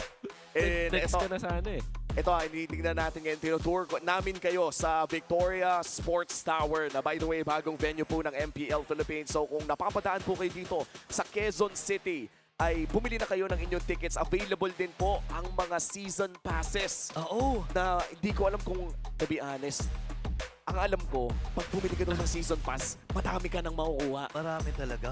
Marami talaga. Ito, marami rin tayong aabangan. Dahil official na ata aabot ng 30 minuto itong larong ito kasi for sure hindi naman puwersa itong magkabilang kupunan na to. Mag-aantay pa ng Lord and ONIC PH ang may hawak nito. Oo. And malaki ang chance na makita na natin ang katapusan ng laro ng ito if ONIC Philippines is able to push with this level of Lord. Tandaan natin, lumalakas ang Lord habang tumatagal ang laro. At syempre, pati yung mga squishy heroes dito ng side ng Twisted Minds ay mananakit katulad doon nangyari dito kay Savero. Oo. Si Super Prince last time, inatkat din ng mga minions, no? Ayun nga. So, abangan natin to. King Kong ay papasok. May Lord na rin. Sila Ayun, nasa lubong. Eh, hindi mo naman! Yung mga hampas dito ng mga minions. Yan na doon si King Kong. Kailangan na rin umatras. Si Lanzo ay napagamit na rin ng Winter Count. Tumama ba yung bangka? Hindi tumama! Naku, kailangan na matras si Savero dito pero makakakuha pa siya ng kill! 4v5 ang magiging action at hindi pa nila natutunan yung Lord. Medyo hirap ata sila. Napicturean yung dalawa with the golden hour. Pero tuloy-tuloy pa rin dito ang pagsugod ang Super Family as they will take game at number 1. Debut game para kay Savero at mananalo ang ONIC Philippines in game number 1. 30 minutes of action para sa ating serye. At dahil 30 minutes of action na nakita natin yung Lord of napakasakit ng damage. Nakita nyo naman, isang hampas doon si Owl kailangan ng umuwi. Kalahati eh. And si Sean tinry niyang dumepensa na pop yung immortality niya because of that. The members of Twisted Minds had to scramble. Medyo nagpanic sila doon. Tinry nilang i-go si Savero na out position dito si Lanzo. Nung nakita nilang namamatay na si Sean, kinailangang kumonekta ni MP The King at nawalan sila ng depensa. This game is such a good game. At saka hindi rin makaalis kanina si Savero doon, ay si Owl doon dahil may Lord pa nga. Kalahati pa lampas yung buhay ng Lord na may namatay na kagad sa kanila na isa. Men, ano talaga to? Mas tumagal yung laro kaya humihir. Hindi ko na ma-explain. Dinaplisan lang ng kamao ni Lord number 5. Si Owl ay naramdaman na agad niya yung kalahati na kanyang buhay na wala. And despite the very long game, konti din lang yung mga yung highlights natin dito, no? Yung hindi proportionate sa 30 minutes. Kasi War of Attrition, nakita natin poke battle. I think this was the poke na akala natin papanalo but Owl was able to pop the ult tapos nakapag-turn around pa sila MP The King with 2 kills. At ito na yung nagbigay ng advantage para sa Twisted Minds. At ito lalo yung nahanap si Savero. You know? The very well placed Dark Wave after the flicker. May force fight nga lang din talaga na factor para sa ONIC Philippines na na-mention din natin sa Keys to Victory. At kung paano ginagamit din ng ONIC Philippines yung Golden Hour against the members of Twisted Minds. Flicker coming out from Super Prince to eliminate etong si Owl. At ito na yung depensa and makikita natin na si Brusco nakakuha pa. At syempre damage si Super Prince after Golden Hour. At this time si Savero with the safety of his 2 teammates na may kasama pang Torre. Makakuha ng triple kill to eventually win it para dito sa ONIC Philippines. And I feel like the scariest part about the Golden Hour ay it could go either way. Nakita natin sa larong ito na yes, napakalakas niyang ultimate pero may mga oras na tila ba hindi natin maintindihan kung nakabuti ba ito o nakasama. Pero most cases naman, para sa Twisted Minds ay maganda yung naging usage ito. May mga punto lang talaga na kung maalala natin, projectile yung mga baraha, ayan na. Kinasahan na ng baraha ni King Kong. Aray ko, sakit naman. Ang ating Game 1 MVP, walang iba kung hindi si King Kong on his Harley. Yeah. Pag nakita natin yung anti na baraha na talaga, nakita mo yung kung paano niya ginagamit yung Deadly Magic for poke. Pero hindi yun yung lang yung poke niya. Kahit wala siya ng ultimate, gagamit lang niya yung first skill tapos second skill to get out, enough na eh. Kasi yung cycle nga ng mga abilities and spells niya, sobrang bilis lang because of the cooldown reduction. However, tingin ko, team effort and shot calling ang tunay na MVP sa match na to. Not only for ONIC Philippines, pati na rin dito sa Twisted Minds, kung gaano kaganda yung coordination nila. However, ONIC Philippines, basta nakakapag-free si Savero, na nakita natin dun sa last 2 clashes, dun na nanalo sila sa mga team fights. Tsaka gusto ko lang sabihin dito, no, the very first time na nakita natin yung Harley sa Aurora Gaming Turkey, di ba?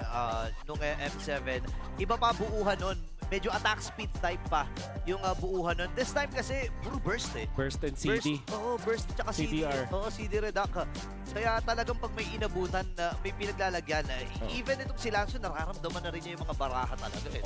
Tsaka yung mga high cooldown ultimates kasi mula sa Twisted Minds, especially the Golden R, parang binibait ata ni King Kong na ilabas. And very deserving of the MVP, I would say, na kahit pa hindi nakakapatay yung Deadly Magic, 70% of the time, nakakailang kasi na umuuwi ka pa ulit-ulit. There was a time na nanalo ang ONIC Philippines dahil lang na-force nila yung flicker kay Lanzu. Walang namatay dun sa teamfight pero yung Lord na punta sa pabor ng ONIC Philippines only because na-force niya yung flicker ng isang hero. And even a Purify, di ba? Yung mga ganong klaseng bagay na War of Attrition, doon nag-excel ang mga teams na magaling mag-poke. To be fair, ONIC, it didn't look good dun sa una pero nung tinisat na talagang pinatuloy-tuloy lang nila yung plano nila sa laban na to na mag-poke at mag-force ult, mag-force battle spell, eventually sila yung na-reward. It wasn't the cleanest. And they tried their best at parang talagang 30 minutes yung kailangan nilang bunuin. Pero if you keep true to what you want to do at tapos nahanap mo na yung opening, doon na sila na-rewardan. And alam mo yung mga ganitong classic series na kapag umabot ng 30 minutes tayong nanonood ng MLBB, usually yung game to na ito yung nagiging pambawi. So honestly speaking, hinihintay ko na kaagad kung ano yung ilalabas ng dalawang teams na ito. Lalo na may sorpresa din na inilabas sa Twisted Mind ngayon. No? Hindi man super gumana ito sa kanilang poder at may paminsan-minsan pa ay nagiging epektibo para sa ONIC Philippines o Golden Hour. Pero hindi dito titigil si Coach Bonchan. May ano yan eh, may mga something na recipe na ihinanda niyan. Ilang buwan nagpahinga ang Twisted Minds, di ba? Yeah, alam naman natin na ang mga teams din, kaya naman siguro hindi natin nakita yung Marcel dun sa previous series kasi oo, maganda at OP ang Marcel kapag malupit yung magamit. Pero pag pinagplanuhan din kayo ng kalaban at alam mo yung paano kontra yun, pwedeng gamitin yung Golden Hour against you. At dyan ata natin nakuha yung sagot kung bakit hindi rin masyado nailabas doon sa pinakauna nating serye. And of course, sobrang lupit ng experience dito ngayon sa Victoria Sports Tower. Iba pa rin talaga ang feeling kapag nandito kayo mismo sa loob ng MPL Arena para sumigaw at sumuporta. Aminin na natin, no? Yun na talaga yun eh. Bili na ng tickets for as low as 250 pesos sa pamamagitan ng pagbisita sa MPL PH website. Available din ang regular and season passes. Kaya wag nang magpatumpik-tumpik pa, secure seats. And now, makita-kita tayo dito sa Victoria Sports Club. Palag na to. Nakakatuwa makita na yung mga super fans natin na ngayon ay mas malapit na sa Quezon City. Na by the way, 90% sa inyo masaya. Ako medyo bitter ako kasi syempre malayo kami. 90%. Hindi naman ata kasi... Ang 10% ay kami ni Odin kasi si Odin taga-Indang tas ako taga-Imus. Pasig-tagig ako eh. Medyo malayo-layo. Gusto ko yung nire-reveal nyo talaga kung saan kayo nakatira. Okay lang, alam naman ng mga followers namin yan. And of course, para sa ating mga super fans, alam nyo ba na ang mga lalaki ay 5 times more prone sa dandruff? Don't let flakes ruin your focus. Power up with Clear Men. Its triple cooling power gives you 100% dandruff-free hair for that ultimate fresh feeling. Supercharged with Clear. Sino kaya ang maswerteng mabibigyan yan? Kanina may nakita. You have your signature here. Grabe! That's Okay, crazy. Yeah. At syempre, Michael, iba yung energy dito. Iba yung energy sa stage. 100%, I wanna yeah. invite you to say, of course, our tagline for this season. Michael, you got this? You ready? MPL Philippines Season 17, palag na to. Maraming salamat, Denise, at maraming salamat din kay Sir Michael Martinez, isa sa mga pinakamalupit na figure skater sa buong mundo, hindi lamang sa Southeast Asia. Napakalupit nito, no? Kasi, again, nagkakaroon na ng something, meron naman talaga something in common ng mga sports and esports. Alam mo yun, yung mga traditional na sports like basketball, volleyball, and this at this moment is the figure skating, di ba? And ang MLBB din kasi nandun na rin di ba? Sa competition, I guess yung din yung sa perfection. Nakakatuwa na makarinig ng mga magandang mga salita mula sa ating mga mga bayaning Pilipino na rin. Atleta. So, ayun, suportahan natin yung ating mga Olympians, mga Olympians natin, mga Filipino athletes natin. Papa e-sportsman o sports, saludo kami sa inyo. Maraming salamat in serving your country. Ibang klase ang pinakita ni Michael Martinez in his time na nagko-compete. Tinis pa nga niya na babalik sa pagko-compete. Pero syempre, focus daw siya sa kanyang mga estudyante ngayon. At ngayon naman ay focus tayo sa ating game number 2 para sa ONIC Philippines na kukuha naman ng red side and expanding rivers ang kanilang map of choice. Pakiramdam ko, hinasa na rin ng ONIC yung red side. Kasi kanina, game number 1, red side sila. So, parang may indication ito na dahil nga may option ka sa kapag first pick ka or second pick ka na mapunta sa red side, baka ito ata isa sa mga hinasa nila. And yung counter picking kasi isa rin sa mga specialty ni Coach Hazen That's right. Isa sa mga typical na mga plays. Pero tingin ko ang Twisted Minds mahilig din sa There was siguro iba-iba rin yung flavor. Last season kasi ganun Red side yung mas gusto nila. There are times pag si Bonchan, di ba, nung kanilang World Championship run, ganun din. Second pick yung mas gusto dahil nakakita sila dito ng mga counter plays. But in this particular game, ang naisip kong pwedeng ibahin siguro yung choice dun sa Leomord versus Harley. Baka mag-Guinevere na lang. Kasi I feel like yung ito kay MP The King, naalala ko rin na malupit siya mag-Guinevere. Although, siya rin naman yung una nag-Leomord nung hindi pa uso yung Leomord. But I feel like siya din yung nagpauso ng Bane tsaka Nolan. Actually, I guess, madami talaga siyang madami talaga siyang arsenal, kumbaga. Oo. At ito, si Aul nagbabalik din sa Pilipinas. Kung maalala natin, naglaro din naman siya for other teams like Blacklist International sa Pilipinas. Pero sa kanyang time in abroad, napakadami na rin. Yeah, Guangzhou Gaming, yung recent na pinuntahan niya. Unfortunately, hindi naging maganda yung kanyang performance. Naalala ko nung M7 wildcard pa lang ay nasilat sila, di ba? Nagkaroon sila ng pagkakataon na lumaro doon sa Grand Finals nung wildcard. Pero ang maganda dito, yung mga learnings na nakuha niya overseas. Tsaka, grabe naman yung M5 third placer ka, M5 World Championship third placer, and of course, yung SEA Games gold medal na nakuha niya. Ibang klase talaga. And may mga traditional and esports athlete natin dyan. Ang dami nating mga gold medalist. Shoutout sa lahat ng mga nakakuha na ng gold medal sa buhay nila.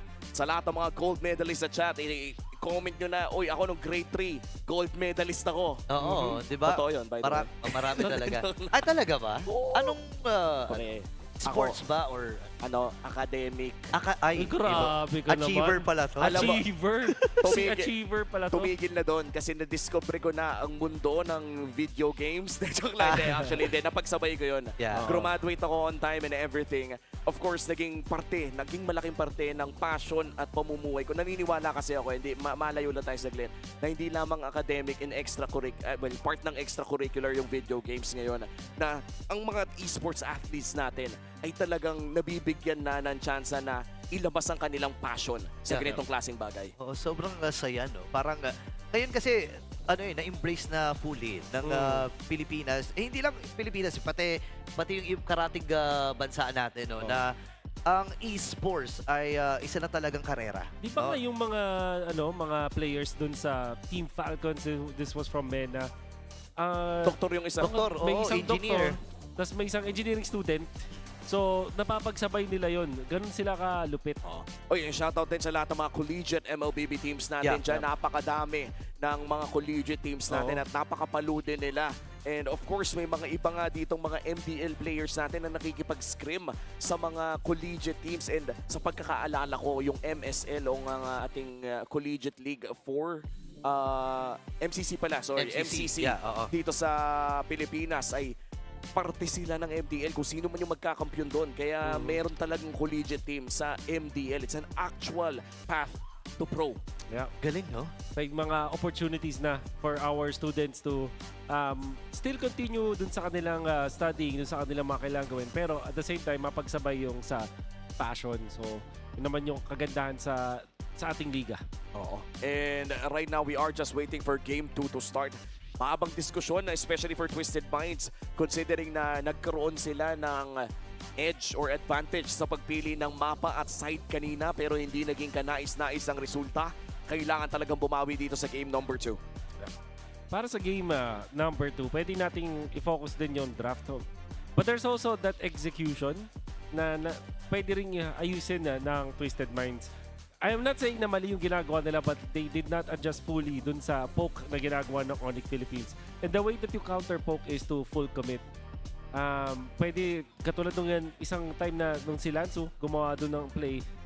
But I think they're still reactive dun sa ibang mga plays na nakita natin. No? Initay nila pumasok muna yung ONIC tapos nila try nila i-counter. When they did try to go for the counter initiate, dun pa sila na napasama. So, I would feel like para dito sa Twisted Minds, kung sakaling maulit man yung nature ng dalawang hero compositions, be more nasa kanila initiative na mag-start ng mga teamfight. Oo. Tsaka feeling ko, no, yung ganong approach na ginawa nila, kinakalkula na lang yung room for error. So ngayon, maaaring yun yung isa sa mga tingnan nila sa pagpasok ng ating draft.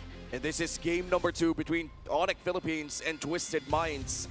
Katulad na lamang ng sinabi ni Wolf, kailangan maging mas maingat ang Twisted Minds sa paggawa ng kanilang mga plays, especially yung decisiveness. The moment na lumabas yung ganong klaseng laruan muli sa ONIC Philippines. Pero mukhang bago ang ating makikita dito, no? With the side selection update as well. At saka yung expanding reverse na mukhang dadalas yung mga mahilig mag-double lane. Oo. Like Harith, Granger, Claude even, pwedeng consider. And remember game number 1 na na-prioritize yung Kalea. Parang binigay ng ONIC Philippines yung first pick dahil alam nilang babalik sa kanila yung Kalea. This time, iba yung na-foresee ng ONIC Philippines na magiging first pick sa kanila. So they opted to ban this Kalea na magiging importante din para kay Kaloy. So this is a very interesting approach. And now they ban the carry. There's also that potential na sila naman na mag-prioritize ng Claude. But Sora is open. Sora is open and game 1, Eve ang naging first pick. Ang dami atang bigayan ngayon. Wow, Eve ang kanilang kukunin. Kapag hindi kinuha ng Twisted Minds yung Sora na to, maaaring mapunta sa ONIC PH. So kailangan nilang partneran yung Sora. Ano ba maganda? Tingin ko dito Hilda para dun sa pang-go nila dun sa may Eve. And Khalid din as well para dito kay Kaloy. How about this yan? O kahit mamaya na, no? Kahit mamaya, kahit third pick. And Guinevere as well. At syempre yung Claude naman na pinangsasagot din sa Eve. Potential. Yun. Ay, Claude. Oo. May kasabayan na nga rin nata na hinihintay nating room pick. It's going to be the Khalid. Yung Claude at Khalid ay para bang ang ganda ng early, ng halo, timpla ng early game at late game. At sakto na dahil hindi na kailangan problemahin yung carry dahil ONIC mismo yung nag-ban. So, right now, I wonder what ONIC is gonna be thinking about. Harley ba ulit ito? And if so, kukunin ba nila yung Hilda? But then again, meron ng Khalid dun sa kalaban. So, parang alam nilang pwedeng magulo yung isang Harley. But there might be a change now. Leomord is open para sa ONIC and so is Guinevere. Oo. Namiss ko na rin yung suyo ni King Kong, ha? Oo nga, no? Oo. Ang hula ko dito, uy, Oy! nasa Amon. Thank you. Nasa Amon, at yun nga, yung Hilda. Wow. Nila. Parang ano to, M6 feels para sa Fnatic ONIC during that time. Naalala ko yung M6 feels eh. Iba talaga gumalaw si King Kong dito sa suyo na to. Doon na uso yung Sigma pattern. Sigma pattern. 8 minutes, 15, level 15, mga ganon. Parang pabilisan eh, laging may racing. Wow! Okay, so this is where I don't agree anymore with Twisted Minds.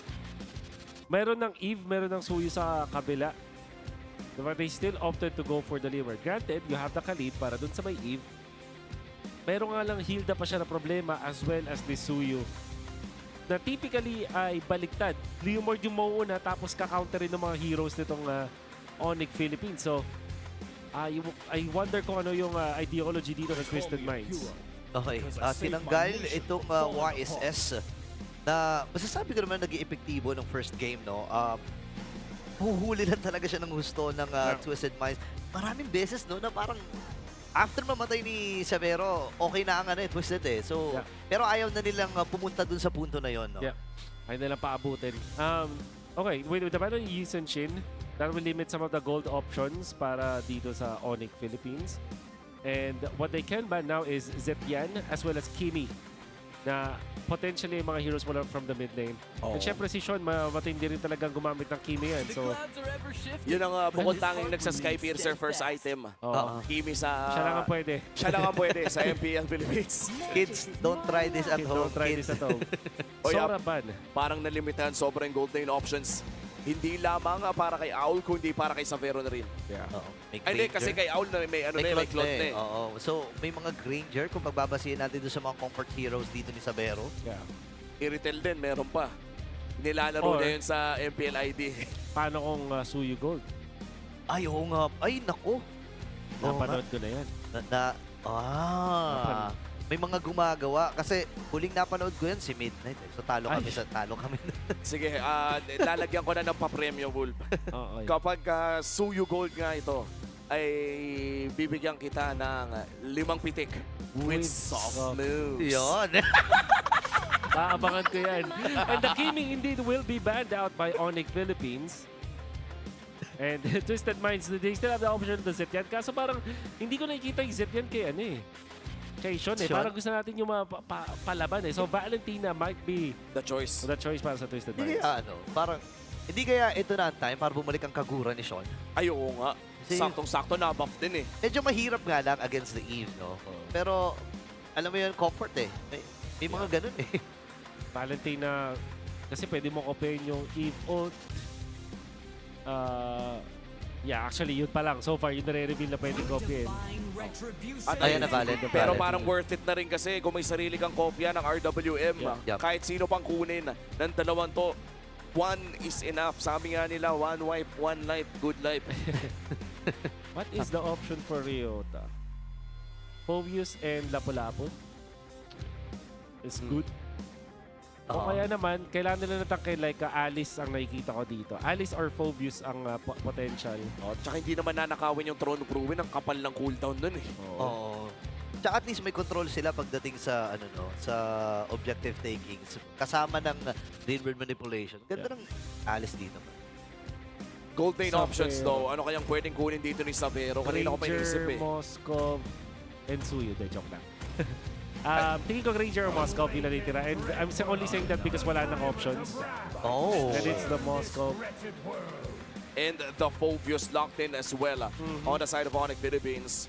And nakakatuwa no, na mukhang palitan ng ating XP laners. Natitira na lamang na pick dito would be for Twisted Minds. Ang dami pang open. May lapu-lapu pa. Lapu-lapu pa para dito sa Eve. But that will be the glue. Interesting kasi parang ito yung typical na panghawak doon sa Phobius.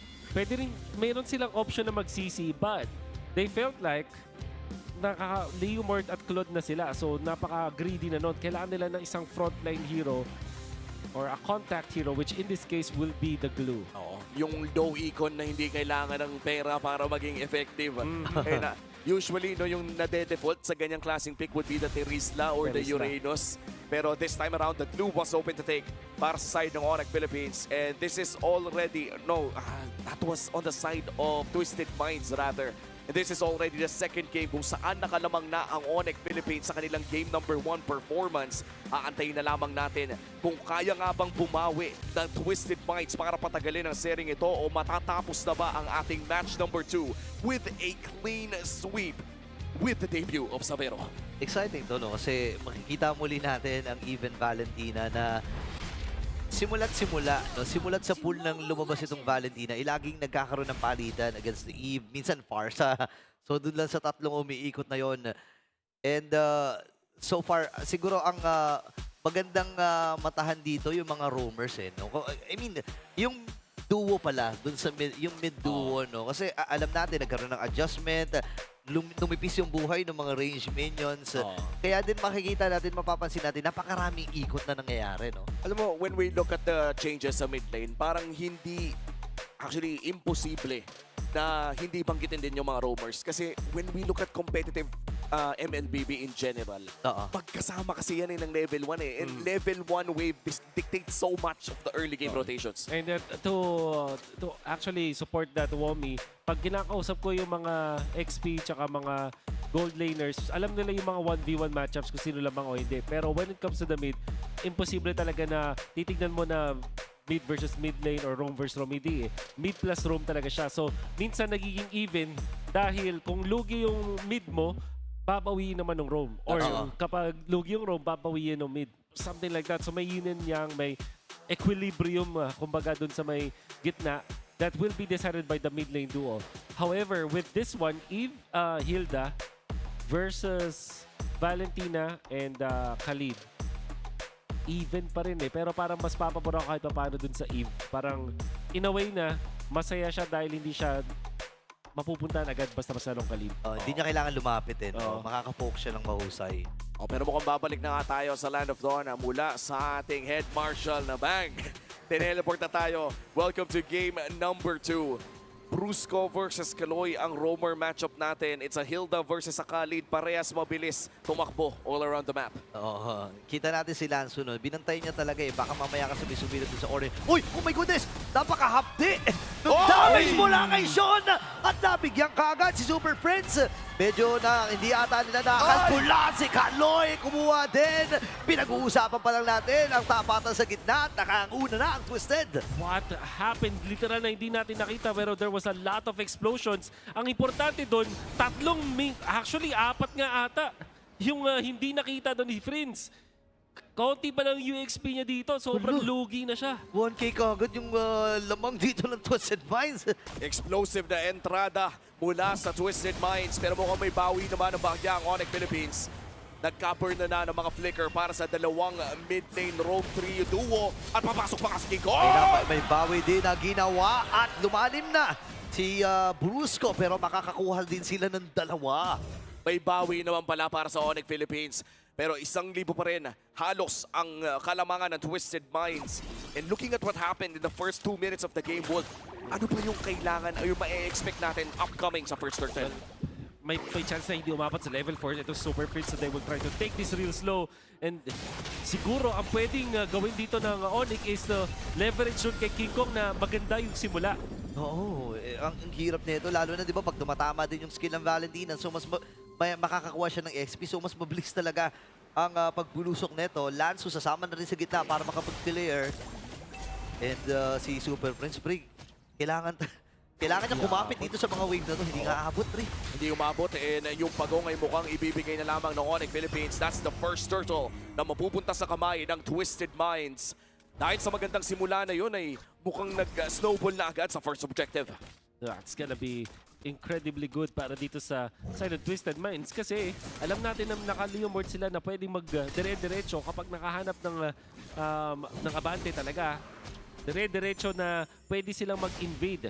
At ito na yata yung sisimulan nila papunta dito sa may orange buff. Okay. Brusco ngayon ang kanilang pupuruhan. Nagamit yung flicker. At makakakuha si MP the King ng kill.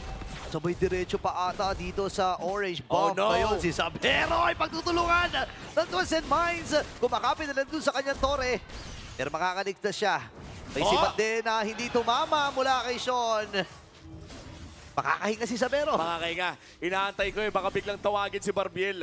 Pero mukhang hindi pa naman pala available para sa Twisted Minds. Pero so far, maganda ang unang ikot ng Twisted Minds. Nakahanap ng 2! Aray ko po, nakuha din ata. Oh my goodness! 2 tinamaan! At Sabero ay nakakuha din. 2 para kay Sabero. Kapag hindi umabot sa top 5 plays of the day, dinaya! Dinaya! Grabe! Sabero showing us that the replacements today sa parehas sa TLPH at ONIC Philippines ay nagpapakita kung bakit sila ang napili. That double kill coming out from Sabero. really just equalize the Russian King Kong. Naku, si Aula, nagamit niya yung kanyang Blazing Duel para mabilis lamang maklear itong wave niya. Meron pa siyang BMI. Pero papasok din itong si Kaloy.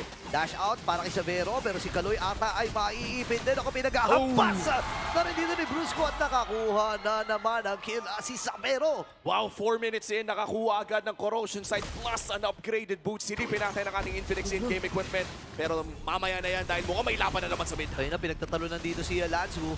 Makakasanib din ang Brusco ang magiging sakripisyo. May pagong pa naman na patubo. At ang ONIC PH ay kulang ng isa. Pwede samantalayin ng Twisted to, ha? Oo, at mukhang sasamantalayin nga ito ng Twisted Minds. Sisimulan na nila ang bagong. Last turtle ay sila ang nakakuha. Pero si Savero ay nasa gilid lamang. Naghahanap ng tsansa. Pero hawak pa rin ito ni MP. Okay, si Lanzu, ha? Siya ata ang bibigyan. Hindi sumabot yung si Bat. Pero si Lanzu ay may ibit del flicker from Lanzu. Papasok si Kaloy. Nagamit yung kanyang ultimate. Tinawag si Barbiel. Wow! Isa-isa hinaatay ito ng Twisted Mind. Nakakuha na naman ng isa dito si Sean. Make it double. Pero si Super Prince ay bumawi din naman. Grabe! Tama ba ang nakita ko doon, Wolf? Kinopya ni Sean yung Phobius. Demonic Force, Demonic, yes. oo. Tama ka doon. At sakto kasi, close niya yung distance. Tapos pagbalik niya doon sa pagiging Valentina, napakataas na damage siya. Yun nga lang, nagbigay sila ng shutdown and Super Prince nakapag-recover doon. Ang isang bagay na gusto ko rin take note dito sa Twisted Minds ay sa lahat ng kaguluhan na nangyari, hindi nila napansin na nakaungos na si MP the King over King Kong. He is level 9 as of this moment. Kumpara sa 7 ni King Kong. Okay, tatawagin na rin. Oy, dinasakyan ni MP the King. Naiwan yung kalesa dito ni MP. Pero sa iba pang bahagi naman may one pressure, yung taas ata. Dapat! And si MP the King ang nagwagi. Na-force pa yung river manipulation dito ni Super Friends. 24 seconds para kay King Kong and yung Lord ay open na. At si MP ang tagal na nating pinapanood na nagle-Leo Mord to. Sobrang on point. Kanina pa din kasi naghahanap ng mga plays at nag-min-max itong si Kiko na mag-catch up ng farm. At dahil doon, napano siya ni MP the King. Wala, Super Prince, naku, napaflicker na, nahuli din. At dito na dito ang ONIC Philippines na kumuha, pero gitna ang napitas at Twisted. And ang Lord na ito ay kukunin. Buti nilang naharangan. Takot yun, ha? Grabe yung timing, min. Muntikan na yung timing at yung angulo. Perfect na sana, but MP the King had the retribution at napaaga lang ng konting-konti. Yung sibat doon ni Savero, that will be disastrous para sa Twisted Minds. But of course, ngayon, nakakalamang na sila in a significant amount over ONIC Philippines. Itong 2,000 ay pwedeng gamitin ng Twisted Minds para mag-secure pa ng mas madaming tore. At ginagawa na nga nila ito sa mid lane. At mukhang mag-flicker in pa. Sakto din yung Dark Wave. Naku, pinagtulong-tulungan na yung mga naipit na miyembro dito ng ONIC Philippines. Habang play, sinuwan pala kay Al na makakandalawa. Itong si Sean. Pero dito na ang pagbawi ng Super Fam. And si Kaloy ang kanilang napitas. Buhay pa rin ang tatlo para sa ONIC. May Lord sa itaas na bahagi. Masasamantala pa ata ng Twisted Minds yung wave na kasama nila. Ang daming tore na nakuha ng Twisted Minds. At may Lord pa nga doon sa may bandang itaas. BMI nagamit na dito ni Al. Saktong poke lamang at makakaalis siya ng safe. Makakadepensa dito ang ONIC Philippines. But Twisted Minds able to secure a big chunk ng ating mapa. 4,000 gold lead na rin para dito sa Twisted Minds. Ang ganda nung pinagplanuhan nila si Super Prince under the second turret with a flicker place. At dahil 5 sila na nakapag-juggle dun sa torre, kahit parang pwedeng i-turn around yun ng ONIC Philippines, ang nakuha lang nila was the roamer. And syempre, sulit yan para sa Twisted Minds na ngayon ay natanggal na lahat ng outer turrets ng ONIC Philippines. Sikip ng mapa ng ONIC PH dito. And ang mahirap dyan, pre, pag pasikip yung mapa, nawawalan ng halaga yung hilda kasi hindi niya magamit yung advantage nila dun sa mga boots eh. Tsaka yung safety ng mga split pushers nila katulad dito ni Savero at King Kong. Real World nagamit na rin si Sean ang target. Pipit ata sila ha, and this time ay mabibigyan na rin si Atoy R pero si Bruce sa likuran! Napitas dito ng Twisted Minds. Tuloy-tuloy ang paglobo ng kanilang kalamangan. Savero ata ang target lock nila. Nakaabang at Twisted. Agawin river manipulation at binigay kay Super Friends. Sean on a mission right now. Outplaying si Super Friends. not an easy feat. And all of a sudden, tatlo bigla na patumbaan ng Twisted Minds versus ONIC. 3 segundo para kay Ryota. Si King Kong ay inaabangan nila. Tinawag na si Barbiel. Isang inhibitor na wala. At mukhang itutuloy nila ang pag-push sa taas. Okay, may retribution naman si King Kong if in case, no, na may makalusot na wave. Pero si MP the King ay nabuong kukunan ng Twisted Minds. Ay atras na ata. Naku, nakuha pa. May damage dealer dito ng Twisted. Si Dido, si ONIC Philippines. Ay, hindi tumama! Yung SOD. Pero si Ator Air, tuloy-tuloy pa rin naman. Tinawag na si Barbiel at magkakaibitan ata. Naku, Ator R ay nahuli din. 7 seconds, magkakalord, pre. This was also the reason kung bakit napitas din ng mga members ng ONIC yung mga overheat. Camila from Ryota, tapos hindi konektado din si Brusco. Ang idea is Brusco onto Owl at si Ryota naman para kay Sean. But unfortunately, 4 versus 4 ang mangyayari dito na magiging 5v4 na dahil si Owl ay buhay na. Okay, pinoforce nila yung mga dashes dito ni King Oh Kong! my goodness. Siya ay mabibigyan dito ng Twisted Minds. Wala ang jungler for the next 35 seconds. Pero nakakabawi si Sabero! Tamang sibat! Lanzo kailangan ng umatras. Pero nandun din si Brusco at sasalubungin niya itong si Lanzo. Pero this time, alam nila na wala ang jungler. So babagalan muna ng Twisted. 4 na miyembro ha. Pagdating sa numero ay lamang ang ONIC. Parehas walang jungler. At katulad na lang sinabi mo, 3 lamang ang hawak ng Twisted Minds. ONIC Philippines. Sabero ang hawak ng Lord na ito. Nakapunto Ryota, hindi kakabit ang kanyang Dark Wave. At mukhang itutuloy na nga ata nila yung Lord. Hindi! Oy! Uy, walang retrihan na mag-aagana. Pero doon yung Blazing Duet at si Sabero ang pinupuruan nila. Wow! Kaya si Armor iniligtas itong si Sabero ay Brusco with a kill. Kailangan na lumayo ni All dahil 10% na lang kanyang HP. Ngayon si Lanzo, hinahanap niya ang rightest target. Sino nga ba ang rightest target? Nandun na rin si King Kong para kunin ang Lord na ito. Pero may ritual manipulation pa na isasagot si Super Friends. Wala na silang makukuha. Pero yung Lord na sobrang importante para sa Super Farm ay kanilang nabulsa. The first Indonesian import to play in MPL Philippines. Nagpapakitang gilas.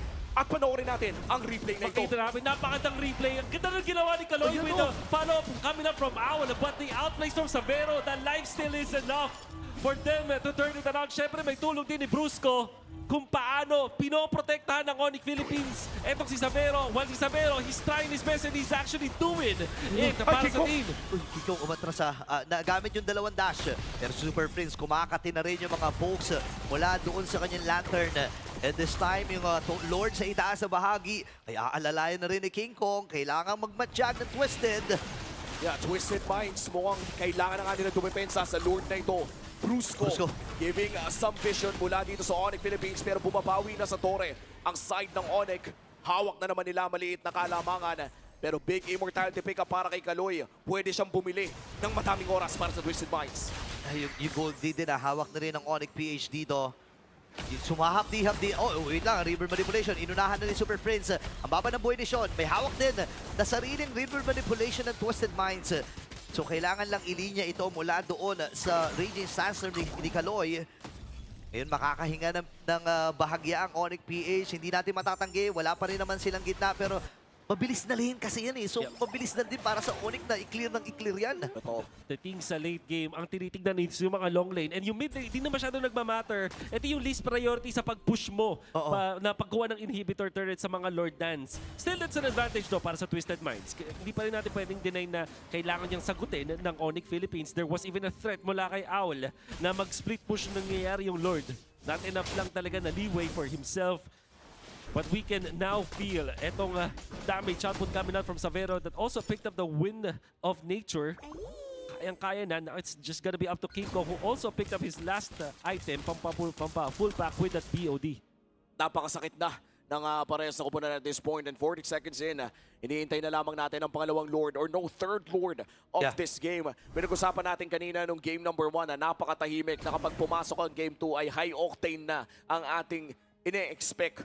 In minute number 1 ay nakakita tayo ng 4 na players na nagsusuntukan sa mid lane. And now 16 minutes in, napakataas naman ang ating kill score. Yeah, umabot na ng 27 ang ating kill score dito. King Kong, ito yung pahirap ng pahirap eh. Sumasakit-sakit na yung Evil Queller. And kapag si MP or even si Sean ang tinamaan ito, talagang mararamdaman. Ngayon, flow na lang ng wave ang sobrang prayo dito ng ONIC and ng Twisted Minds doon sa long lane. At si Sabero ang unang kukontrol. At ngayon na nandito na ang Lord para sa ONIC. Pwede nilang hanapin ang karagdagan bang kalamangan dito, pero ang ganda ng pwesto dito ni Lansu para magbigay naman ng impormasyon para sa Twisted. There will be a little bit of a slow push dun sa may top lane na papapor sa ONIC Philippines. Madali lang din sagutin dahil naman si Sean sa may taas. Sabero on to the bottom. Alam naman natin meron siya ng SOD. Pero yung isang threat din nito na may Moskov sa baba. Pag sakaling malugi ang ONIC Philippines, may split push option. Oo, itutuloy, no? Ilang beses na natin nakita yan, yung hindi pa uuwiin na strat. No? Actually, maraming teams din, and even ONIC ay ginagawa yun. So, tingnan natin, hawakan lang to, Oo, close goal major na. Kuha na rin, papasukin nata ni Lansu. At tinawag na nga si Barriel. Okay, mauuna ata. Atoy R, kailangan na umatras. Pero din river manipulation. May sagot din na river manipulation. Sean, nakakuha na ng kill. Blaze, hinduan mula kay Ao. Naku, unti-unti na ubus buhay din sa Super Friends. And this time, tatlong miyembro ang tumumba. And at Twisted Minds ngayon ay ang merong upper hand dito. At si Brusco ang pinaghahampas si MP the King. 4-man down at nakadalawa pa si MP. 20 segundos ang kailangan nila abangan. Si Sean ang naghahanap ng paraan para tapusin na ganito. At mukhang ihahatid na nga nila ang kanilang mga minions para tapusin ang laro. 12 seconds pa para kay Ator Ay. Kaya niya bang i-clean yung wave? Hindi! Kasi siya yung naunang na-clear doon. And Twisted Minds ang makakakuha ng game 2. An explosion dun sa may gitna. Ryota overextending Twisted Minds with the punish. Nagsimula din dun sa real world manipulation na si Sean ang nag-trigger. Napasama ang pwestuhan ng ONIC, napalo doon si King Kong, kaya naman nagulo yung box nila. And when Sabero came, handa na yung side ng Twisted Minds and they were able to punish the import. Welcome to the Philippines, Sabero. Hindi pwedeng malinis ang kanyang debut dito sa laban nila against Twisted Minds. And this was an amazing performance mula kay Sabero, pero Twisted Minds pa rin ang nakahanap ng paraan na manalo bilang isang unit in team fights. Grabe yung mga suntukan. No? Kung babalikan natin, early game, first minute, first wave, nagkakapatayan kagad. And ang ganda ng ginagawa kasi ng Twisted Minds and ng ONIC PH ito. Looking at the highlights mula dito kay Sabero na nagbigay din ng advantage sa kanya against sa kay Ole, no? Yeah. Kasi yung palitan nila ay parang hindi sila magkakapatayan dun sa may bottom lane. So kailangan mo umanap sa iba. At yun ang ginawa dito ng ONIC Philippines. Well, particularly Sabero, yung sarili niya din na play na nagagawa. But I'm the king on this Leomord. Matahimik lang pero mataas talaga yung impact ni MP the King sa game na to. Oo. And I would say very perfect early game as well. Minimal deaths, nakakapag-farm, walang pinipilit. And Twisted Minds with this victory in game number 2, proving to everyone na yung super rookie era nila ay tapos na and they are contenders. Na yung super rookie era nila ay tapos na and they are contenders. Entering this season 17, hindi biro ang kanilang nakalaban ni ONIC Philippines. Isa pa rin sa mga teams na alam nating nasa top ng food chain. So many times makikita natin dun sa highlights na nakahiwalay si Ryota at si Brusco. Understandable kung bakit ganun yung gusto nilang gawin natin. But it's clear na kapag hindi sila nakapag-set up ng sarili nilang box, luging-lugi sila dito sa ginagawa ng Twisted Minds. All throughout, Sean was phenomenal in this game. Madami siyang outplays na ginawa kahit yung si Super Friends na dati lang mga senior nila doon sa ONIC franchise ngayon pinapakita na niya na pinapanis siya. Sabero, this is one of the plays. Ito lang yata yung tatalo doon sa play of the day na ginawa niya kanina. And to think na same game siya nangyari, but this was the last clash. You can see, lugi na agad sa HP yung mga members ng ONIC, and when Sabero went in for that, nandun na. After the Wind of Nature, wala na siyang way para makaligtas at Aon with the perfect entrance in that clash. Ganda ng pasok ni Aldo. Na-pop na rin niya, pinap din niya yung kanyang Wind of Nature para nga naman hindi mabigyan. And nag-attempt pa rin naman si King Kong na makli ng mabilis. Alam natin kung gaano kataas ang gear wave ng isang Suyo, pero sa overwhelming damage na nanggaling dito sa Twisted Minds, talaga natunaw siya. At ating game MVP para sa number 2 ay walang ibang si Sean on his Eve performance. Sumasayaw na pala si Eve pagkatapos mag-real world manipulation. Ay, nakagawa na pala siya. Sorry, ilang beses niya kasi inagaw Marami kasi siyang pwedeng maging skill kasi marami siyang pwedeng gayahin. Totoo. So kaya yan na nakita natin na MVP of the game is Sean. It started with that mid lane. nakakatawa kasi, di ba, bago mag-start yung game, nagkaroon ng pause. Sinabi ko pala na baka mas lumamang yung Eve. Mas masaya siya, pero hindi yung magandang plays coming out from both Kaloy as well as Sean na nakakuha pa sila ng first blood na dinayan pa nila si Super Prince. That forced ONIC na mag-slow down ng game nila at ang naging resulta nun, parang lagi silang naghahabol doon kay MP the King at sa Twisted Minds. At balikan natin ang highlights ng game number 2. Naging mas mataas naman ang kill score sa laro na ito kung ikukumpara sa ating game number 1. So para sa mga Action Jackson fans natin dyan sa stream ngayon at of course live dito sa Victoria Sports Tower in the MPL Arena, ay mas madalas ang naging hiyawan natin dito. Oo, ang dami mga team fights na naganap, no? Siguro, magaling kasi yung magkabilang kupunan na mag-punish ng mga overextensions, no? That's right. Notably dito kay Atoy Arno, ilang beses nasipat dito ng Twisted Minds. Ayan, isa pa to sa mga naging reason bakit nahirapan din sila. No? Yung mga baits ng mga ulti ng Twisted Minds, no? Yeah, ang ganda rin nung pag in and out, I guess, ng Twisted Minds dito. And I guess kasi yung diskarte nila ganun din eh. Parang natutunan nila na yung ONIC gusto mag-in out from game number 1, mag-poke battle. Gawin so, natin. parang ganun na rin ginawa nila. Pero this time, meron din sila nung connection with Sean na pang-dive naman. So, I think ang isa sa mga reason kung bakit successful yung Twisted Minds sa previous season is yung paano sila mag-commit or yung pumatol sa isa't isa. Kaya sila nananalo and sometimes yun din dahilan ba't sila natatalo. But in this game, laban sa ONIC, they felt like kailangan talaga nilang mag-fully commit at mag-convert dun sa mga kills at mag-punish nung mga ginagawa ng ONIC.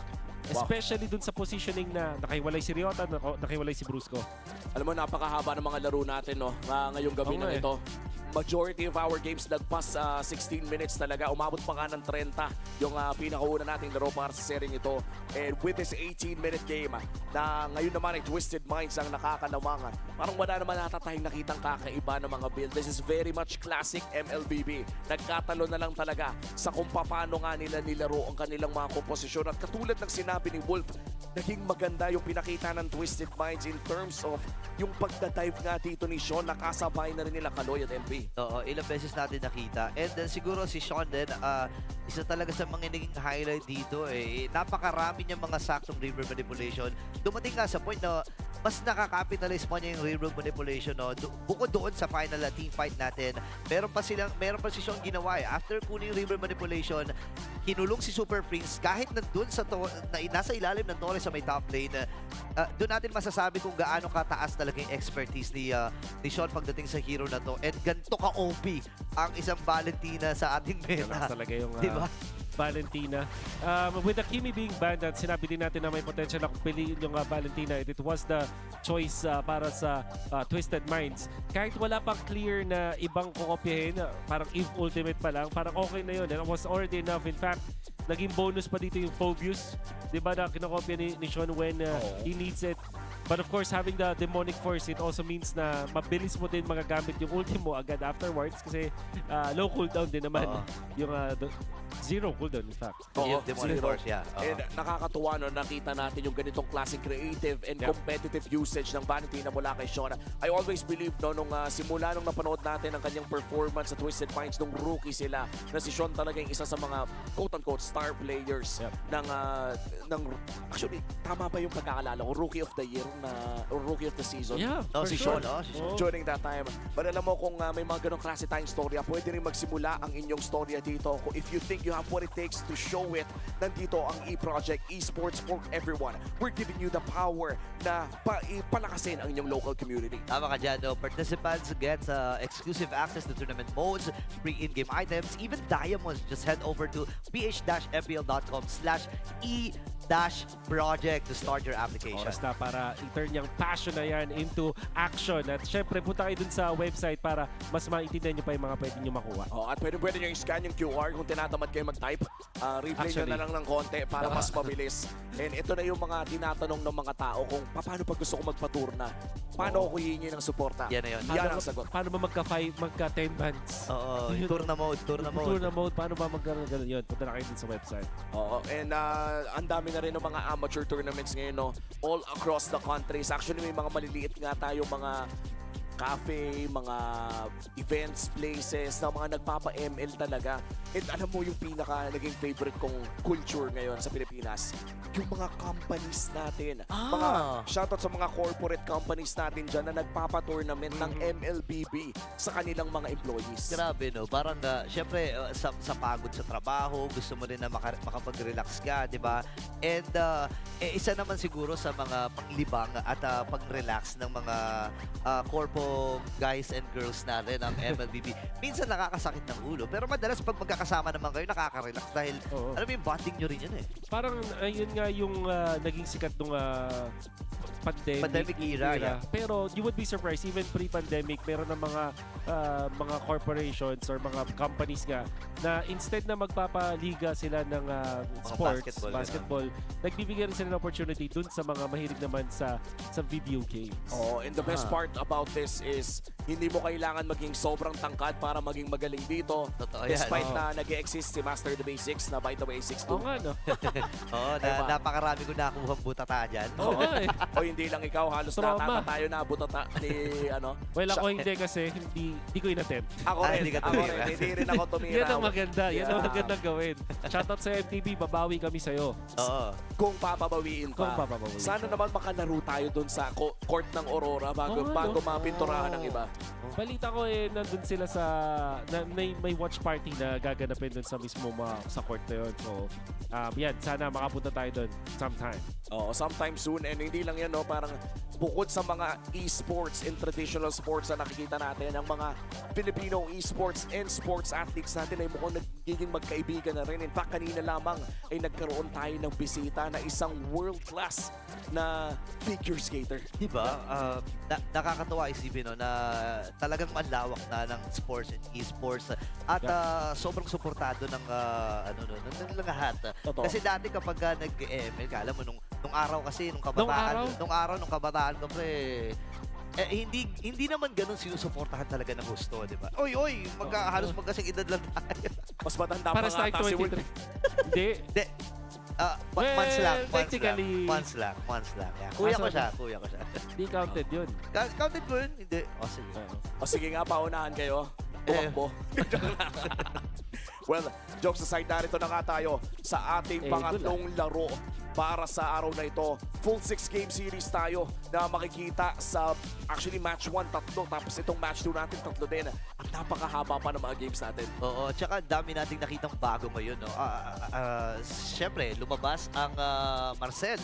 No, nakita natin ang debut ng Marcel. And of course, Savero na nagpamalas din ng galing kanina. And ito yung mga statistics na meron siya. Yeah. Nakita natin na si Savero ay naglaro ng 19 games ng Granger. Yun yung kanyang most played. Well, unfortunately, nag-iba rin kasi yung meta with 74% win rate. Honestly, pag binabalik ko si Savero, hindi sa stats yung naalala ko dito. Yung mga outplays niya dun sa lane mismo eh. And of course, yung Harith at yung Granger, yung mga heroes niya doon. Nung recent tournaments nga na pwede natin masabi na Moskov ginagamit din niya. But ang nagiging bentahe ni Savero is how he outplays his opponent in the lane mismo. Oo.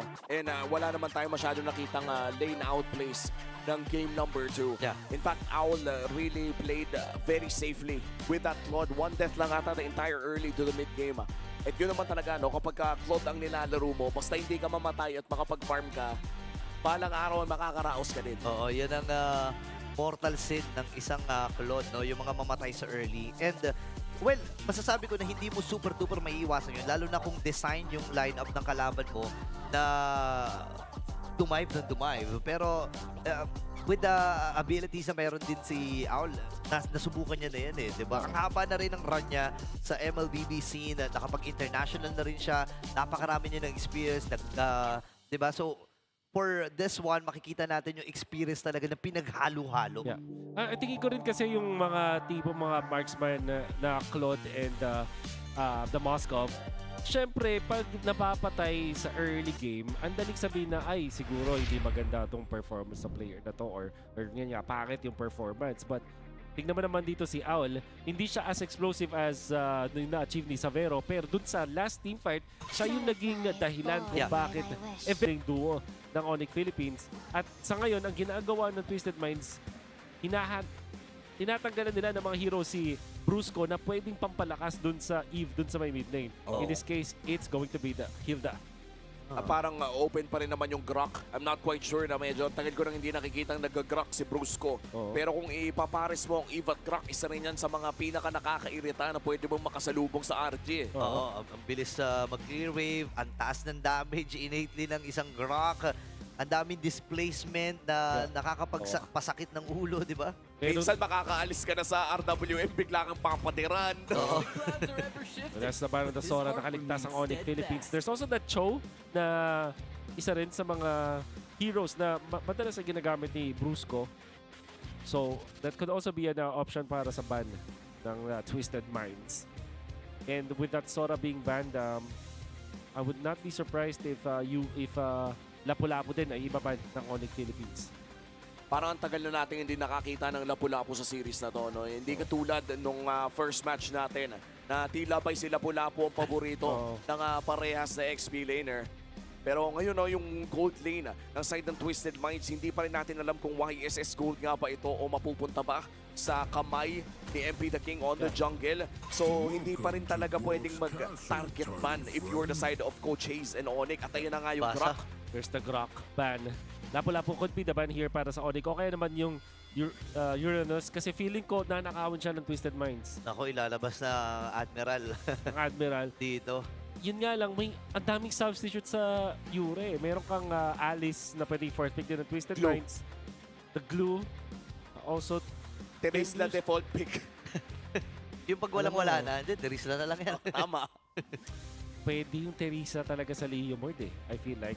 And nakakairita kasi yun. And it's also knock-up din na pwede rin panggulo dito sa Claude. At syempre yung Body of Smith. Diba? Parang masusulit din. Oo. Okay, Claude. Ano pala Claude tuloy? Harit. Ang aalisin dito ng ONIC PH. Uranus. Uranus, no? At saka para safe pa rin itong Yishun Chain at pwede pa nilang i-flex, no? Parang pinipilit nga ata ng side ng ONIC Philippines na i-gold lane na itong YSS at dahil dyan. Double flex yan. Pwedeng gold din yan. Oo nga, no? Hala, oo nga.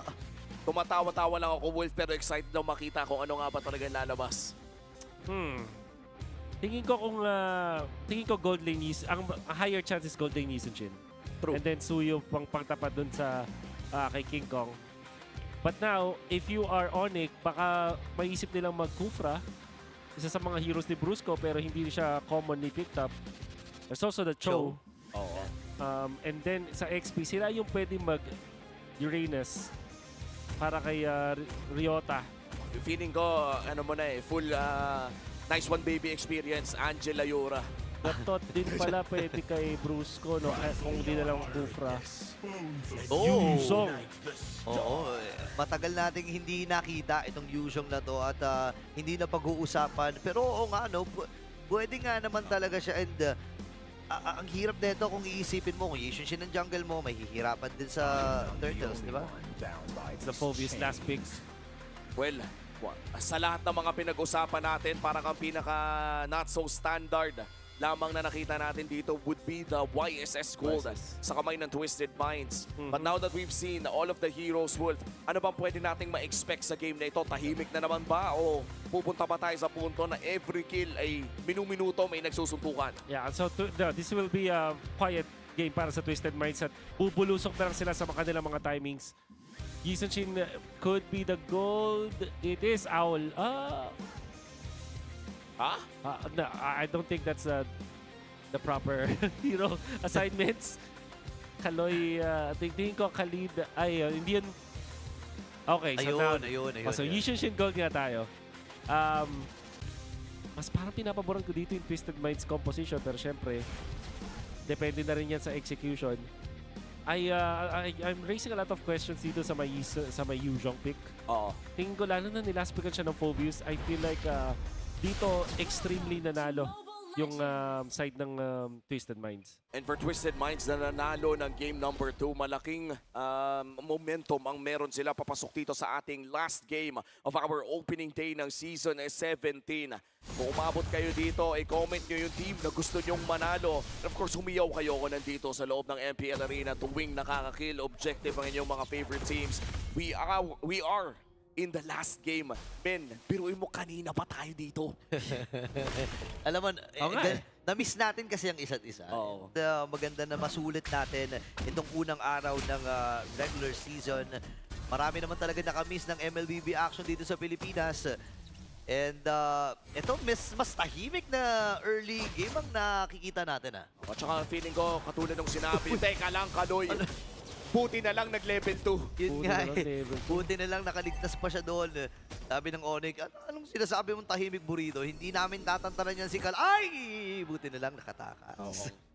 So lang, nako po, that could be the starter para dun sa mga trade-offs na makikita natin. But it is indeed going to be very quiet in favor of the Give this time.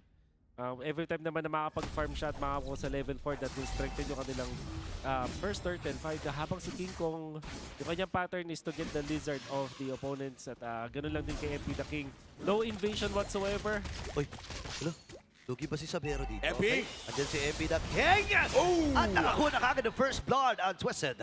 Napakagandang rotation mula sa Twisted Minds. Pero ang first turtle, 5 segundo na lamang bago lumabas. Ano bang pwede natin ma-expect dito, Wolf? Ang pwede natin expect, syempre, makakalamang kahit pa paano dito yung ONIC because of their positioning dun sa turtle. Kaso nga lang, ang laking bagay na namatay si Savero bukod sa nabigyan niya ng gold dito si Owl, nawalan pa siya ng isang gold card. So, napakalaking bagay niyan for a Claude.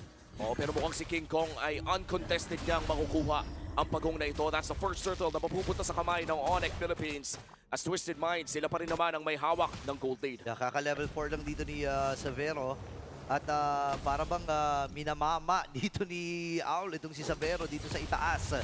Hindi natin pumasok si MP the King at mabilis ang burst. Ang magiging call! Pero yung Evil Queller pre tumama pa sa ulo ni Super Prince. Wow. Nagkapalitan ng Suyo pick. But this time, MP the King with a better start. 2-0 pagpasok natin sa larong ito. And most importantly kasi ginamit din dun yung Sever na basta meron ka nito sa threshold para ka may mini-execute. And even if Super Prince pops his ultimate and may extra shields, meron pang nakaabang na feathered airstrike mula dun kay Sean na wala talagang chance para mabuhay dito Super Prince. One of the rare series na masasabi natin na bibigyan ng mataas na attention si Super Prince at hindi nagagawa yung typical na nagagawa niya. Oh, yun na. Wow. Ayun na. Na solo kill na kanina pa nangangamba Kanina pa natin tinitingnan yung hirap dito ni Sabero. Para ba tinanggap ng ONIC Philippines na losing din yung top? Dalawang dalawang cards. So tatlong cards in total. Tatlong gold cards in total ang na-miss ni Savero. 1.6k kumpara sa 2.7k na meron ngayon si Owl. At 3 minutes 35 seconds pa lang. Malalayo no if you're up against a Claude, pero si Sean naman ata next target. Oh no! Nahulong na lamang sa loob ng real world manipulation. At yan ang magiging unang kill ng ONIC Philippines. Isusunod na ata si Ryota, may trade pa rin sa baba. Grabe ang Twisted Minds, pre. Hindi papayag na walang kapalit. Diba? Isipin mo yun. And ang ONIC Philippines, hindi ko alam kung ano magiging atake nila dito. Kasi yung top lane talaga yung kailangan nilang matyagan. Kaya lang, iisipin din ni Brusco paano si Super Prince? Lumalakas yung gitna para dito sa ONIC. I mean, nabedepensa nila pero yung dalawang gilid nila, natataper fade na sila dito ng Twisted Minds. At mas malala dito yung timing coming out from MP the King ay sobrang ganda dahil dalawang cards yung nawala doon kay Ryota doon sa may bottom lane. At kung papansinin natin, ang laki na ng lamang ng Twisted Minds. Oo. Almost 3,000 as we enter the 5-minute mark at si Savero na naman ata. Napilitan mag-ulti. Okay, VMI ay nagamit. Petrify ay sobrang sakto din. Parin sa ONIC PH. Nakuha nila si Sean. Kaya naman si Bruce napakababa ng buhay. Lipad-lipad lamang yung Dragon. Super Prince sasama na with the river manipulation. Pero pinuntahan siya ni Lanzu with the Dark Wave. Buhay pa rin naman itong si Kaloy. Yung turtle ay nandun na rin at sisimulan na nga ng Twisted. 1-for-1 na naging trade pero itutuloy ng Twisted Minds ang turtle na ito. Hawak na ni MP the King. Ryota ay mapupok pero si King Kong nasa vicinity. Sinalubog dito si King Kong pero si MP the King pa rin ang magwawagi. Kalahati si Lanzu. Diretso muna doon sa farm ito si King Kong pero hindi pa pala tapos sa pananalasa ng Twisted. At yung Flickering na force para kay Super Prince. Oo, medyo napipilayan na talaga ang ONIC Philippines. At si Owl ngayon ay poprotektahan naman ni Kaloy. Para bang naging sa pabor ng Twisted Minds ang huling 2 minuto ng larong ito. Wolf, ano ba yung ginawa ng Twisted Minds dito na nagbigay sa kanila ng ganong klaseng kalamangan? I would say yung rhythm na paglalaro dito ni MP the King, sakto yung rotation dun sa may top lane na nakuha siya ng kill kay Savero. Tapos nung pangalawang cycle ng mga farm niya, ay balik siya dun sa may top lane, tapos na-denayan ng dalawa ulit na cards. Then pagdating niya sa bottom lane, nakuha siya ng kill, whereas MP the King, whereas si King Kong, nung nagpa-farm siya dun sa may kanan, ang nangyayari gulo ay dun sa may top lane. Si MP the King, nadadala niya yung teamfight sa kanya. Whereas ito si King Kong, sobrang layo niya dun sa pinagpa-farman niya, dun sa nangyayaring gulo. Yeah, humihirap lalo ang sitwasyon. Maagang pag-clear wave para dito sa Twisted Minds. Pero yung taunt ay tumama mula kay Brusco. 4 na miyembro pa naman. Sean, nag-reposition. Alam niya ata na may tao dyan. Gagamitin yung pulse. AOG, wat tinamaan. Si Kaloy ay maiipit din. Makakatakas ba? Yes, sir na. Gamit yung flicker. Pero si Owl sa may itaas. Nakuha din ni Atoy R. Pero di pa natapos ito, Super Brent! Napagsakan ng 3 River Feathered Earthstrike. Habang si Atoy Are kailangan ng umatras. Lansoy nag-dive din. Pero si Savero yan, 2v1 na magiging aksyonan. Papalit siya ng target, pero yung Flicker and Dark Wave will secure that kill. Pakakabawi din naman si Savero ng isa. What a microplay mula dito sa Admiral. Pero para bang nalugi pa sila sa nangyari doon dahil nabigyan ng konting paghinga si Savero. Yun ang advantage sa ONIC. However, hindi natin napansin dun sa magkaroon ng kaguluhan na nakawan sa muka ni MP the King ng farm etong si King Kong, that orange buff. The advantage ngayon ni MP the King, tinanggal niya kay King Kong. Ngayon, lamang na rin siya ng levels. Okay, walang Feathered Earthstrike ha. And yung pagong ay hawak-hawak din dito ng ONIC. Nag-aabang na si MP the King para nakawin ng objektiba. And this time ay mamamatay din si MP. River Manipulation na gamit ni Super Prince. Nakapatay din sila dito at si Kaloy ang kanilang napili. Pero habang nangyayari mga bagay na yun sa itaas na bahagi, bro, tumatrabaho lang si Owl. Saktong trabaho lang, tahimik lang sa simula. At si Owl ngayon ay nakakapag-farm pero lumiit ang kalamangan ng Twisted Minds mula almost 3,000 down to 2,000 at nakakapag-push at farm na rin si Savero. Yes, because of that shutdown, although ang ganda at ang cool nung ginawa doon ni MP the King, wala siyang tropa para depensa niya siya para sa pag-out niya. And Super Prince was ready with the ultimate. King Kong was there as well, and then si Savero, yun yung best na scenario doon para sa side ng ONIC Philippines na bigyan ng isang kill. At actually, napaliit yung lamang ng kanyang katapat with just 800 gold now in favor of Owl. Malayo pa rin na kailangang akyatin ni Savero at ni King Kong, but that's a step in the right direction para sa ONIC Philippines. Mukhang makakadepensa naman ata ang Twisted Minds doon sa may bandang itaas, pero mukhang hindi na nila i-risk. Savero taking down another turret, and that almost equalizes the game para sa Twisted Minds and ONIC. Balik na naman tayo sa wala pang 1,000 ang kalamangan ng Twisted Minds. Ito naman yung maganda para sa ONIC, no? Stable pa rin yung kanilang kalagayan. Mahaba-haba pa naman para doon sa Lord, kaya may kakayahan pa mag-set up itong magkabilang kupunan doon sa long lane. Pero si MP the King ay humahap din na rin. Level 13 na rin ito. Pagdating sa retrihan, masasabi natin lamang siya, uy, wait lang, nag-taunt. Tumama doon at yung Petrify! Oh my goodness, yung skill management ng ONIC PH and the spells. Talagang nakitilang buhay ni MP. Yung vertical doon si MP the King at doon siya na-punish. Don't coming out from Brusco. Okay, atrasan muna sila dito. Yung river manipulation ay na-i-box na nga para hindi makalapit at Twisted at hindi mapigilan ang kanilang plano. Pero doon sa may balbas pre, si Sean, nakabang din. Nakita na siya. Poke ay ginawa na niya. Tignan natin kung ano mangyayari. Hahawakan na ng ONIC Philippines ang Lord na ito. Twisted Minds may 4 na pinadala. Papasok na ang Admiral. Okay, pagkakataon na ata ng Dragon na ito na pumunta sa likuran. Ang baba ng buhay ni Lansu, same with Kaloy. At decidido na nga ang ONIC PH na kunin ito. At nasecure na nga nila ang Lord. King Kong with another retribution. So far, perfect game para sa Sigma Jungler. 2-0-2 para sa Jungler ng ONIC Philippines. Kinailangan sakripisyo ng ONIC Philippines yung kanilang tore dun sa may top lane and a lot of minions out there. Instead of farming that fat minion wave, tinake advantage nila yung wala si MP the King. And then, Ryota this time, man on a mission, alam niyang walang magpapano siya kanya to go for Owl on the backlines. That gave ONIC Philippines enough of real estate around the Lord area para makuha ng libre yung retribution na yun. Tinry ni Sean, but of course, it's difficult to win over a retribution with the Leomord. Oh, that's true. At mukhang si King Kong ay papasok na now! Sobrang sakto ng AOG men and yung river manipulation. Pero yung Lord ay nandun pa! King Kong with a kill! Kailangan na lumipad din ni Sean. Pero hinahanap siya ni King Kong. Si Kaloy na lang ang magiging next sa target nila. Nakadalawa na kaagad ang Sigma Jungler and si King Kong ay tuloy-tuloy pa rin. 5 miyembro mula sa Super Fam ang buhay at masasalubog na ng Twisted itong Lord na to. Beautiful AOG mula dito kay Bruce Goat. Nakahanap ng magandang angulo at mukhang itutuloy pa nila ang pag-push dito sa may bandang mid lane. Meron pa namang shields na manggagaling pero hindi ata sapat para ma-clear out yun. Hindi pa naman mapawasan. Wolf, paano ang depensa if you are Twisted Well, Minds? they do have the far side, the Yisun Shin. In fact, meron din silang Suyu. Ang dami na ng ways para dumepensa. Kailangan talaga hindi sila mahuli. MP the King went out of the base para depensaan yung Lord na yun. At dahil nagamit na niya yung kanyang dash, Brusco, kinailangan lang niyang itutok yung AOG at bago pa makagalaw pa yung mga members ng Twisted Minds, nag-pop na agad ng RWM. Etong si Super Prince. Ayun na, tinawag na yung Dragon na ipit ata dito si Lance. So makakaalpas naman siya. Pero si Atoy ay ata ang hahabulin dito ng Twisted. Ball ba nila dito ay rundown. Pero ang ganda ng mga nilalapag na skills ng ONIC para hindi na nga humabol ng pilit dito ang Twisted. Honestly, Sean, ang ganda ng pwesto. Ang ganda ng pwesto ni Sean. Wow. Pero wala siyang gagawin para i-burst ng tuluyan itong si Savero. AOG na gamit din. Nakakagulat na walang nakuwang inhibitor turret ang ONIC Philippines doon. Yeah, well, if you're facing up against Farsa, Yisun Shin, and Suyo, napakahirap nga naman talaga. But we cannot deny the fact na nasa kanila ng advantage ngayon, na nasa kanila na din ang momentum. Every time na makakahanap ng launchpad, ito si Brusco na mag-pop ng kanyang ultimate, ang kailangan niyo gawin is extra stun.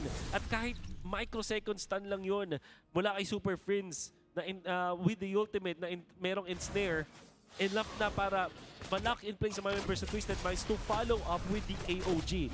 At alam naman natin, pag tinamaan ka na ng AOG, napakadali na lang ilan ng taunt of the Unbreakable afterwards. And syempre, si Ryota tumutulog din with the Petrify. Minsan, hindi na nga niya ginagamit Dragon plus Petrify. Petrify lang muna para lang ma-secure yung real-world manipulation na masusulit. Minsan nga hindi niya ginagamit yung Petrify hanggang hindi siya nakakakita ng target na gusto niya talagang pa-Petrify. And for ONIC Philippines right now, naging maganda ang laro ni King Kong pati na rin ni Brusco. O near-perfect KDAs and games para sa dalawang miyembro ng ONIC dito. That for Twisted Minds, may chance pa naman silang lumaban sa Lord na ito. Dangerous grass ang ating mapa. Maraming kailangan i-check. Pero mukhang ang Vision Game ay nilalaro ngayon ng Twisted Minds. Okay, hawak ni Atoy R yung balbas ha. Pero si Kaloy ata ang kanilang buburuan. Kalahati kagad. Evil Queller. Pero magme-meditate lang dito si Kaloy. Andun yung BMI. Napatalo na si Brusco. Naku, delikado ata. Nagamit niya rin yung kanyang Revitalize. Hahawakan muli ni Savero. Masyadong mapangit ata yung kanyang position doon. So magre-reposition dito si Savero. Bibitawan uli nila yung Lord. That's a flicker burnt para dito kay Super Friends at pati na rin ang revitalize ni Brusco. Meanwhile, para sa Twisted Minds, si Sean ay gumamit na rin ng flicker. Halos kompleto pa ang battle spells ng Twisted Minds. And to add to that, yung Petrify na gamit na ni Ryota, fortunately, hindi niya ginamit ang kanyang ultimate. So, ultimates are still available for most of the members of ONIC. Pero napakalaking bagay na walang Petrify for 30 seconds and revitalize as well. It's gonna be smarter for ONIC to delay and reset lang dito, maghanap ng mistakes mula sa Twisted Minds. Great poke, Savero masasaktan na, pero wala pang all-in na magaganap. Oy, teka lang! Uy, si Aul na. Si Savero at ang target niya. Naku, ang baba ng buhay ni Savero. Kailangan niya atang umuwi dito para mag-replenish ng kanyang buhay. And maaaring go signal ito. Kalahati kagad si Brusco. So yung mga vital heroes from ONIC ay ang bababa na ng buhay. Pero teka lang, nagla-lifesteal na rin si Savero on this Lord. 2,000 lamang ang kalamangan ng ONIC. Pero mukhang nararamdaman na rin natin yung kasakitan ni Sean AOG on to 3. Kaya lang siya, pagdudulong-dulungan, nandun na yung Dragon. Brusco nakakuha pa ng kill! Flicker mula dito kay Lansu at nabugaw na nga ng tuloy ng Twisted Minds. Round number 2 ba? Ang kanila magiging call. Madali ang Lord para kay King Kong. Pero si Brusco ay tuloy-tuloy pa rin. Siya ata magiging sakripisyo. Si Ator ay nakamatsyag. Ihiligtas pa ba nila dito si Brusco? Parang hindi na nga ata. Pero andun yung Dark Wave. Real-world manipulation as well. Kaya lang si Aul ay mapapaatras na. Naku, si Lansu mapapatay pa rin ata dito. Si King Kong pupunta na sa likuran. Pero ang dami pa ng tao! Ang dami pa ng members from Twisted Minds. Pero si King Kong ay nakakuha muli. Super Prince as well. Tatlong miyembro pa ang inaantay na mabuhay. Though mababa naman ang, ayun na, buhay na din naman si Sean dito. Extended team fight ang naging reply ng ONIC Philippines. At tuloy-tuloy lang ang pagpasok ng Super Family. With that ultimate as well coming in from Kaloy. Mahaharap nila si Super Friends. Feather their strike from Sean to secure the kill.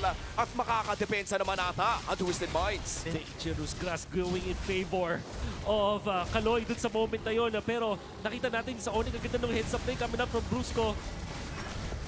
Nagamit na rin yung Dragon ha. Ginagamit lang talaga ni Atoy Arito para mag-push. At tagumpay ang ONIC base at turret. Ang kanilang natunaw. Mapipigilan din naman yung pagbasag din sa may bottom. So masasabi ko na tabla pa rin itong laro to kung titingnan mo, no? Sobrang tablado pa rin talaga. I wanna say though, may mga standout plays yung mga ONIC Philippines dun sa Lord fight na nangyari kanina. Nakita nga natin mula kay Brusco to start na with the AOG. Ang siguro nagulat doon yung Twisted Minds kasi hindi nila in-expect na unang tatalon pa si Brusco. At parang 2 seconds na lang bago magkaroon siya ng revitalize. Eventually napap niya pero hindi niya nasulit. Kaso nakakuha sila ng kill dahil nahanto na si Sean. Tapos that allowed Ryota to wait for his Petrify and his ultimate para masulit nila. Ang pinaka-notable sa akin din ginawa ni Savero nung malapit na maubos yung Lord. At ginamit niya yung Purify actively by diving sa 4 members ng Twisted Minds. Alam niya na meron siyang Purify at Wind of Nature. Mabubuhay siya doon no matter what. At hindi na nakakuha ng kahit anong steal yung Twisted Minds doon sa Lord. In fact, na-invite pa nga niya si Lanzo doon sa real world manipulation at naka-minus 2 pa ang ONIC Philippines dahil doon sa active usage ng Purify mula kay Savero. And not to mention yung AOG na napakatulis pa rin ng pag-aim dito ni Brusco. ONIC Philippines right now mukhang nagising sila matapos ang Game 2 victory na Twisted Minds. 40 seconds bago lumabas ang ating pangatlong Lord ng larong ito. Looking at our objective score, lamang ang objectives in terms of turtles para sa Twisted Minds. Pero para sa ONIC Philippines, the last 2 Lords of this game ay nasecure naman nila. Kaya may 4,000 kalamangan at mukhang gusto pa nilang palakihin ito. 20 segundos na lang ang ating aantayin. Pero katulad ng sinabi ni Wolf, yung mid lane ay hindi na gaano ka-importante pagdating sa mga Lord dances natin. Yeah, ito yung kailangan tuunan ng pansin, no? Yung itaas na bahagi. And yun na nga ang ginagawa dito ni Savero. Nakaalalay din naman palagi si Bruso sa kanya kung saan siya tutungo. And ngayon, Twisted Minds, kailangan nila makipagsayawan dito sa Lord. Obligado silang sayawan itong Lord na ito kasi if in case na hindi nila makuha or hindi man lang sila makapitas dito sa ONIC, maaaring ito na ang simula ng katapusan para sa kanila. Oo. Ang tanong ay bibilisan ba ng ONIC? O sasayawin nila? At mukhang bibilisan nata ng ONIC Philippines ang pag-take ng Lord na ito. 14K ang buhay ng Lord. Ngayon nagamit na rin yung Mountain Shocker. Revitalize para kay Brusco. Yung Dragon ay nagamit na! At si King Kong ay nakasecure na. Ngayon Flicker ay na-force na rin para kay Owl. Wala mang mamamatay doon sa tagpong iyon. Pero secured ng ONIC ang kanilang gusto. Napaka-scattered ng mga members ng Twisted Minds. Si Sean nandun sa far right. Kung sakaling gugustuhin dito ng Twisted Minds, mahihirapan sila lalo kasi parang bawat damage dealers nila between Suyu, between Yisun Shin, and etong si Farsa, parang masyadong marami kailangan protektahan para sa Twisted Minds. Papasok na dito ang ONIC Philippines sa baba muna. That's 1 inhibitor turret. Ako si Au lang nahuli. Pero makakatakas naman agad with the BMI. Nakot pa rin si MP the King. Pero yung Lord, nakatangkihin nata nila ito. Uy, humahapdi na rin si Savero dito. Lalapitan ni MP the King pero hindi sapat yung kanyang burst. River manipulation mula Super Friends. Sa baba ng buhay ni Lanzo, kailangan niya mag-replenish. Mabilis naman na pag-clear ang gagawin dito ng Twisted Minds. Round number 2 ba dito ang ONIC? Medyo kakalmahan lang muna nila. Owl, tamang pana-pana.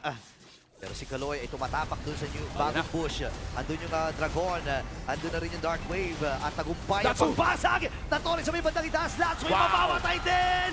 Blazing duet mula kay Savero. Napuntahan yung likuran. At MP the King ay tutumba. Ngayon wala ng base dito ang ONIC ang Twisted Minds. At ang ONIC Philippines ay tatapusin na ang laban na ito. Wait lang, wala pa silang minutes. Wala pa silang minutes. Inaantay lang talaga ng Super Fam para tapusin ang laban ito. At Super Family ang mananaig sa ating last series of our opening day of the Season 17. Welcome to the Philippines para kay Savero. It took so much time, a lot of patience mula sa ONIC Philippines. Hindi ganun kaganda yung early game. Nakita natin si MP the King playing the perfect jungle pattern for Suyu. Yung rhythm ng Twisted Minds ay napakaganda. Dinadala yung teamfight para dito kay MP the King. And it started as a 3-0. But when ONIC found the opening for the punish, yun lang yung kinailangan nila. Savero just had to make several shutdowns. At nung tinry ni MP the King na magnakaw ng Turtle sa 4 na members ng ONIC, yun na yung naging mitya para sa comeback, para sa Super Fam. In the end, it was a tough battle, but ONIC Philippines will reign. And for Twisted Minds, palakpakan pa rin natin ang kanilang magandang performance. Owl is back in the Philippines. And as you said, ang nanaig pa rin naman dito ay ONIC Philippines with Savero, our first playing Indonesian import sa loob ng MPL Philippines, paired up with teammates na mukha namang masaya siya kasama. Alam mo, kahit ano sigurong angas ni Savero, masasabi ko na super cute na itong bata. Alam mo yung kahit magaganon-ganon, di ba? Mag-flex-flex. Pero pinakita naman niya talaga na papalag siya dito. Palag na to. Kumbaga, isa rin to sa mga mindset niya dito sa larong to. Yep. And this time, nung nakakuha nga tayo ng outplay, magandang place camera from Lansu, but we cannot deny the fact that they gave a kill to Savero.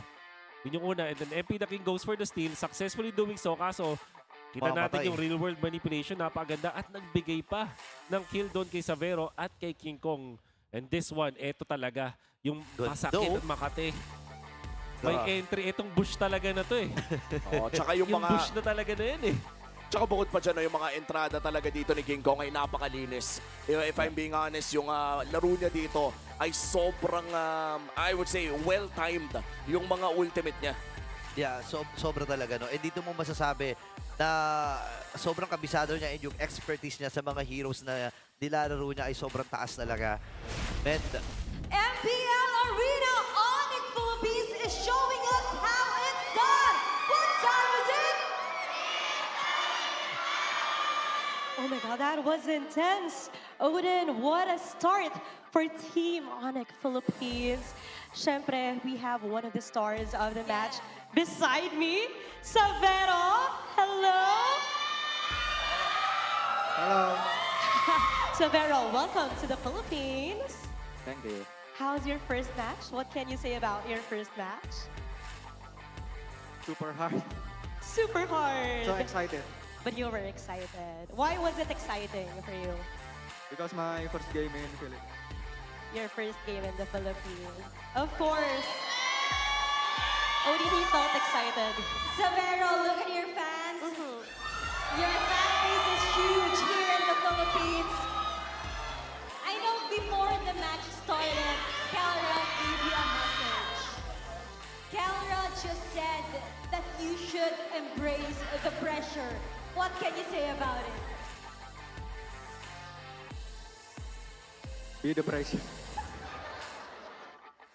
What can you say about what Calra said? What's your message to Calra instead?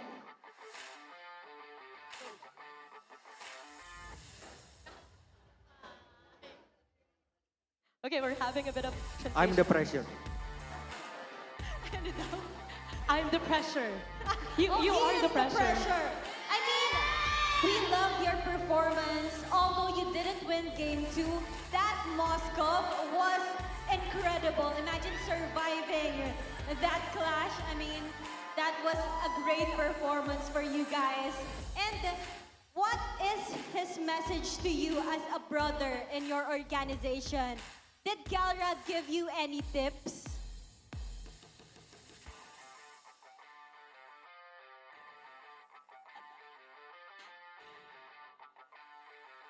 Huddle muna, huddle. Si Brusco ang ating translator. You can speak your language and Brusco is here to help us out. Let's go, Brusco! Yeah. Pasti dapat banyak ilmu dari Kerala dari Scream. Sobrang dami niyang natutunan si Kerala lalo na sa Scream kapag kalaban namin sila. Oh, that's great to hear. Thank you, Savero. Thank you, Brusco, as well. Now, I would like to ask King Kong. King Kong, grabe naman yung match na yun, ha? Pinakitaan nyo talaga kami ng napakagandang performance. Game 1, 30 minutes. Grabe, sobrang haba nun. Ano yung tumatakbo sa isip nyo during those moments na na-comeback nyo yun? Ano yung comms nyo sa mga ganong klaseng laro?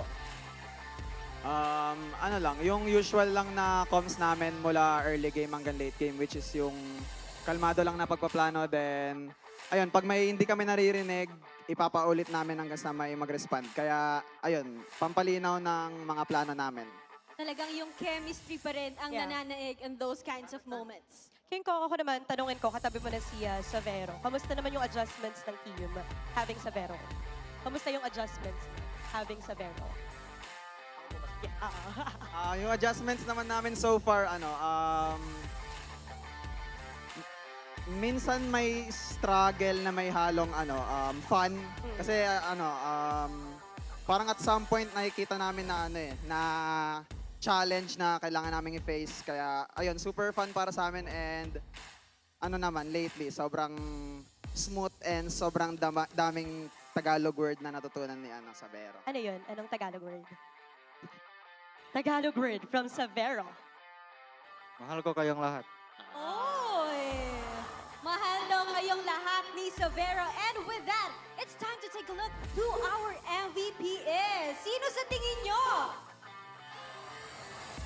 Our match MVP is... King Kong! Yes! Yes, King Kong. King Kong, ano bang masasabi mo sa super fans nyo ngayon? Sa lahat ng pumunta, maraming salamat sa pagpunta, sa time, sa effort. And mas gagalingan pa lalo namin sa mga next matches. So, pumunta kayong lahat! Thank you so much! Thank you once again. Congratulations. Let's give it up for ONIC Philippines. You may now take your bow.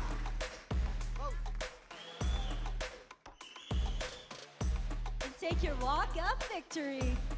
Congratulations, ONIC Philippines! You know what, Denise? Our teams are just showing us that we are indeed the strongest region. Imagine reaching 3 games per match. Day 1 pa lang yan, ha? And for the day 1, match 2, ONIC Philippines ang pumalag. Grabe, it's been a long day. What an ending for our opening of Season 17, Odin. That's right. And excited akong malaman kung ano ba nangyari sa match na yon. I think marami pang sasabihin ng ating mga casters. Kaya naman,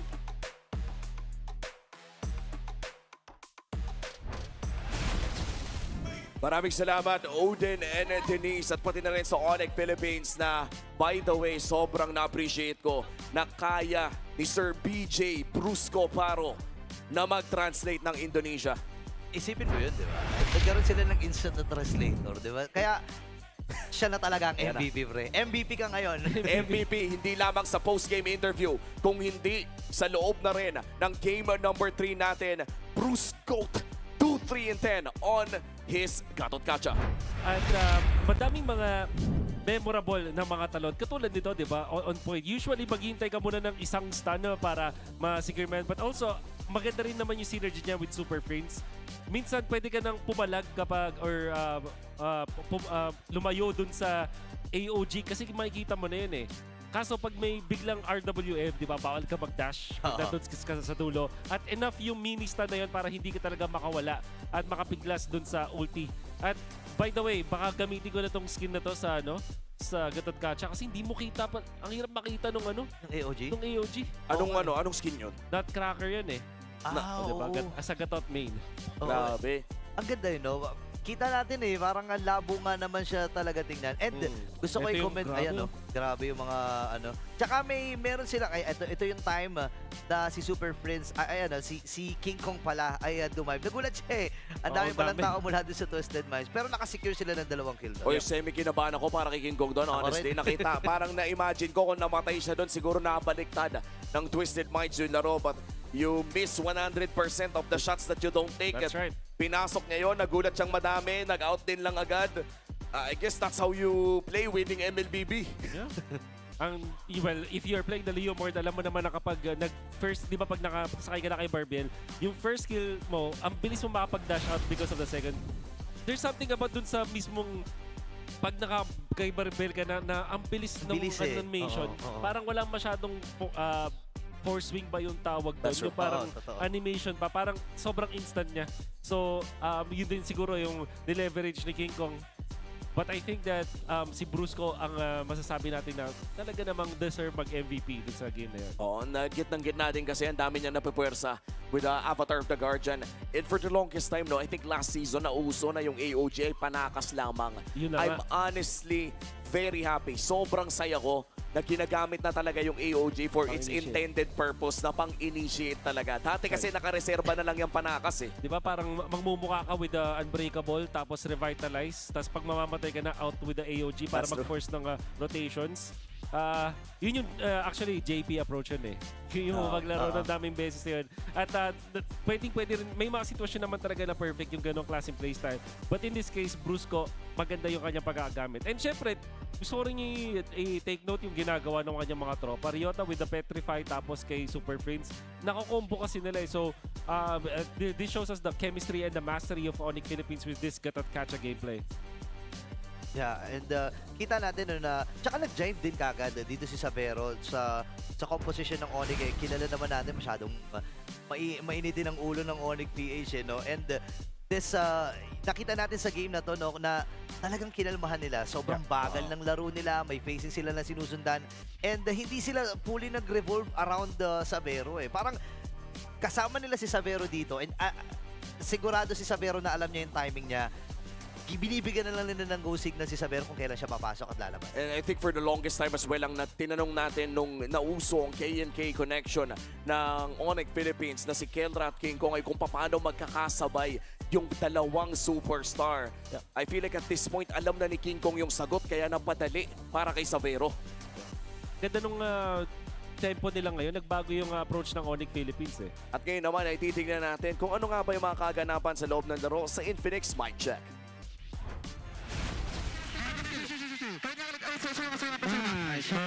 No flicker ka ulit, no flicker ka ulit. Super. No-flicker pop. Basta ito magbubukas. Second skill. Pala naman tamis, papaskillin ko dapat. Pala naman tamis, ito. May third skill pa. Wala skill. Nice one, boy. Tonto pa. Sunod ka sa akin. Nice to. Alam ka, parang kada na. Vision process. Kita yung YSS. Pagkabala ka. Ready ka na. Nag-figure na. Wala figure YSS. Alalay lang. Iba siya. Wala figure YSS ba? Flicker boy. Wala tikali ba? Pinya na saan, pre? Pisan backline, pre. Dalawa. Petri ko. Napag-dash. Patay.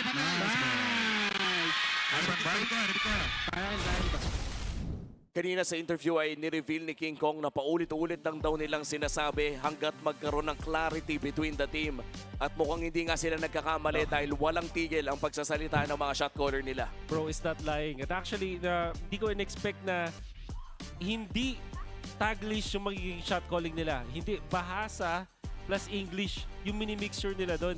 So parang they're really playing around Savero at yun yung nakakatawa na pinapakita dito ng ONIC Philippines. And now para sa ating Week 1 Day 1 standing, matapos ang dalawang serye natin kanina, ay makikita na natin ang ating updated standings sa TID ng Infinix. Tied sa number 1 ngayon ang Team Liquid Philippines and ONIC. Yep. 6 games ang napanood natin outro today, but this is just day number 1. Bukas madami pa naman tayong mga mapapanood at after the first week doon natin talaga mas makikita yung shaping ng ating mga standings. At least ngayon, hindi lang yung standing na nakikita natin, kung paano din gagalaw yung meta sa loob noon. No? And nakaka-excite na ONIC Philippines and Team Liquid ay nandito. And siyempre, ang paborito ni Umi na Fancy Laban. Nagbabalik din ang Fancy Laban para sa Week 1, Day 1 kung saan lamang ang Aurora at ONIC.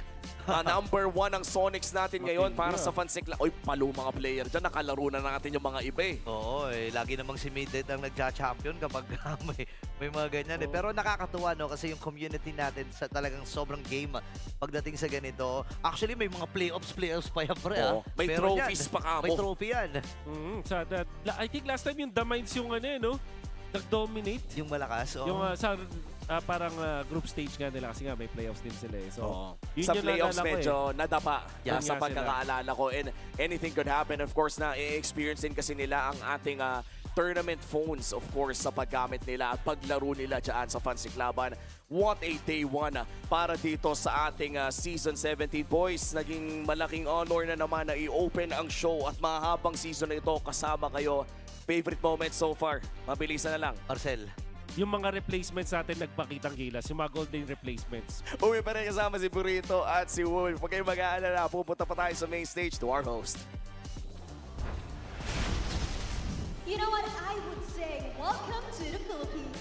That's literally how you kick off a season. Day 1 is officially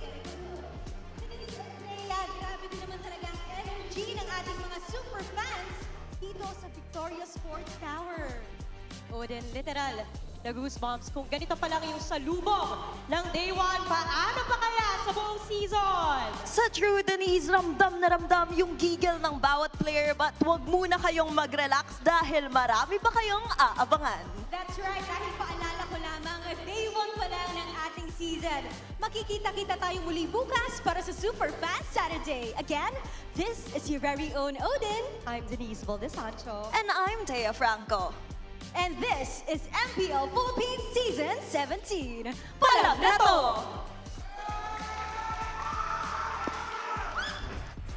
The 17th season of MPL Philippines is brought to you by the following sponsors. Infinix, the official gaming phone partner, the power behind every Madlang gamer. Smart, the simply reliable connectivity partner of the MPL. Our partner in esports, Clear Men. And our strategic partners, TT Racing, Ferry, and SIP. Don't miss any MPL action by following our official Facebook and subscribing to our YouTube channel. Follow MPL PH on TikTok for more content. Experience the lakas ng Pinas of MPL PH Season 17 live at Victoria Sports Tower. Grab your tickets now via the official MPL PH website. MPL Philippines is monitored and supervised by the Games and Amusement Board.